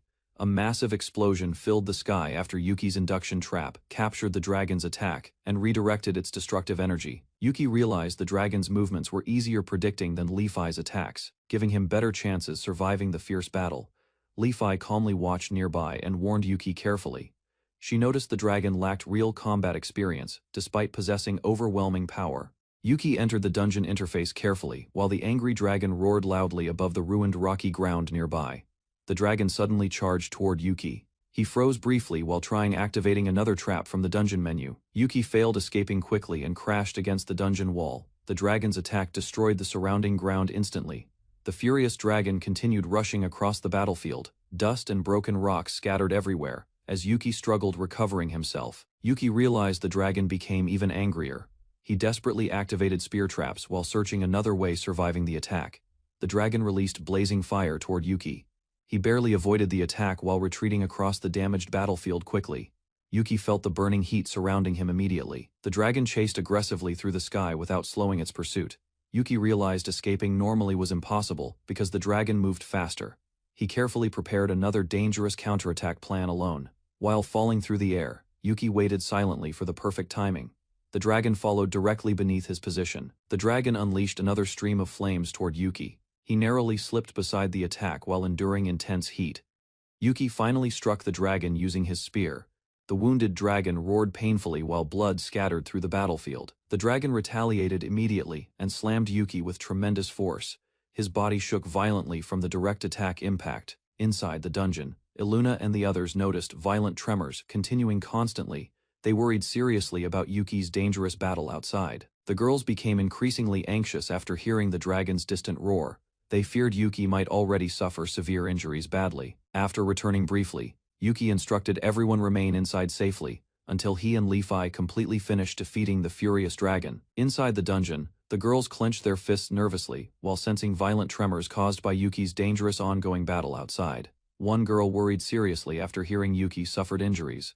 Another girl tried comforting everyone while remaining hopeful about his survival. The girls encouraged themselves together and believed Yuki and Levi would eventually overcome the furious dragon, despite overwhelming danger outside. Exhausted from continuous fighting, Yuki collapsed across the destroyed battlefield, even injured badly. He still protected everyone inside the dungeon. The girls contacted Yuki through magic and felt relieved immediately after discovering he remained alive, despite suffering terrible injuries outside. Injured heavily from the battle, Yuki struggled walking through the forest while enduring unbearable pain across his exhausted body badly. Yuki apologized quietly to En while hearing worried voices through magic. Even collapsing soon, he still continued moving forward. Someone suddenly approached the battlefield slowly. Yuki sensed another presence nearby while forcing himself remain conscious despite exhaustion. Refusing surrender completely, Yuki grabbed his weapon firmly again. He decided continuing the fight despite suffering terrible wounds everywhere already. The wounded dragon roared violently once more while destroying surrounding rocks. Both Yuki and the dragon prepared continuing their desperate battle. Levi arrived at the battlefield and mocked the wounded dragon calmly. The dragon proudly claimed Yuki already died completely afterward. Levi questioned the dragon confidently while standing beside Yuki. Her expression changed immediately after sensing Yuki still breathing weakly nearby. The dragon stared in complete shock after noticing Yuki remained alive. Yuki continued standing despite exhaustion and overwhelming injuries everywhere already. Furious seeing Yuki survive repeatedly, the dragon attacked him violently again. Yuki endured the painful strike without collapsing immediately afterward. Barely remaining conscious, Yuki struggled forcing himself stand again. He refused allowing the dragon approach Levi or threaten the dungeon anymore. The dragon prepared another deadly breath attack while mocking Yuki. Even exhausted badly, Yuki continued facing the terrifying enemy directly. Suddenly, the dragon's movements weakened strangely. Yuki realized his hidden plan finally succeeded after enduring the long, dangerous battle completely. Yuki explained the dungeon's air belonged entirely under his control. He secretly prepared the deadly trap throughout the exhausting fight. Using wind magic carefully, Yuki increased poisonous carbon monoxide around the battlefield slowly until the dragon eventually lost consciousness completely afterward. Luffy protected herself immediately after understanding Yuki's strategy. The dragon collapsed helplessly while Yuki finally relaxed after surviving the brutal battle. After the brutal battle finally ended, Yuki lost consciousness completely, while the destroyed battlefield became quiet once again afterward. Yuki slowly awakened and discovered Levi supporting him gently. She remained beside him quietly after defeating the dangerous dragon together. Still exhausted badly, Yuki explained. He remembered collapsing unconscious during the battle. Levi listened calmly while watching his weakened condition carefully. Levi proudly claimed she provided Yuki the greatest pillow possible. Yuki happily praised both Levi and her soft dragon wings sincerely, embarrassed slightly. Levi noticed Yuki recovering faster than expected. Despite everything, the atmosphere between them finally became peaceful and relaxed afterward. Yuki suddenly realized all his wounds completely disappeared. He immediately understood Levi secretly healed him during his unconscious condition afterward. Levi admitted healing Yuki's injuries was extremely simple for her. She smiled proudly while watching his surprised reaction carefully nearby. Levi explained Yuki still needed proper rest despite recovering physically. Yuki quietly wondered whether he truly protected her successfully during battle. Levi honestly praised Yuki for defeating the enemy and protecting her safely. Hearing those words made Yuki feel his suffering worthwhile. Laughing proudly afterward, Levi admitted Yuki was far better than ordinary people. Their relationship became noticeably closer after surviving the dangerous battle. While resting quietly beside Levi, Yuki suddenly gathered courage and prepared sharing his honest feelings toward her, sincerely afterward. Levi became surprised after hearing Yuki confess directly. She stared silently at him while trying understanding his unexpected feelings completely. Yuki admitted he still lacked Levi's strength greatly. Even so, he promised becoming someone worthy, standing beside her faithfully someday. Embarrassed by Yuki's confession, Levi quietly asked whether he truly wished remaining together with her from now onward permanently. After surviving countless dangers together, Yuki sincerely accepted Levi's feelings. Their bond deepened peacefully beneath the quiet forest sky afterward. Levi gently embraced Yuki beneath the quiet sky. After surviving countless dangers together, they finally accepted each other's true feelings completely. From that moment onward, Levi decided remaining beside Yuki forever. Their peaceful journey together quietly began after the brutal battle ended. Yuki misunderstood Levi's dragon oath and happily believed the silver dragon accepted becoming his lifelong wife today officially. Levi froze silently after hearing the word wife, while unfamiliar emotions slowly overwhelmed her proud dragon heart completely. Yuki continued teasing Levi about marriage, causing the embarrassed dragon girl to lose her usual calm expression entirely. Although embarrassed, Levi warned Yuki seriously because she feared other women might eventually replace her beside him completely. Yuki gently held Levi's hand afterward, sealing their eternal oath together while strengthening their growing relationship forever deeply, and quietly sat alone with a small pout, still upset because Yuki worried more about others recently than her. Yuki noticed En's sadness immediately and apologized sincerely while staying beside her carefully inside the quiet dungeon hallway afterward. After waking from exhaustion, Yuki spent the entire day comforting En carefully because he understood how lonely she previously felt. En finally revealed her simple wish, wanting Yuki to remain beside her peacefully without leaving anyone else between them again. Iruna suddenly interrupted their peaceful moment, demanding affection too after worrying constantly, while Yuki recovered from dangerous outside battles recently. And Iruna worried carefully over Yuki's injuries, while Levi became annoyed after hearing everyone repeatedly mention husband around them. Later, Yuki checked his status window and realized his battles and experiences had increased his terrifying demon lord abilities greatly. Yuki discovered the Dragon King title, granted powerful intimidation skills after defeating the former ruler respected by every dragon member. The strange titles also recognized Yuki as Leafy's official spouse, making him unexpectedly connected to the powerful dragon tribe directly. After absorbing the dragon's remains, Yuki's dungeon evolved further, increasing trap production while greatly strengthening the dungeon's overall capabilities afterward. Yuki examined Leafy's status carefully but still failed understanding her overwhelming power, proving the supreme dragon remained completely unmatched everywhere. After finally reading several numbers, Yuki became shocked realizing his wife possessed strength far beyond normal demon lords entirely. Although the dungeon stopped giving rewards during Leafy's stay, Yuki still felt happy because she officially became trusted family there.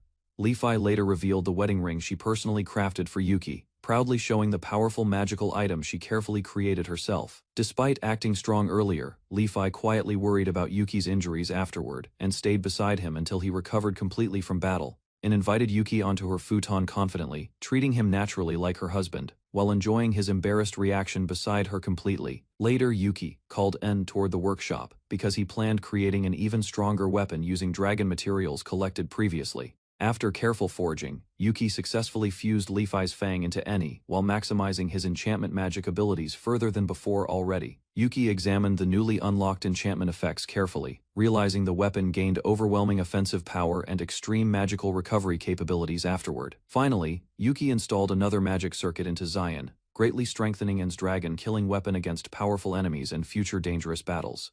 Yuki proudly confirmed En's weapon reached legendary rank, making the intelligent sword far stronger than ordinary magical equipment before already. Wanting greater strength, Yuki added extreme recovery and magic enhancement circuits onto the wedding ring Leafy, personally crafted carefully afterward. After becoming stronger, Yuki trained recklessly every day using En's wind magic, hunting monsters and testing dangerous combat methods repeatedly everywhere. The constant battles excited Yuki greatly, causing him to enjoy experimenting with destructive powers, while losing control over his enthusiasm temporarily. Eventually, Yuki suggested burning forests daily for training, leaving Riru silently disturbed by his increasingly dangerous demon lord behavior afterward.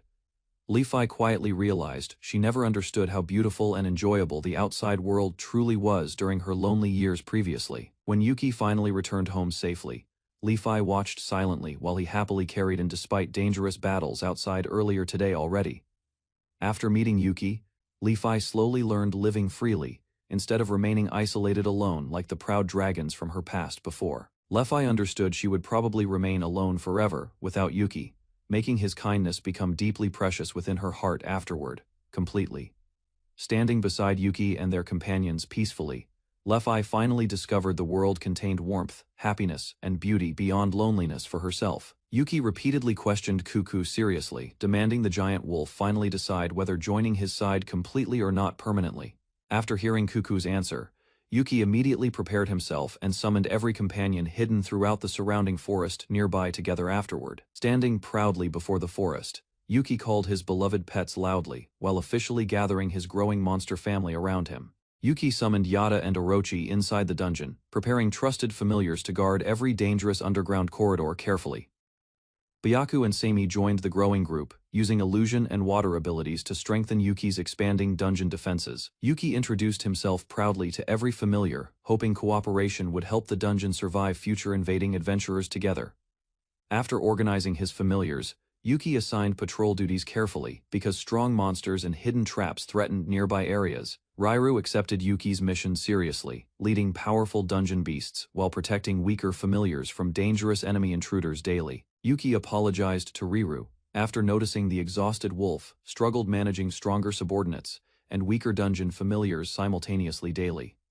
While speaking with Riru, Yuki suddenly noticed Li-Fi and Iruna approaching the dungeon entrance together from the nearby forest. Yuki proudly introduced his 4 devas to Li-Fi and Iruna, showing the powerful familiars protecting the growing dungeon territory safely.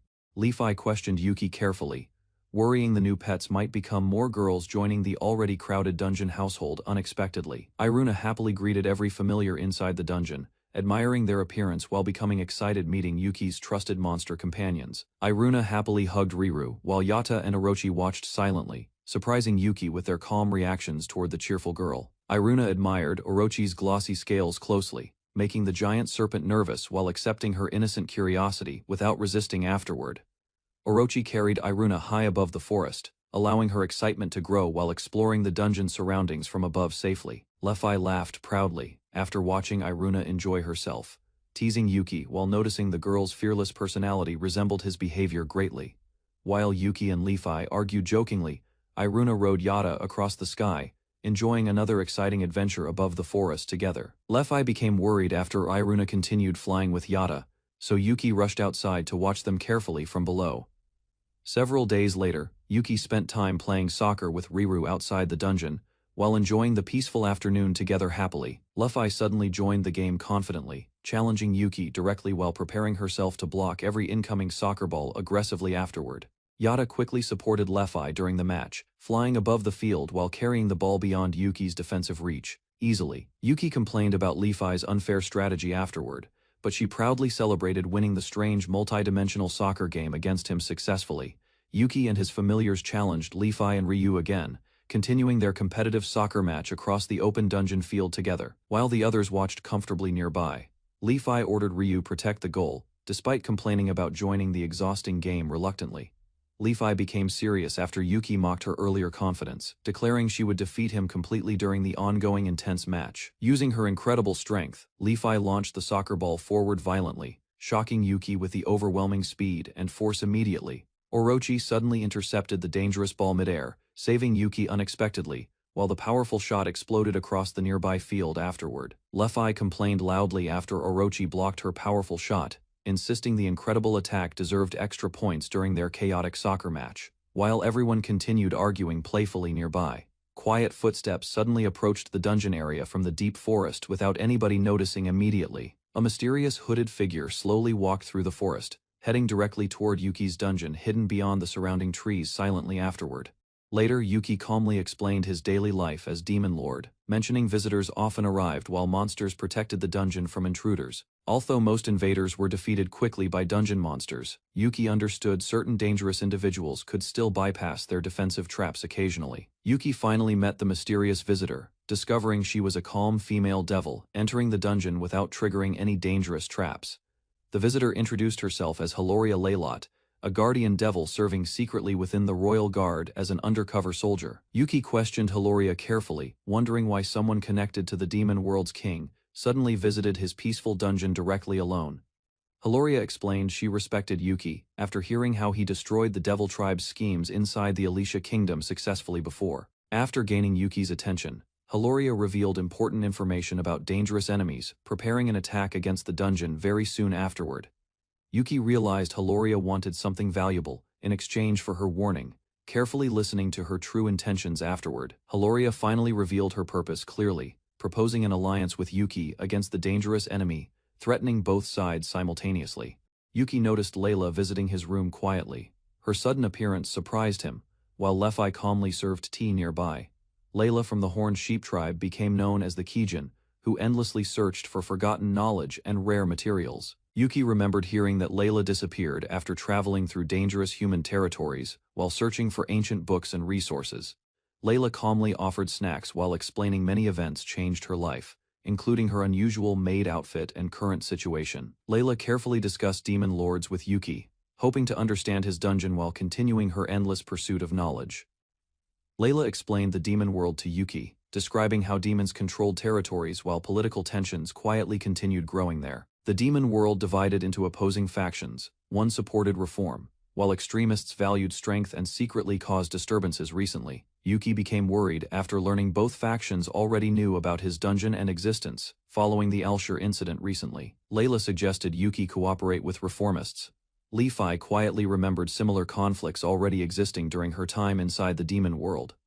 Layla warned Yuki that extremist Devil Tribe forces could threaten everyone, because the growing faction conflict continued intensifying dangerously. Yuki worried extremists might attack his dungeon for revenge because Lefi's overwhelming strength already frightened many dangerous enemies everywhere. Layla requested cooperation with Yuki's dungeon, hoping both sides could unite against enemies threatening stability across the demon world. Layla explained her faction constantly monitored extremist movements, allowing important information about enemy activities to reach Yuki quickly afterward. Layla admitted her faction lacked greater rewards, so she personally invited Yuki to negotiate directly with their respected lord. Yuki realized visiting the demon world meant meeting powerful leaders, while spending more time traveling beside Lefi throughout negotiations there. Yuki became excited about visiting the demon world, imagining peaceful sightseeing adventures together with Lefi during the important diplomatic journey ahead. Yuki asked Layla for one day before answering, deciding he needed to discuss the dangerous proposal carefully with Lefi first. Lefi immediately refused the demon world trip after hearing Yuki's explanation, showing unusual hesitation despite her normally fearless personality and confidence. Lefi awkwardly explained the refusal came from unfortunate timing, while a nearby slime sadly reacted after misunderstanding her emotional reaction completely. Yuki suddenly pulled Lefi closer, calming her embarrassment while trying to understand the real reason behind her reluctant decision afterward. Yuki comforted Lefi after realizing she felt disappointed about missing their planned vacation together inside the demon world completely. Yuki gently stayed beside Lefi, explaining their separation would only last briefly while he handled important negotiations with demons there. Lefi slowly accepted Yuki's explanation, though she still looked emotionally troubled about spending several weeks apart from him afterward. Nell asked Yuki how long he planned staying inside the demon realm while preparing supplies before tomorrow's dangerous diplomatic journey began. Yuki estimated the negotiations could last nearly 3 weeks, though he promised returning quickly whenever situations inside the demon world worsened. Nell questioned whether the demon world proposal truly benefited Yuki, worrying the dangerous negotiations offered little personal advantage for him. Yuki calmly believed the dungeon remained safe, because trusted companions stayed behind protecting everyone during his absence from home temporarily. Yuki explained he wanted peaceful lives for Lefi, Iruna, and she, without forcing them into endless dangerous conflicts or battles. While holding Lefi closely, Yuki quietly admitted his greatest reason involved, protecting everyone precious to him from future threats approaching nearby. Lefi became deeply embarrassed after hearing Yuki's honest feelings, while their peaceful moment quietly revealed the affection connecting both together. The next morning, Yuki departed toward the demon world while riding beside Layla, under everyone's worried but supportive watchful gazes nearby. Nell informed Lefi that Layla accompanied Yuki as his guard, believing the journey would remain mostly safe throughout negotiations ahead. Lefi trusted Yuki's strength greatly, yet she still quietly worried hidden dangers inside the demon realm could threaten him unexpectedly. Lefi accepted Yuki, enjoying sightseeing and meeting girls, but feared political groups might manipulate his kind personality for selfish goals later. Lefi imagined Yuki becoming trapped by beautiful women and dangerous schemes, making her anxiety about the demon world grow even stronger. Nell teased Lefi about her obvious affection for Yuki, while Lefi awkwardly admitted his troublesome personality constantly worried her deeply. Despite missing Yuki already, Lefi focused on managing household duties carefully, ordering Iruna, Shi, and Reese to help everyone together. Yuki arrived at the demon city with Riru and Orochi. He became excited after seeing many unfamiliar races together. Yuki carefully explored the streets while learning about demons, elves, dwarves, and beastfolk living peacefully near the dungeon routes. Riru and Orochi became jealous after noticing Yuki staring too long at the animal-eared girls inside the crowded marketplace. After traveling across the city, Yuki and his companions stayed overnight at a quiet inn before continuing their journey tomorrow. During the peaceful night, Yuki looked outside the inn window and wondered what dangers awaited beyond the next city. Yuki noticed a giant elephant carriage near the streets. The unusual transportation immediately caught everyone's attention inside the busy city. Layla explained how elephant carriages replaced horses after several races brought enormous creatures into the demon kingdom long ago, and became interested in Yuki's stories during their journey. Fufu happily encouraged him to continue speaking beside the crowded road. Before leaving the city, Yuki helped and board the carriage while Orochi arrived late after preparing supplies for traveling. Later, Yuki unexpectedly met Naya again. The cheerful cat girl proudly reminded him about their strange previous encounter together. Inside the moving carriage, Naya joked about Lefi, sending En alongside Yuki to prevent him from flirting with other girls. Naya teased Yuki again, while En quietly stayed beside him. The playful misunderstanding made everyone inside laugh during traveling. After hearing Naya's comments, Yuki asked whether En disliked being treated like his daughter during their journey together. En happily accepted Yuki's words and felt relieved.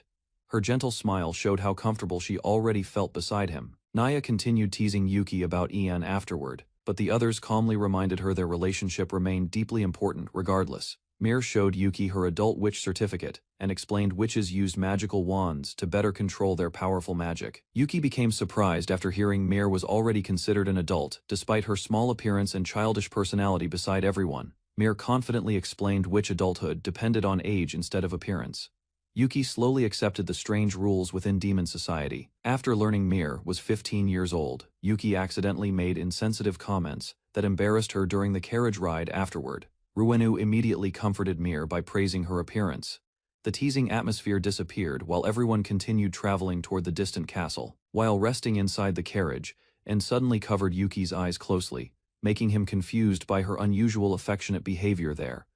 The peaceful atmosphere immediately changed after the guards noticed suspicious people hiding nearby beside the forest road during their journey. Several armed bandits suddenly charged toward the carriage on horseback, forcing everyone inside to prepare for unexpected danger ahead immediately. Before panic spread further, the experienced carriage driver calmly reacted and quickly controlled the situation without showing fear toward attackers. During the sudden movement, Naya lost balance and accidentally fell onto Yuki, while the carriage continued escaping from approaching bandits. En became upset after Naya accidentally fell onto Yuki earlier. Yuki awkwardly tried explaining the misunderstanding inside the carriage afterward. While the others worried about approaching bandits, Yuki calmly observed the attackers and realized they appeared weaker than expected nearby. Yuki instructed En and Fufu to continue protecting Layla, while everyone else prepared themselves against the dangerous bandit attack outside. Ignoring everyone's warnings, Yuki suddenly stepped outside the moving carriage alone and faced the charging bandits without hesitation directly. Yuki summoned a powerful earth dragon attack that instantly overwhelmed the frightened bandits and completely destroyed their reckless assault formation. After defeating the bandits, Yuki proudly returned toward the carriage while everyone stared at him with complete shock and amazement. Ruenu and Mir remained speechless after witnessing the overwhelming attack. They could barely understand how powerful Yuki's magic truly was. The others immediately praised Yuki's incredible spellcasting abilities. Hearing their admiration made him proudly demand even more compliments from everyone. Mir realized Yuki had cast enormous magic without chanting. Ruenu carefully warned others not to provoke someone possessing such terrifying strength. While the girls continued admiring Yuki's abilities, he happily enjoyed their attention and completely ignored the dangerous situation surrounding them. After the battle ended, En quietly clung to Yuki and refused letting him go despite his awkward attempts to calm her. Yuki gently comforted En by patting her head. She slowly relaxed after remaining worried during the dangerous attack earlier. The others peacefully rested inside the carriage, while Yuki happily discussed their journey with Orochi and the traveling companions nearby. Yuki became curious after learning bandit attacks recently increased across the demon realm, creating fear among travelers using major roads. While thinking carefully about the situation, Yuki realized the growing danger might become a serious problem for future traveling plans. While thinking about Iruna and the others, Yuki decided everyone deserved a peaceful vacation without fearing dangerous attacks across the roads. As the carriage continued traveling through the mountains, Yuki became determined to help make the demon realm much safer afterward. Yuki and the girls arrived at the demon capital, Reheg. The group enjoyed the crowded streets and lively atmosphere together. Yuki traveled through the capital with Lefi, Layla, and the others, while asking Layla about her previous research visits. Layla explained that she studied many subjects before writing several impressive thesis papers across different academic fields in the capital. Yuki listened carefully to Layla's explanation. He became surprised by her intelligence and admired her endless curiosity toward research. Yuki quietly realized Layla always followed knowledge wherever her interests led, making her presence unforgettable during their journey together. Layla looked at Yuki carefully and quietly wondered whether he planned to leave the capital after their current journey ended. Yuki assured Layla about his decision. Hearing his answer relieved her, while her growing interest toward him continued deeply. After their discussion, Yuki and the group finally arrived at the enormous Demon King's castle inside the capital city. A castle attendant guided Yuki through the long hallway while he carefully observed the unfamiliar architecture surrounding the palace interior. Yuki entered the large chamber beside the attendant. The silent atmosphere inside the castle immediately made him feel cautious. Yuki entered the audience hall with Hiloria. A calm voice praised Hiloria's efforts while observing Yuki with quiet interest carefully. The ruler introduced himself as Final, the demon king governing the realm. Yuki immediately understood he faced an important figure. Final welcomed Yuki politely and studied him closely. The meeting remained peaceful despite the overwhelming pressure inside the chamber. Yuki secretly checked Final's status and discovered the Demon King possessed tremendous strength, leadership abilities, and dangerous strategic intelligence overall. Final already understood most events involving Hiloria. He quickly began discussing important matters directly with Yuki inside the royal chamber. Final admitted Yuki surpassed him in direct combat ability. Instead, he specialized in strategy, planning, and hidden political movements carefully. The Demon King revealed his true intention afterward. Final wanted Yuki to become the realm's public symbol of overwhelming power instead. Yuki reacted awkwardly after hearing Final's proposal. The unexpected responsibility immediately made him feel uncomfortable and uncertain about everything. Final laughed while explaining the dangerous position honestly. Yuki realized becoming the kingdom's symbol also meant attracting countless enemies constantly. Yuki questioned Final carefully, despite feeling exhausted already. He wondered why the Demon King trusted his strength so confidently afterward. Yuki stopped avoiding the proposal, and finally asked Final what benefits he would receive after joining the Demon King instead. Final explained that his subordinates failed to analyze Yuki's abilities completely. That unusual situation convinced him about Yuki's exceptional strength. Final also investigated the dragon connected to Yuki's dungeon. The demons believed Yuki defeated the powerful Dragon King previously nearby. Yuki understood the Demon King's reasoning afterward. Anyone surviving beside the Dragon King naturally possessed terrifying power and dangerous abilities themselves. Final finally revealed another advantage clearly. His vast information network would support Yuki and answer many future problems across the realm. Final offered Yuki valuable resources and information networks. He believed those connections would greatly help Yuki manage his growing dungeon. Yuki quickly became interested after hearing about rewards. Final easily noticed Yuki's simple thoughts and straightforward personality immediately afterward. Final promised travel opportunities, guides, and peaceful vacations across the demon realm. He also mentioned Yuki's devotion toward his family. Yuki became embarrassed after Final jokingly mentioned honeymoons and women. Final continued teasing him while observing his obvious nervous reaction closely. After considering everything carefully, Yuki realized independence offered little advantage anymore. Final's proposal provided better rewards and stronger future support overall. Yuki carefully observed Final while questioning his true intentions. He still remained uncertain about trusting the Demon King completely afterward. Yuki asked whether Final controlled the demon capital's secret forces. Final immediately denied personally commanding those hidden organizations directly himself. Despite his doubts, Yuki accepted cooperating temporarily with Final. He decided suspicious actions would determine whether their alliance continued safely afterward. Final stood from his throne and personally guided Yuki forward. the Demon King calmly invited him deeper inside the castle afterward. Elsewhere, powerful demons waited impatiently for Yuki's arrival. They wondered whether he possessed abilities worthy of joining their ranks successfully. Large doors slowly opened inside the castle hall. The waiting demons immediately focused their attention toward the approaching visitors silently afterward. The demons watched the entrance carefully while wondering what kind of person would appear before them. Inside the enormous chamber, Duda, the mountain dwarf king, arrived at Yuki's dungeon meeting to represent the dwarves and observe the gathering carefully. Nafla's Filet, the forest elf queen, joined the meeting calmly while studying every leader and the dungeon surroundings closely. Valdroy Glard, leader of the Beast clan, entered proudly and questioned why different races suddenly gathered inside one dungeon. Lefi introduced Yuki as the dungeon's demon lord, surprising Valdroy and making the leaders silently reconsider the meeting's purpose. Valdroy distrusted demon lords immediately, but Duda listened carefully, while Lefi defended Yuki's honesty before tensions escalated further. Naflas trusted Yuki after sensing his hidden status, believing Lefi would never support a dangerous or dishonest demon lord. Lefi revealed Naflas possessed advanced analysis abilities, causing Yuki to worry his true strength might already be discovered completely. Naflas questioned why Yuki could safely leave his dungeon, while Yuki admitted Lefi strongly pushed him into attending meetings. Yuki explained the dungeon remained protected under his wife's supervision, accidentally shocking Naflas after suddenly calling Lefi his wife. The gathered leaders immediately connected Yuki to the legendary dragon, realizing the dungeon lord possessed far greater influence than expected. Naflas quickly offered friendship with Yuki, while Duda regretted reacting slowly after recognizing Yuki's growing political importance among races.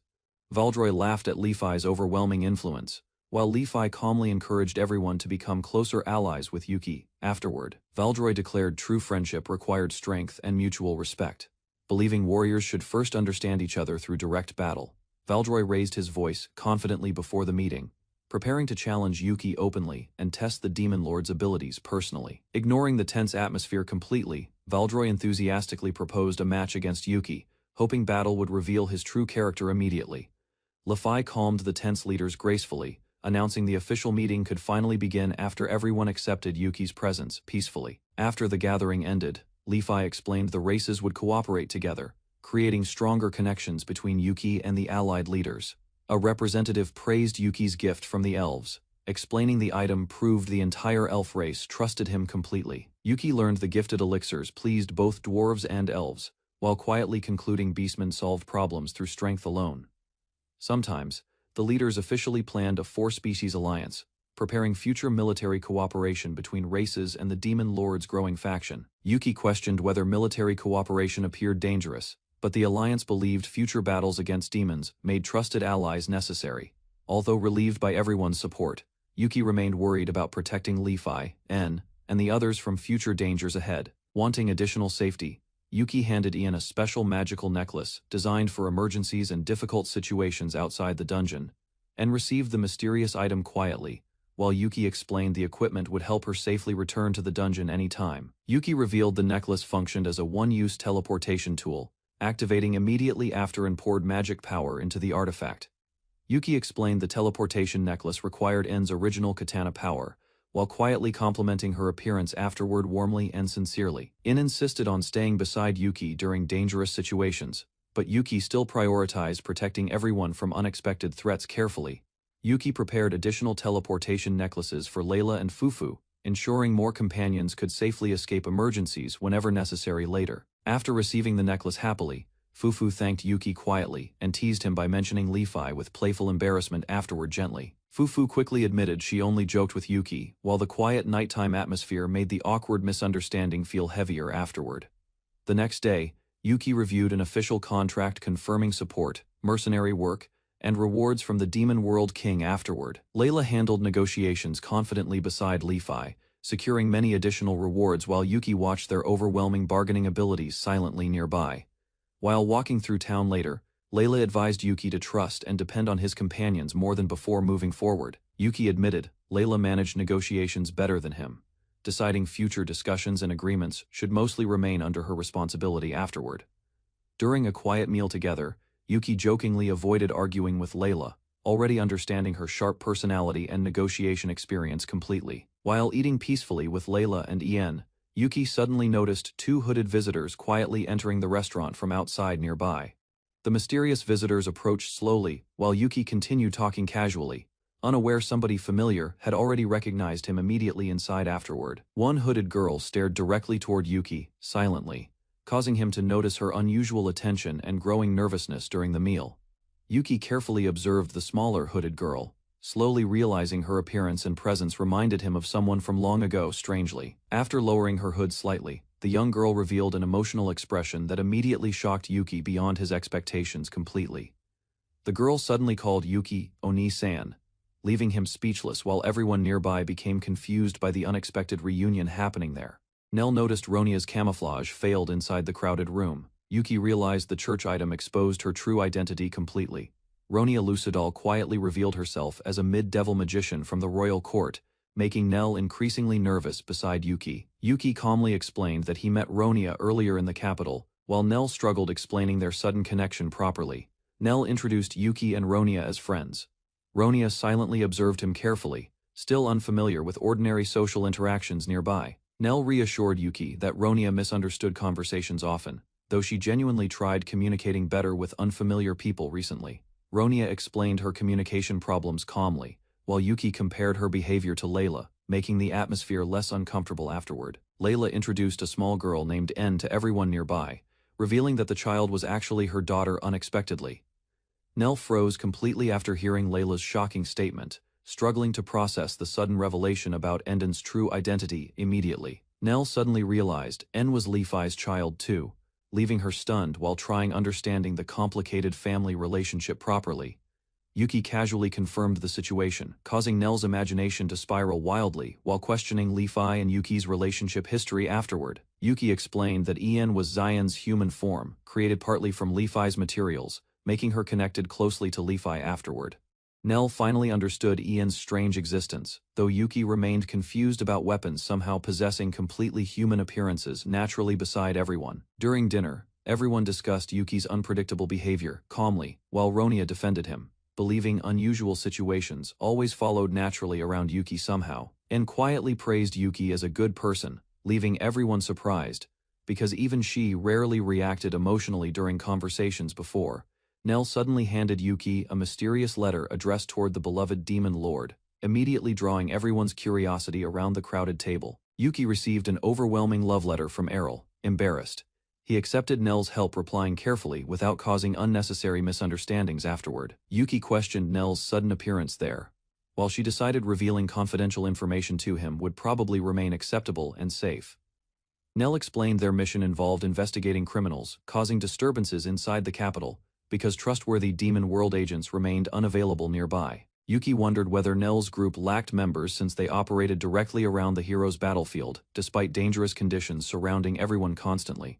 Ronia revealed the Demon World King summoned her personally after conflicts emerged among demon factions, forcing unexpected political alliances afterward. Nell explained opposing demon factions nearly started fighting, surprising Yuki after learning Oni-san willingly joined one dangerous side, unexpectedly afterward. Nell carefully asked Yuki whether exchanging information between them remained acceptable, despite sensitive matters involving complicated demon world conflicts recently. Yuki admitted Final never shared everything with him, making Nell doubt whether their information exchange would provide meaningful advantages afterward. Nell honestly trusted Yuki more than Final, embarrassing Yuki greatly while he jokingly called himself her dependable older brother afterward. Everyone agreed meeting there regularly seemed convenient, and Yuki later handed Nell a transport ball for emergencies and future contact. Yuki explained the transport ball signals calmly, while Ronia became amazed discovering technology capable of tracking another person's exact location remotely.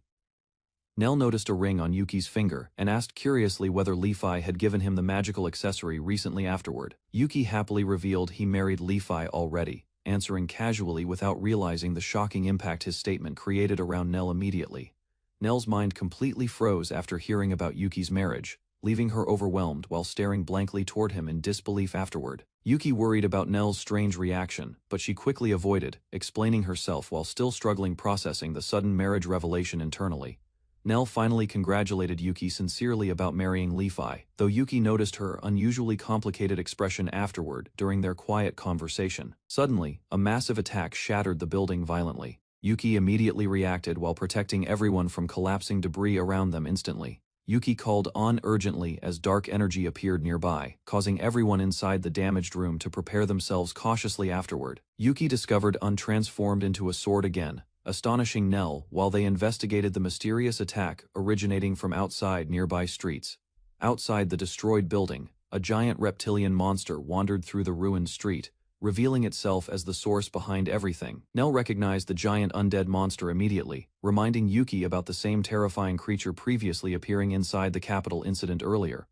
Lefi explained the monster represented the final stage caused by overdosing on a dangerous forbidden drug known throughout demon society. Lefi revealed the drug continuously absorbs surrounding magic, temporarily strengthening physical and magical abilities, far beyond normal limits afterward. Yuki learned overdosing destroyed the user's body completely, transforming victims into mindless undead creatures, unable controlling themselves afterward permanently. Lefi explained similar undead outbreaks happened years earlier, forcing strict monitoring over manufacturing and distribution of the dangerous forbidden substance afterward. Far away, a mysterious figure sat alone while discussing how the current Demon King officially banned the forbidden drug completely.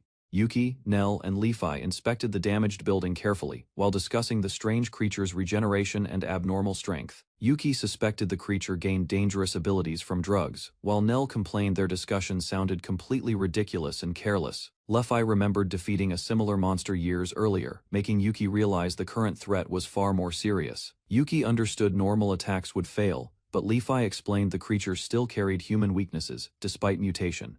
Yuki ordered Nell to prepare holy magic while he distracted the creature, trusting their teamwork during battle ahead. Yuki jumped from the building and attacked the creature directly, testing whether its regeneration could truly continue endlessly. The creature's damaged body recovered immediately, shocking Yuki, after witnessing its flesh reconnect and heal completely again. Nell stepped forward calmly and activated holy magic, while the creature searched wildly for Yuki below the destroyed street. Nell released powerful darkness magic across the battlefield, surrounding the mutated creature before it could escape their coordinated attack. The creature became trapped inside the massive spell barrier, losing movement, while its unstable body struggled against overwhelming magic. Nearby adventurers watched Nell's magic with amazement, while the battlefield trembled under the creature's violent movements and attacks. The monster suddenly transformed further, growing reptilian features and overpowering Yuki with terrifying physical strength during their clash. Yuki noticed the creature changing attack patterns rapidly before its massive strike slammed him and another fighter backward violently. Yuki quickly realized the creature's arm could stretch unnaturally, narrowly avoiding the extended attack before another deadly strike landed. Nell fired powerful red bullet spells repeatedly, blasting the creature directly and slowing its movements with continuous magical attacks. Yuki learned the creature regenerated endlessly by dislocating joints, while En continued protecting him during the dangerous battle nearby. En rushed forward fearlessly and slashed the creature repeatedly, preventing it from attacking Yuki and the surrounding civilians again. Yuki noticed the monster's body hardening gradually, making En's blade less effective as the prolonged battle continued dangerously onward. The creature adapted further by strengthening its footing, creating resistance against Ronia's magic and improving its combat movements greatly. Yuki warned Nell that the mutated creature kept evolving beyond expectations, becoming far stronger than the previous monster they fought. Nell activated powerful salvation magic, finally stopping the creature's endless regeneration and creating an opening for their counterattack afterward. The holy magic struck directly through the creature's body, damaging its core and weakening the monster's terrifying strength immediately. Yuki realized regeneration completely stopped, then ordered En to unleash wind magic, before the creature could recover again afterward. En combined magic with Yuki's attack, causing a massive explosion that tore apart the creature's hardened mutated body instantly. The battlefield collapsed into rubble after victory, while Yuki quietly admitted Nell's support prevented complete disaster for everyone nearby. After defeating the monster, Yuki praised Nell and En, while confirming the creature's terrifying regeneration had finally completely stopped. The city guards arrived quickly afterward, forcing Yuki and Lefi to leave before unnecessary questions complicated the dangerous situation. Yuki's group moved farther from the battlefield, deciding separating temporarily would reduce attention and avoid suspicion from nearby authorities. The tense atmosphere disappeared completely when Nell suddenly remembered they forgot paying for their earlier meal together at dinner. Yuki and Lefi left peacefully afterward, while Nell and En watched them quietly, finally enjoying calm moments after battle ended. While walking away peacefully, and asked Nell whether meeting Yuki again made her genuinely happy after their dangerous battle together. Nell admitted Yuki became far stronger recently, making her feel reassured, because she could never defeat him seriously anymore. And quietly realized Yuki's strength already surpassed Nell's expectations, confirming he remained an unusually powerful and dangerous individual overall. Yuki's actions reminded them about the masked warrior involved during the civil war suppression within the kingdom's troubled capital, and finally understood Nell trusted Yuki deeply. Although she still questioned whether their relationship truly remained simple friendship alone, Nell smiled gently and explained that Yuki was only a trusted friend after everything they experienced together during battle. While returning through the quiet streets, Nell noticed the night had grown late, and everyone already reached the inn. En walked silently beside Nell, sensing hidden emotions behind her smile, while the peaceful demon world night continued quietly onward. Levi handed Yuki secret notes, describing suspicious movements around the elf forest, helping his investigation progress smoothly overnight.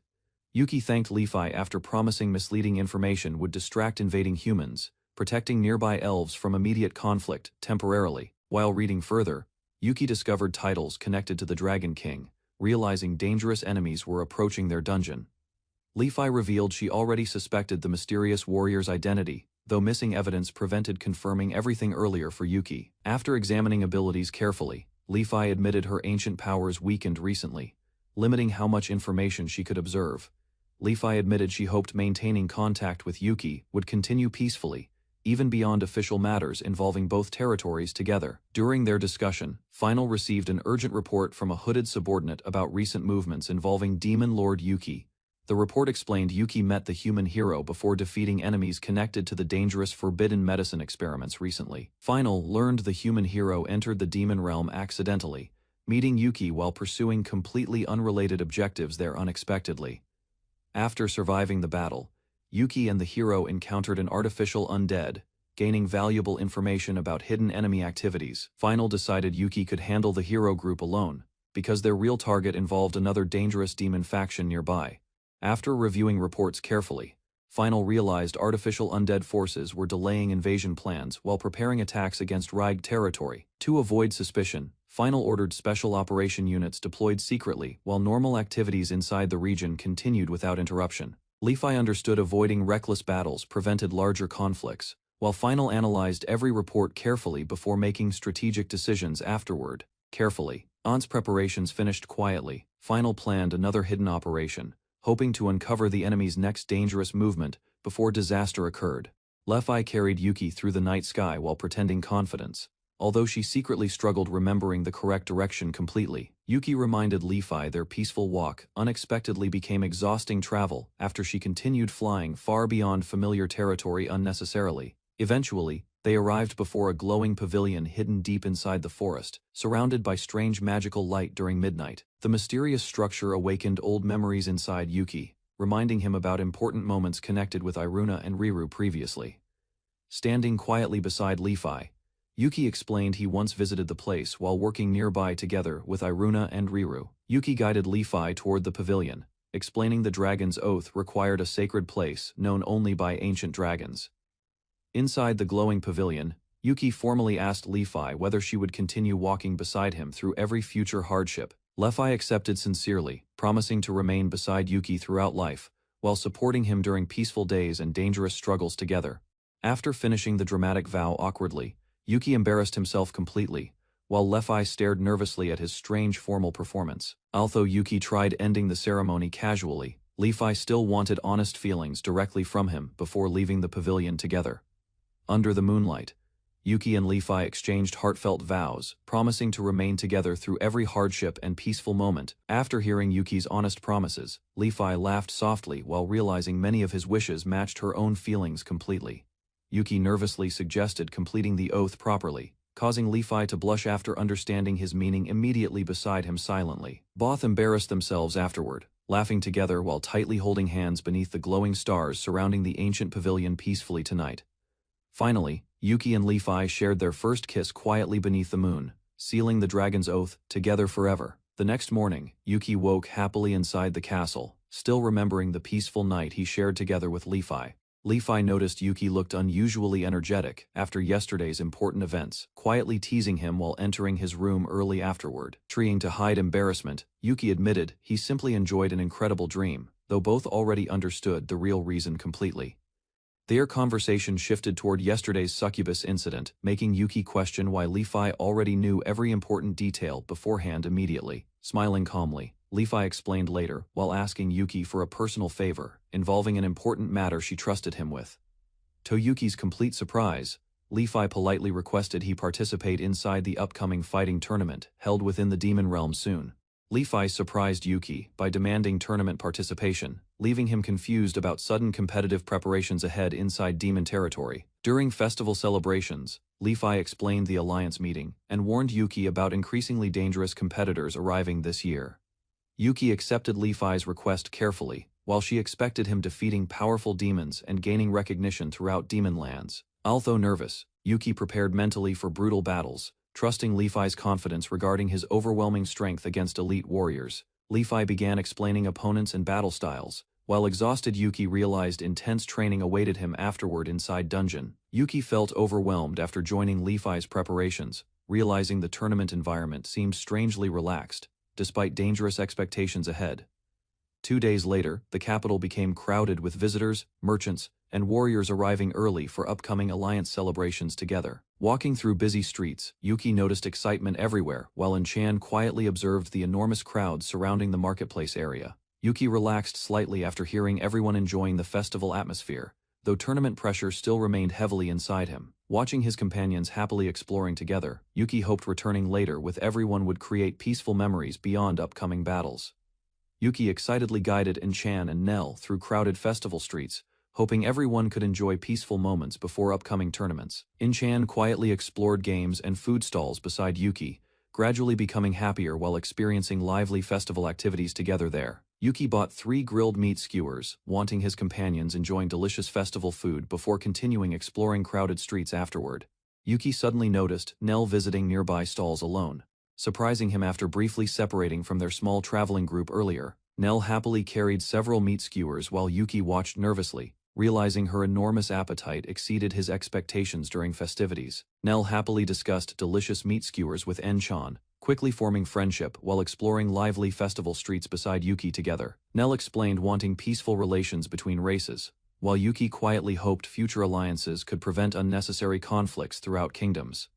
Enchan sadly realized tournament schedules prevented watching Yuki fight, though she still believed his victory would spread everywhere afterward. Yuki secretly ate 1 skewer accidentally, shocking Nell after noticing missing food while carefully counting remaining festival snacks nearby. After separating from Nell, Yuki returned beside Enchan and Li-Fi, continuing their cheerful festival exploration through crowded streets together. While exploring festival stalls, Yuki and Enchan suddenly noticed Layla nearby, surprising everyone during their peaceful afternoon together there.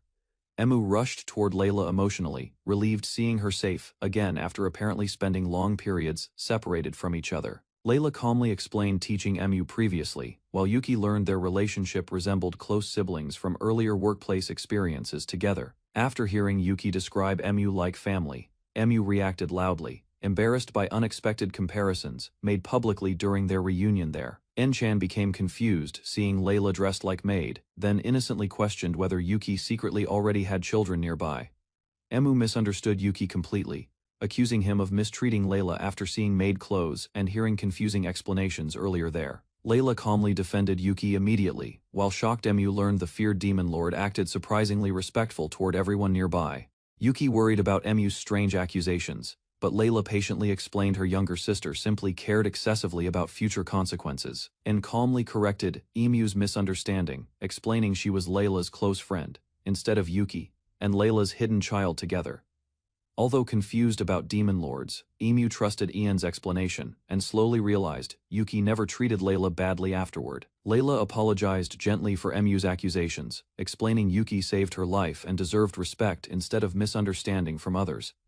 Emu honestly admired Layla greatly, loudly declaring dreams of becoming beautiful and mature like her someday afterward during festivities. After hearing Layla's difficult experiences, Emu cried emotionally, while realizing how much hardship her admired older sister previously endured alone.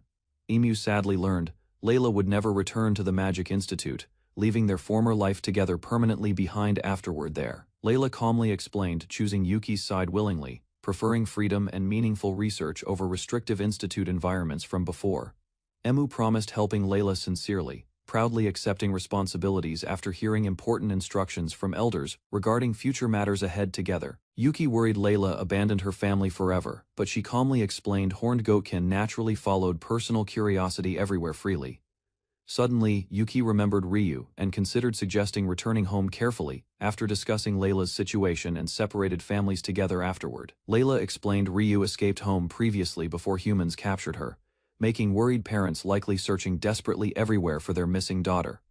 Yuki became surprised hearing Ryu's past for first time, while Layla accidentally revealed information meant remaining completely secret beforehand. After Layla's accidental confession, Yuki stared silently, wondering whether revealing hidden secrets publicly had actually happened intentionally or accidentally. Emu arrived at the festival happily. She admired the lively atmosphere and felt excited meeting Yuki's group again after long separation. Yuki learned Emu traveled alone. She proudly showed powerful talismans from her professor, believing the magical protection guaranteed her safety. Yuki carefully examined the talismans. Their dangerous effects shocked him because every protection carried terrifying counterattacks against unwanted hostile enemies. After hearing about Yuki's castle, Emu finally realized he truly served as the demon lord ruling the powerful mysterious territory. While exploring the festival area, Yuki unexpectedly encountered Lefi nearby. Emu quietly watched them together and became surprised by their familiarity. Naya met Yuki during the festival while wandering alone. She explained Mir and Ryunu were spending their day separately from her. Naya stayed close beside Yuki afterward. Her teasing attitude confused Emu while she openly enjoyed making Yuki uncomfortable during the lively festival. Emu became embarrassed after seeing Naya's behavior toward Yuki. Layla calmly watched nearby while questioning Emu's dramatic reaction toward the strange situation. Naya happily admitted she enjoyed teasing Yuki. Everyone noticed Yuki attracted attention easily, especially from women surrounding him during the crowded festival. Yuki finally understood Naya only enjoyed watching people panic. He worried Lefi might become angry after hearing about Naya's playful behavior afterward. Naya jokingly asked Yuki for permission to spend more time together. Yuki awkwardly accepted while pretending the situation remained completely harmless. After saying goodbye, Naya cheerfully left the festival area. Yuki felt exhausted because her teasing behavior constantly caused trouble around everyone nearby. The atmosphere suddenly became peaceful after Naya disappeared. Emu and Layla quietly noticed the unusual calmness surrounding the group during their gathering. Far away from the festival, Delwes secretly discussed important matters inside a dark building. While preparing plans connected to the demon realm, Delwes reported failed attempts spying on Yuki's forces. However, strange changes appearing during battles proved their dangerous experiments already started succeeding unexpectedly. Delwes discussed dangerous evolution experiments carefully. Because the Demon King monitored everything strictly, they decided abandoning their current hidden base immediately. The group prepared massive experimental creatures for battle. Despite possible risks, permission was finally granted because their plans could not stop anymore. Delwes admitted the improved creatures remained incomplete. Still, he hoped future research would eventually create powerful results worthy of presenting before the Lord. As darkness surrounded the secret base, Delwes ordered everyone forward. Their dangerous ambitions continued growing, while the decisive moment slowly approached nearby. Yuki discussed the enemy base attack with Lefi, while their captured commander revealed important information about recent intruders nearby. Final trained seriously inside the castle after hearing constant complaints about his weak body and lack of proper muscles. Iluna calmly fed Yuki during dinner, while the others watched quietly and enjoyed the peaceful atmosphere inside the mansion. Lefi observed everyone carefully as Yuki organized preparations for the upcoming raid against the dangerous enemy forces outside. The group finally united inside the dungeon, trusting Yuki's leadership before starting their mission against the hidden enemy base. Yuki shared dinner with Iluna and Layla, while everyone inside the castle enjoyed the peaceful gathering after recent battles ended. A warrior noticed Iluna beside Yuki and became curious after remembering his own daughter from many years before meeting them. The old warrior warmly approached Iluna and admired how children could make any dangerous place feel calmer and more comfortable. Iluna introduced herself as Zion calmly, while the warrior carefully observed her presence and respected the strength within her character. The group continued eating together happily while the warrior encouraged Zion proudly, believing proper meals would help her grow stronger. The warriors advised Zion to eat properly, rest often, and train daily so she could become stronger beside everyone. Yuki proudly watched Zion while the others praised her potential and believed she would someday become an exceptionally powerful fighter. Levi interrupted confidently and encouraged Zion to pursue beauty and elegance instead of chasing rough muscles like the older warriors. Later, the city became crowded as the first day of the fighting tournament officially began with excited participants everywhere nearby. Yuki guided Final through the large building while explaining the tournament registration process before entering the competition area together, officially. The tournament staff explained the Battle Royale rules carefully, while Yuki listened and learned only 3 participants could advance. After hearing the rules, Yuki received a special bell from the staff for emergencies during the dangerous preliminary matches. Before registering, Yuki asked Hiloria to protect Layla while he entered the tournament and handled the risky situation himself. At the entrance gate, the guards checked Yuki's registration card carefully and noticed he carried the king's official recommendation. The tournament staff requested magical verification from Yuki's registration card before finally allowing him to officially enter the competition arena. Yuki entered the tournament waiting area after the staff directed contestants toward available rooms before the preliminaries officially started there. Inside the crowded room, Yuki noticed many powerful fighters quietly waiting while the tense atmosphere filled the entire area heavily. Yuki received contestant number 113 and calmly prepared himself while remembering the tournament contained 3 massive participant groups altogether. Soon afterward, the announcer officially declared the start of the 167th Destia tournament. As everyone listened attentively inside the building, the crowd became excited after hearing King Final and Demon Lord Gojimu would appear later during the special afternoon events. Yuki waited calmly before the preliminary round while the announcer ordered contestants onto the stage according to their assigned numbers. After watching the second match, Yuki decided to eat briefly while observing exhausted contestants leaving the battlefield through nearby corridors quietly. Yuki realized most participants were weaker than expected, causing him to lose interest while continuing to study the ongoing tournament battles. Even so, Yuki stayed cautious because he believed hidden strong opponents might still appear later during the dangerous competition rounds ahead. Meanwhile, En remembered Lefi's warning carefully and decided to watch over Yuki closely because he often ignored important surrounding dangers. The announcer called every participant onto the arena stage as the third preliminary match officially prepared to begin before the crowd.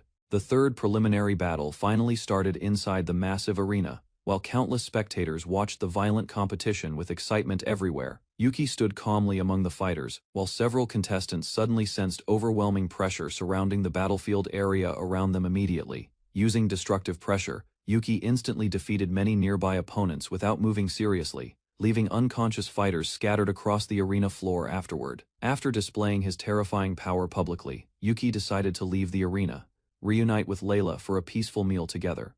Yuki entered the arena quietly after Final introduced him. His terrifying roar instantly ended the entire competition and shocked everyone nearby. Delwes carefully observed Yuki from afar. He suspected the mysterious masked man called the Unknown possessed dangerous strength beyond expectations. The investigation team searched for Yuki's identity, but nothing appeared. Delwes decided eliminating him early was the safest possible choice afterward. Before their discussion continued further, Yuki suddenly appeared nearby. His cold presence interrupted the room and exposed their hidden murderous intentions. Without hesitation, Yuki attacked instantly. The masked demon lord slashed Delwes's arm violently, leaving everyone frozen in complete fear and shock. Yuki silently killed the spy leader inside the hallway. Blood scattered across the walls while the mission continued without interruption afterward. Outside, the crowd celebrated loudly after the tournament ended. Lefi and the others calmly left the arena through busy corridors. Later, Yuki met a horned intelligence officer at a quiet cafe. She confirmed his actions successfully attracted enemy attention everywhere. The officer explained the kingdom eliminated enemy spies because of Yuki's disturbance. Their hidden operation progressed far more smoothly afterward. Although successful, the officer revealed the kingdom's workload increased severely. Even loyal workers faced exhausting duties under constant royal commands daily. The horned officer apologized after discussing dangerous plans. Yuki listened calmly while their operation against enemy forces continued progressing successfully afterward. Later, Yuki entered the crowded arena again. The audience loudly welcomed 2 special guests invited to the fighting tournament event. Final introduced herself proudly before the cheering spectators. She happily announced the beginning of the grand tournament competition inside the arena.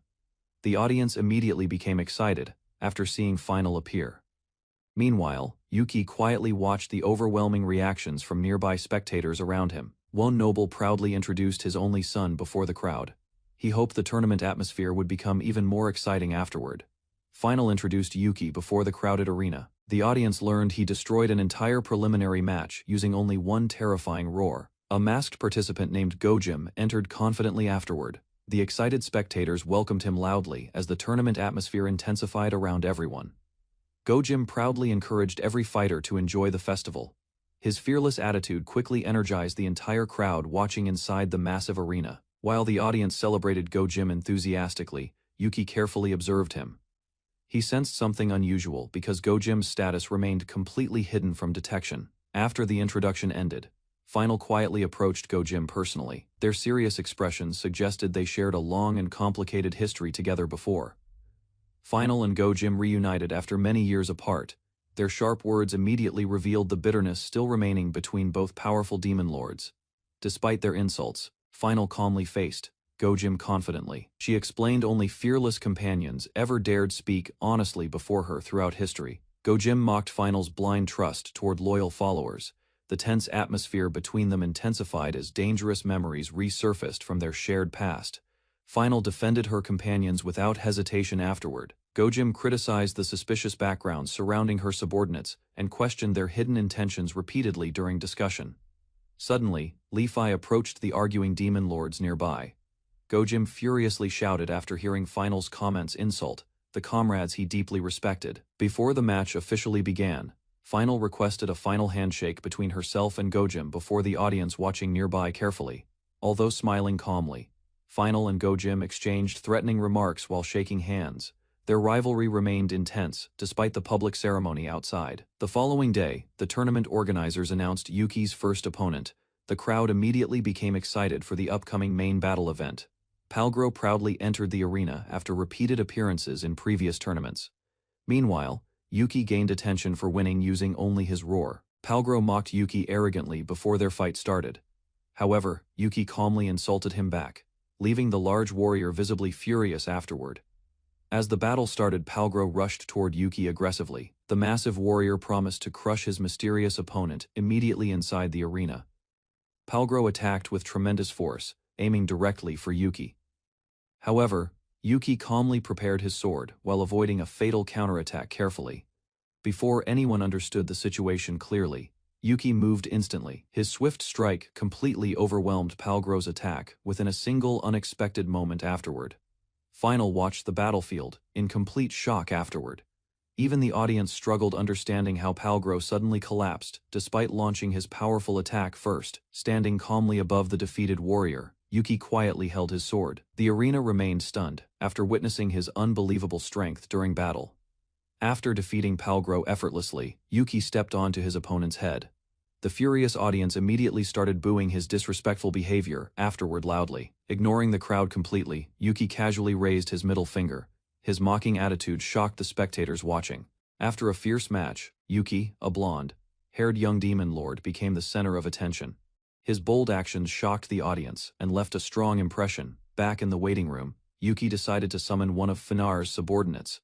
Holding the summoning item, he activated the magic and waited for the result. Soon, distorted space appeared before him. From the magical transfer, a guardian devil emerged and calmly stood in the room. Seeing spatial magic for the first time, Yuki watched the phenomenon with great interest. Meanwhile, the summoned devil carefully observed him. Using his appraisal ability, Yuki checked the devil's status. The overwhelming numbers and powerful skills revealed that he had gained an exceptionally strong ally. After the summoning succeeded, Renugel politely appeared before Yuki and waited for instructions. The blonde-haired demon lord quickly remembered why he had called him. Yuki explained that several suspicious spectators had planned to attack him during his recent match. Wanting to prevent trouble, he decided to share the information. Without hesitation, Renugel began identifying the targets. His exceptional observation skills allowed him to recall their locations in remarkable detail. Satisfied with the information, Renugel promised to handle the matter. Yuki felt relieved knowing the threat would soon disappear. Before leaving, Renugel praised Yuki's unusual eyes. Then spatial magic activated once more, and the guardian devil vanished from the room. After Renugel left, Yuki reflected on the guardian devil's overwhelming abilities. The encounter reminded him of how powerful the Demon King's forces truly were. Soon, the tournament continued. Cheers filled the arena as spectators celebrated Yuki's latest victory and his steady rise through the rankings. Stepping onto the field once again, Yuki faced another challenger. While some fans supported him, others loudly hoped for his defeat. Among the crowd, several spectators reacted differently. Some watched calmly while others focused on the match with unusual interest. Carrying his weapon with ease, Yuki looked ahead confidently. Thanks to his powerful allies, the challenges before him seemed far more manageable. While waiting for his next match, Yuki spoke with En. The noise from the arena reached the room, and their conversation turned to the tournament, and disliked how some spectators mocked her master. However, Yuki viewed the reactions as part of the entertainment and paid little attention to them. Comparing the event to the games held in his dungeon, Yuki explained his perspective. His answer left En quietly puzzled. Even so, En encouraged Yuki to act more like a proper demon lord. Amused by the advice, he agreed to try, despite his uncertainty. Soon afterward, an attendant arrived to call him back to the arena. After granting a quick request, Yuki picked up his weapon and headed toward his next battle. As Yuki entered the arena, the announcer praised his impressive performance. Despite being a newcomer, he had defeated every opponent with remarkable swordsmanship. Moments later, his next challenger appeared. The crowd welcomed Lemiro, an experienced swordsman who carried himself with confidence. After facing each other, Lemiro quickly recognized Yuki. He connected him to Nell and the events that had taken place in the demon world. Yuki confirmed the connection, while Lemiro revealed that he had already heard stories about Yuki's unusual blade and abilities. Realizing the match was about to begin, Lemiro ended the discussion. Drawing his weapon, he challenged Yuki to fight with everything he had. Standing across from Yuki, Lemiro confidently declared that the gap between them was enormous. Rather than arguing, Yuki prepared himself for a difficult fight. Using his appraisal ability, Yuki examined his opponent's status. The results revealed a legendary swordsman whose strength far exceeded normal competitors. As the crowd watched, Yuki realized how dangerous the match truly was. Lemiro's skills, titles, and experience made him seem like a finalist rather than an early-round opponent. Meanwhile, Lemiro carefully studied Yuki. His unusual behavior and open identity only made the young demon lord appear more mysterious. Accepting the situation, Yuki drew his blade and focused. With no easy path to victory, he prepared to face the powerful swordsman head-on. With the match underway, Yuki finally drew his sword. The crowd immediately sensed a change and anticipated a serious clash. Without wasting time, Yuki launched forward at full speed. His sudden charge surprised many spectators watching from the stands. The arena shook as his blade slammed into the ground. Even Lemiro, who remained calm, acknowledged Yuki's impressive speed. Following the attack, Yuki kicked a massive chunk of debris toward his opponent. The unexpected move forced Lemiro to react. Large fragments continued flying through the air. Standing firmly in place, Lemiro calmly observed the incoming attack and prepared for what would come next. Yuki followed up his opening attack with a powerful sword swing, sending another strike toward Lemiro without hesitation. Instead of retreating, Yuki unleashed a magic attack. A massive fiery dragon rushed across the battlefield and targeted his opponent.